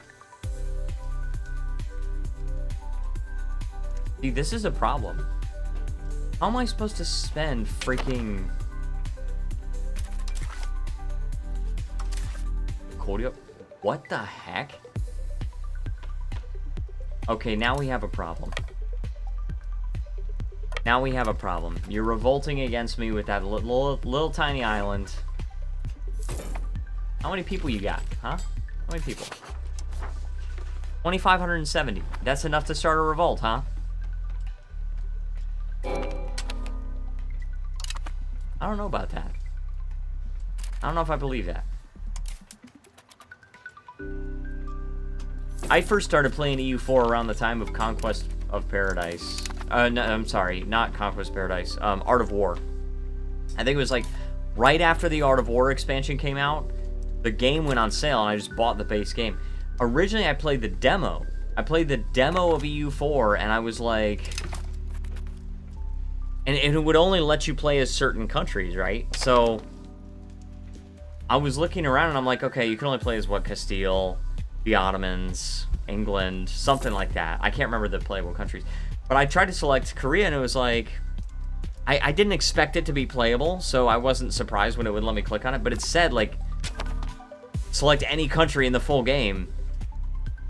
I didn't even know they had a demo. Yeah, that's where I started. They're like, select any country in the full game, and I'm like, hold on. You mean if I buy the full game, I get to play as Korea, or you could play as any country in the entire world? I'm buying this game. So I bought the game, and yeah, the rest is freaking history, because...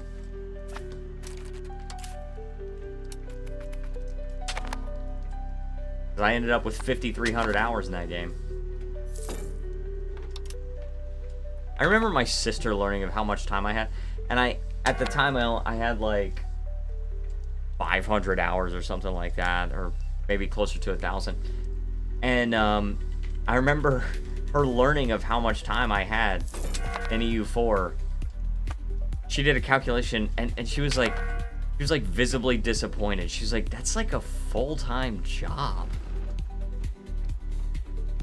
I remember saying that. I'm like, but it's fun. And it's true. It was fun. It was fun. One of the most fun games I've ever played. And in fact, EU5 is on track to become my next favorite game. I actually think EU5 is probably my next favorite game already. I'm impressed too. I don't have any games going over 1,000 hours. Well, thank you.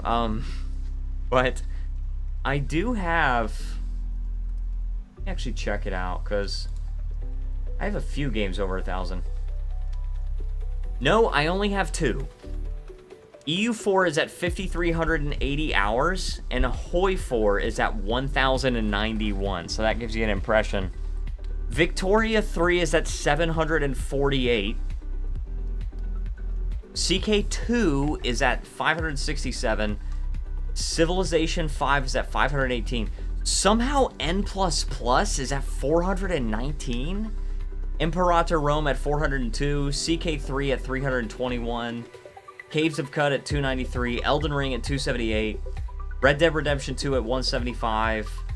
And Stellaris at 165. I had a friend who had 30 or 40,000 on... Wow, that is crazy, dude. That I cannot fathom. I cannot fathom that. Oh, now I actually have a full-on revolt. They've proclaimed a country.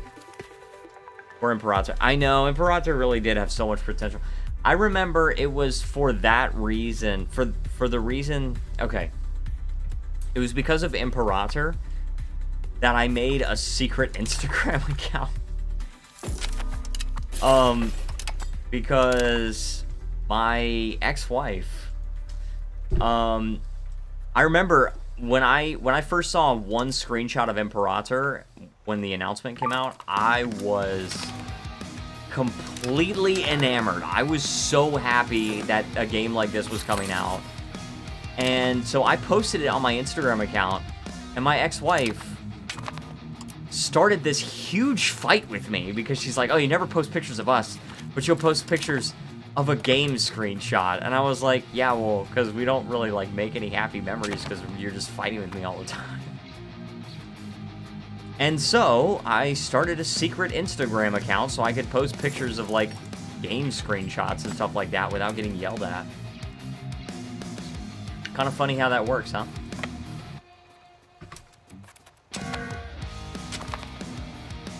Hey, I don't know what's going on right now. Yes, please, my subjects. You must help me. Interesting thing to come back to. I know, right? Okay, these subjects are still not loyal yet.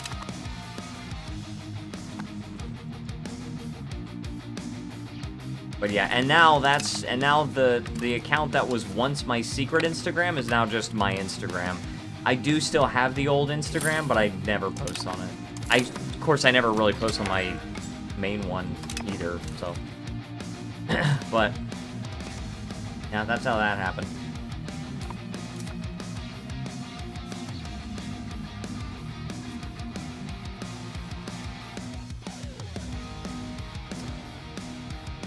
Okay, so... But you know what? This is maritime presence in Korea, like, the subcontinent, or the region.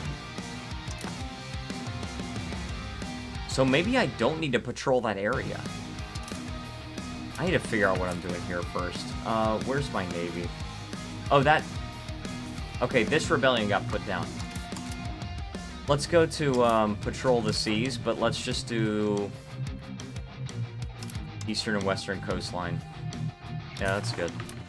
Only have Facebook as legacy. I'll never sign up for another social media again. YouTube doesn't count for me since I don't post anything.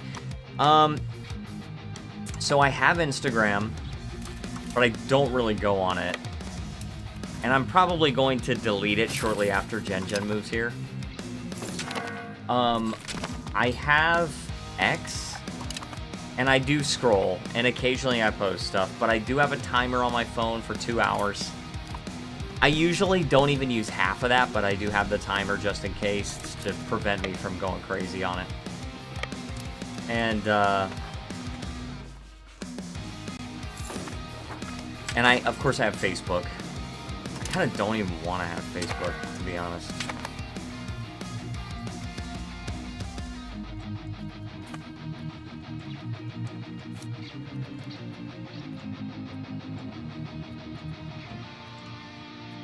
Can also start a colony there. Okay, I'm getting more people because I have more maritime presence in the actual Korea region. I don't have any social media other than X and Discord, if you really count this as a traditional social media. I only have it to keep vacation pics. You know me, yeah, true. And YouTube, yeah. Yeah, very true, very true. Where is this army right now? Well, it's winter, so it doesn't even matter.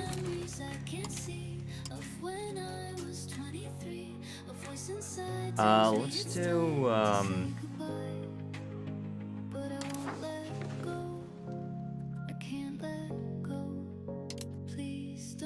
console. There we go. Now I can actually see them. And let's just raise some levies, dude. This is what I'm gonna do. I'm gonna raise some levies here, and then I'm gonna have the levies hunt the enemy armies. Not a fan of social media. So much lies, deception of lifestyle recently. Bots, AI content. Yeah, it's all slop. Tired of AI content. Yeah. Yeah, same here. That's the thing is like. So I think AI is cool, and I think AI can be used to augment human ability. But it's not being used like that.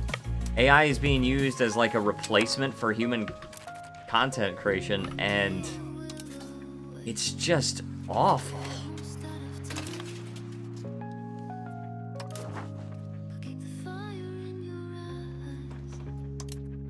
Alright, what do we want here? Console, and let's go ahead and do Liaoding and Usuri. Yeah, it's just a tool. Can be used for good or bad, I'd say. Yeah, just like guns. Yep, absolutely right. You can use it for good or you can use it for bad. And unfortunately, very few people are using it for good.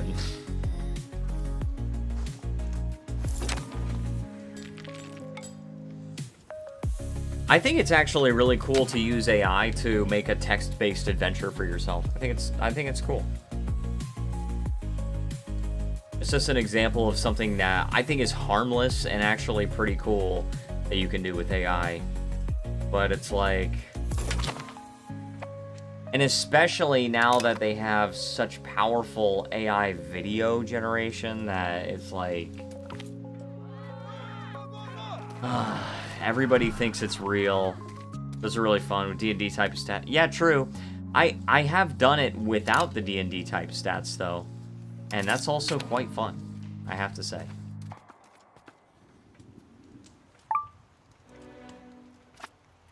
What is this moose? Oh. Oh, we're disfavoring it. That's why we're losing prestige. Now I understand. I'm trying to disfavor this international organization so I can leave it. I'm trying to leave. The county of Gyeongsong. Keep him. Banish him. Stone output, very good. All right, so oh, National Assembly. What's this? Government reform. Oh, I don't care about that.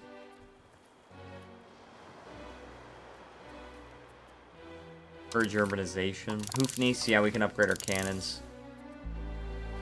Supply depot. Not a lot left to... Alright, I'll automate it after that. We need to get another institution, and I don't understand why the New World Institution is still not spreading to Hansong. When I literally have an owned location in the New World. Also, check out how Ming is the economic and military hegemon.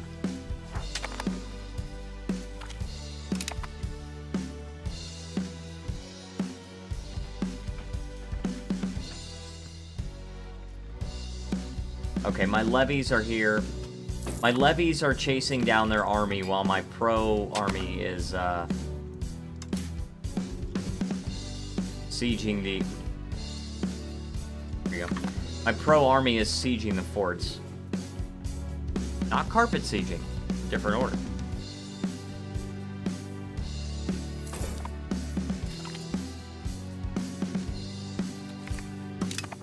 There we go. 26%. Okay, it is increasing because of our maritime presence, so that's good.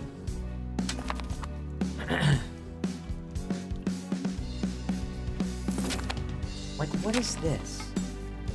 They're being so annoying. Alright, mining operations. Let's do the gravel road network, because I'm trying to actually build a lot of gravel roads here. From Busan.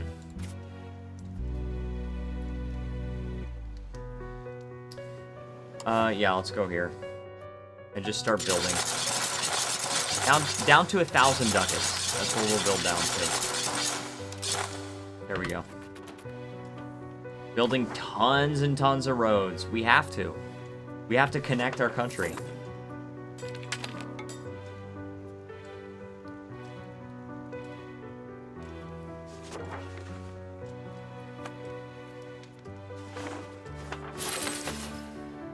Crackdown. Oh, we gotta have a cabinet member. Converting Gyeongsong. Yeah, needs to be a guy with a lot of military skill. We can... We have the money. We have it.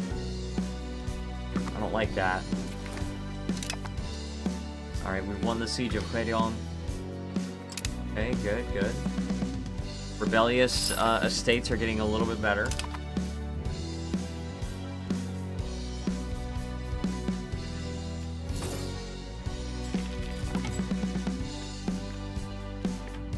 It's gonna be so freaking annoying if I can't take all of their territory in one war.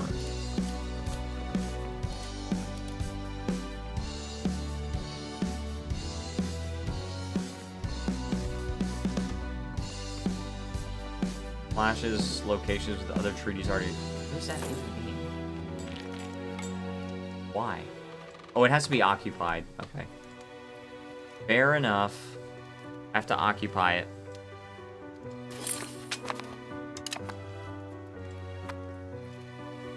I wish there were a way to disable that weather notification. I like that it exists in the game. I really like that the weather system actually exists, but I don't need a notification. I understand that weather is going to affect my country.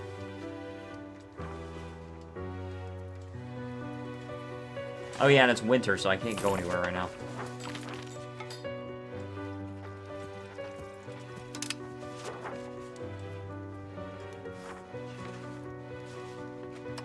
These are the pros. These guys are the ones sieging. Okay, knowledge is power. Good. Sort of, I guess, because we don't really care much about the text we're getting right now, but...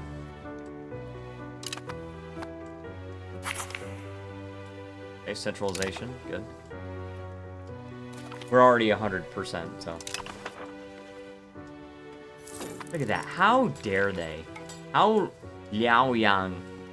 How dare they?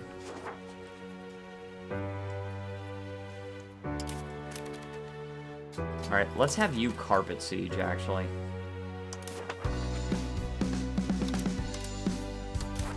Alright, now you can actually split up. I don't know how big their army is at this point. It's not very big, though, so I could probably take them on no matter what.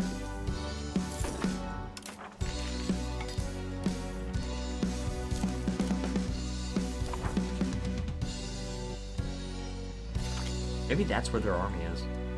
Maybe that's why I can't get it.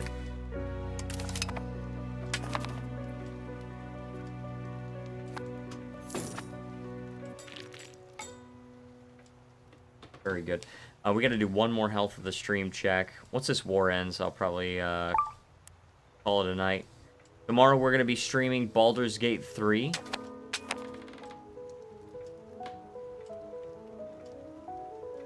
Alright, we are up to 95.62. Holy crap, dude. Sorry, 66. 95.66. Guys, that is insane. I am just so blown away by the numbers we are getting. The sheer numbers that we're getting. And we only have 54 subscribers. That is so amazing. I am very humbled, very grateful for this, guys. Thank you for watching. I say that with the utmost sincerity.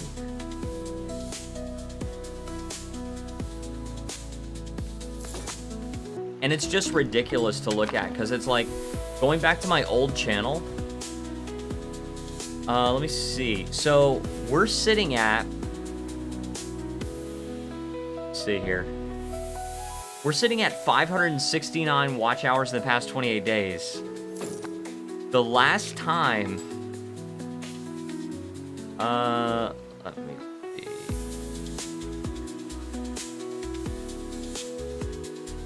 So the highest we got on the old channel was...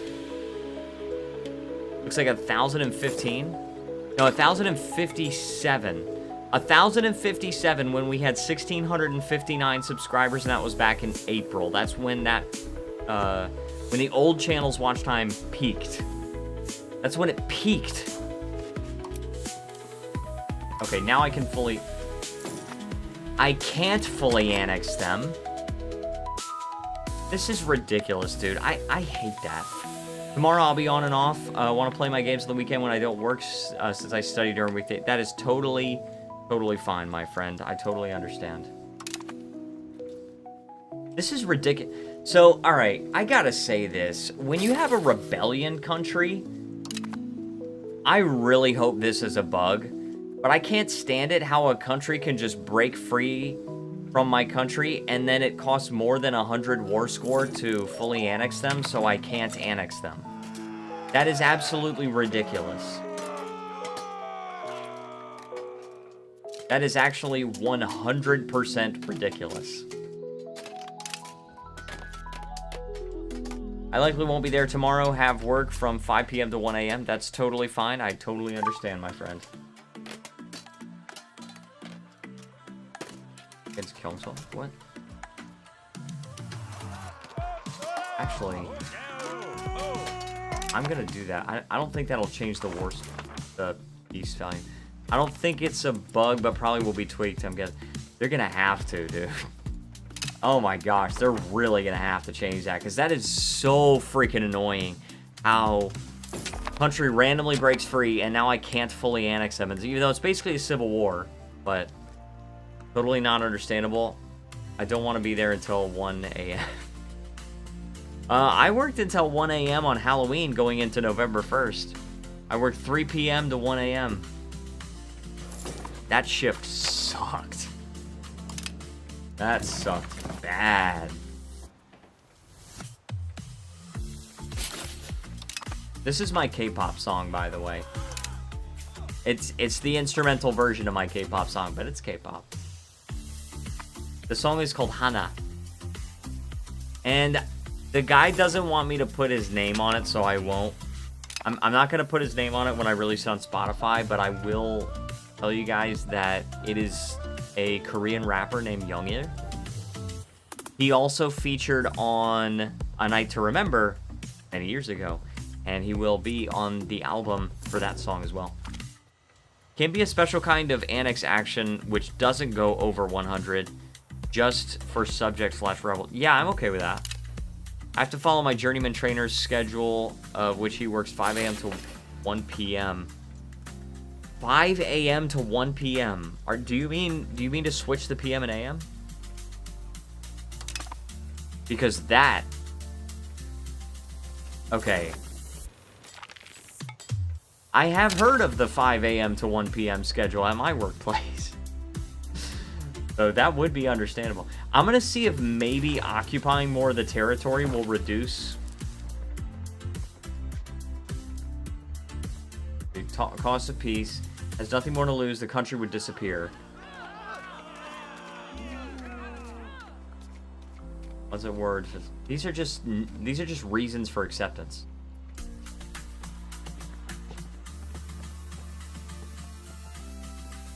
I want to see this.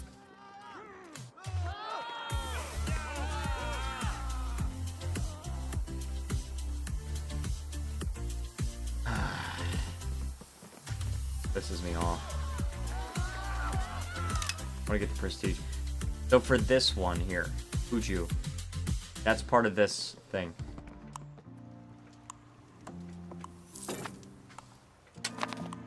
Let's take one I do occupy, such as Haeryong. What is this plus 0.35 taking back from Revolter? Minus 95%. Oh, it's buildings, and then you have taken back from Revolter. Okay, so it's minus 95% when you're taking back from a Revolter state. However, that doesn't change the fact that I can't fully annex them in one war. I was moved to 4 days a week as I prepare to start going back to education soon, so I should be only working 32 to 34 hours per week. Yeah, I work usually like 36 to 38 hours, typically. Okay, I'm at 100 war score. Yeah, this doesn't change anything. I'm gonna have to remove... That sucks so freaking bad, dude. Like, surely they must know how terrible that is. Alright, what I'm gonna do is I'm just gonna leave them only that one. And that way they're totally landlocked inside my country. So stupid, dude. I was working 38 to 39. Yeah, I used to work back, so I've gotten 3 promotions. What is that? What's going on here? Oh my gosh, dude. I've gotten 3 promotions at my job. When I had only gotten 1 promotion, well, before I got 1 promotion, I was working like 32 hours a week, not even full time. And then when I got my first promotion, I was usually getting like a solid 40 hours a week. And then sometimes 39. And then when I got my second promotion, I switched to like usually 36 to 38 hours, and that's basically where I've been since. If I get another promotion, because I was doing 4 9-hour days, sometimes 9.5 hours, sometimes 10. That's rare, but I would do it sometimes. If I got another promotion from here, then I would be getting probably a solid 40 hours again. Because the people above me definitely get 40 hours. They can't do 4 9-hour days. They're just not allowed. Okay, we are definitely at war again. And this is like we're just at war with this country here, because my whole subject disappeared. But I'm gonna save that for next week's stream. I will be streaming really quick. Before I end the stream, I'm gonna tell you guys my schedule coming up. My lame ruler managed to have 4 daughters and 0 sons. Now my heir is some 17-year-old with horrendous stats. Nice. So next week, my days off are Monday, Tuesday, and Wednesday. However, Thursday and Friday, I work early in the morning. So I can't live stream on Wednesday, but I can do it on Friday. And I work 9 to 5 on Friday. Not the greatest schedule, but I can live stream. I might do a shorter one. So I'm going to see if maybe I can live stream like Tuesday and Friday next week. I did get approved for the entire first week of December off. And my plan is to live stream 5 times. Okay. So, stay tuned. They might not be 5 hours long. Okay? They might just be 3 or 4 hour live streams, but I do want to get some good live streaming time in that week, since I got the whole week off and it's paid time off. So I got 40 hours of pay coming from that week. But that's what we got going on. I don't know what I'm doing the week of Thanksgiving yet. I am going to be spending some time with family, so you might only get 1 live stream that week, but don't worry about it. Spend some time with your own families, guys. What sucks is that his eldest daughter has Prodigy, which has insane stats, but because my ruler's brother had a son, it went to... Oh, man, it sucks, dude. Anyway... Hope you guys have an awesome night. Thank you so much for watching. In the next stream, we will be annexing Gyeongsang. Ridiculous that we have to do this. 7 years we have to wait. 7 years we have to wait to annex. Whatever. Anyway, hope you guys have an awesome night, an awesome weekend. Tomorrow we're going to be streaming Baldur's Gate 3. We're going to have a ton of fun with that. Thank you so much for watching. I will see you next time, and you need to relax.